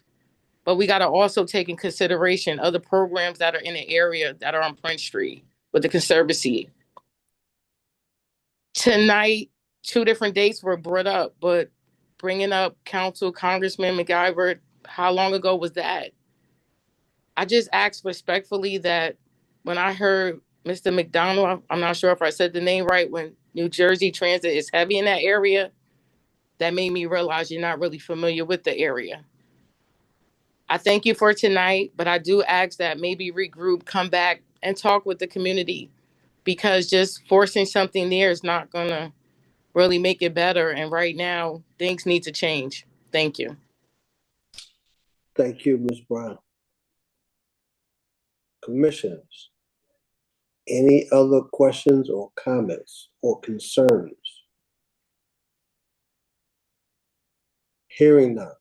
Chair, I have a question for John Barry real quick. Yes, Commissioner James. Yeah. Is John on or he left? No, he's there. Okay. Mr. Barry, Let's quick get question. sworn in, Mr. Beck. I'm sorry? I haven't been sworn in yet. Oh, I can't believe all this evening. Me either. Mr. Barry, I'm going to swear you in twice. I'm sorry, John. I didn't want to put you on the spot. You solemnly swear once again the testimony about to give this board shall be truthful. I do. John Barry, planner for the board. Yeah, Commissioner James, what can I do for you? Yeah, Mr. Barry, just a quick, I guess, synopsis in terms of the C2. Can you give me the premise behind the change to this particular area? Being changed to C2. I know it was recent, and and I don't think it predated you. I think you were around, but yeah, this was one of the more recent amendments that came out of the master plan that was adopted in 2022. So it's, the zoning ordinance amendments went into place in 2023. So it's been a year and a half or so. The property, as everybody's discussed and been aware, has been vacant for a little while now, and it's in an area adjacent to activity shopping center. It's nearby the some of the government buildings, the schools, and is part of the city's overall policy of trying to create more housing units as part of an affordability strategy, and also just to accommodate the continued influx of residents to the city. As part of the overall strategy, there was upzoning along a number of the major transportation corridors, South Orange Avenue being one of those, and this location being proximate to centers of activity, centers of employment, shopping, etc. Understanding the concerns of the residents that, at least in theory, new residents that come to the city and come to these types of buildings are less likely to have a car. Some will, some won't, but are less likely on the whole to have a car than more established families and larger units. So the intent is to have a mix of units, a mix of incomes. In this case, the developer's providing some parking, even though none is required. And the hope would be that residents are able to utilize the transit services that are available, bus service primarily in this location, and that they can walk to centers of activity and employment. And as the neighborhood matures elsewhere along the corridor, those effects will expand as more development takes place. Got it. So essentially, the premise was to increase density in this particular area. Yeah, I mean, if you look through a lot of the discussion in the master plan in terms of the big picture policies, to creating more housing units, that's density. You need more. You're not making more land, so as you build more units, you got to have more units per acre or per square foot of land, however you want to do the math. So that's really the one of the main thrusts, and again, a lot of that ties back to affordability, to creating activity in the city. The more people are moving in, and if you don't have a place for them to move to, they're going to compete for what exists now. Got it. Thank you for the clarity. Sure. Commissioners, any other questions or comments? I have a question, Chair. Co-chair, which if someone can briefly break down the percentage of affordable units to market on this project. We've been talking for a while. It would be 30 units. I'm not sure.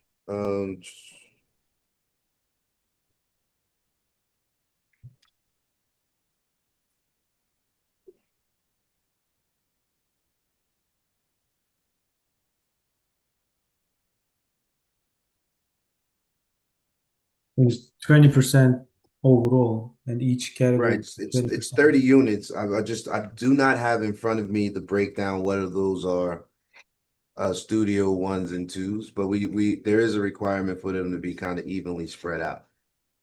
So within the building, it's an 80-20 split, 80 market, 20 affordable? Yes. All right.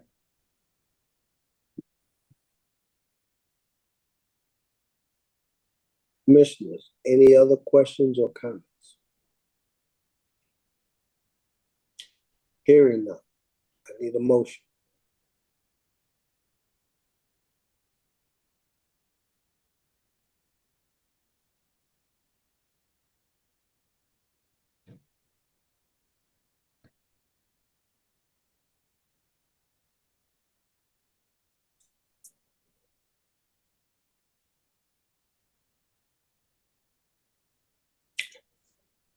Is there a motion?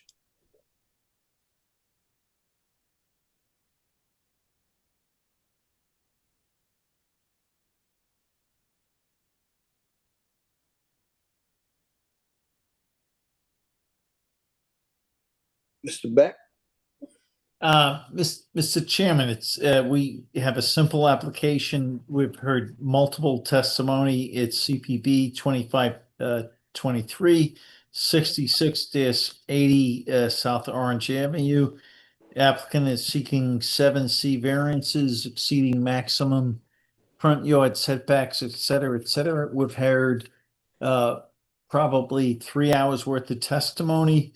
And we're looking for a motion to either accept or deny the application.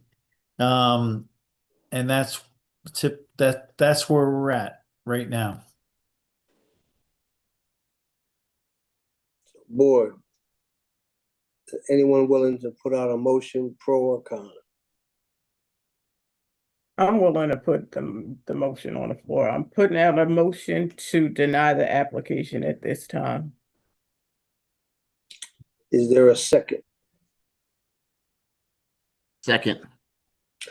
Second to deny. Roll call, Madam Secretary. Commissioner Baez? I'm sorry, I didn't catch your vote. I say not voting. So Commissioner Baez, hold on. Mr. Beck is gonna give you. Mr. Beck.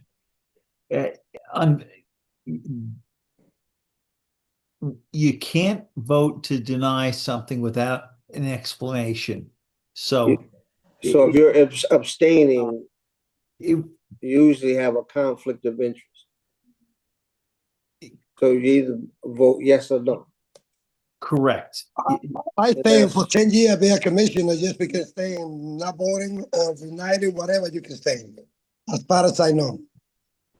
But I mean, we have an attorney here. You have to have a reason why. You can't just unilaterally say, I'm going to vote yes or no. You have to put it on the record. It's because it doesn't meet the positive or negative criteria, etc. I mean, wait. So you're abstaining. Okay. That's his position. Actually, I stay because I believe that I can. But if in that case, if voting yes, that's deny the resolution. I have no problem with that either. So have you yes to deny? Commissioner Timmons? yes to deny. Silva? Yes to deny. Commissioner James? Yes. Co-chair Which? Yes to deny. Yes to deny. Okay. Chair Richardson? Yes to deny. I guess it's unanimous. You forgot Carissa? Oh, sorry, Commissioner Austin, my apologies. No worries. Yes. It's late. Application has been denied. Thank you, Mr. Chair. Have a good evening, everyone. Mr. Beck, you got anything to memorialize? Nothing this evening. Next meeting, we shall have a couple of resolutions. Mr. Beck, are we not doing the Fairmount Cemetery resolution? We're looking at what, 2506? 2508. I'm sorry. What's the address on that? One second, let me get it for you. Let me just pause the recording. Recording stopped. Inventory is 2506. Yes, 2506. Recording in progress. Wait, I'm sorry, 2506. Yeah, okay, we can memorialize that. All those in favor that voted affirmatively are permitted to memorialize the same. 2506. What's the address, Mr. Beck? It is 435 South Orange Avenue. Okay, thank you, Mr. Beck. So there are no minutes or anything. Our next meeting is on the 7th. For those of you who celebrate the 4th of July, don't hold any fireworks in your hand. Just watch them from a distance. Stay safe out there. And I'll see you guys on Monday. Chair, no more 2 applications on the special, please. Hey, listen, I did not do it. I'm just giving my 2 cents since it's 11 o'clock. He said it. He said it. He didn't do it. I agree. And you know what? And one other thing, Mr. Beck, here's Wait, are we adjourned, Chair? No, we're not. Okay. And we're not adjourned. And the zoning board goes to 10 o'clock. What do we need to do? No, they don't. I thought they had a hard stop at 10. Well, that's not in their ordinance.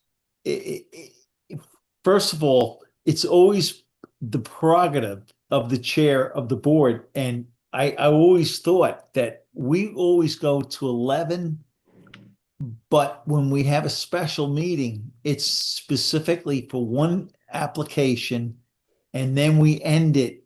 And it's really difficult. Like, for example, it's 10 after 11 right now. We never should go forward. And if we have an application that we think is going to proceed beyond a certain period, we just don't hear it. So, got it. Take it under advisement. I got it. Say less. Motion to adjourn.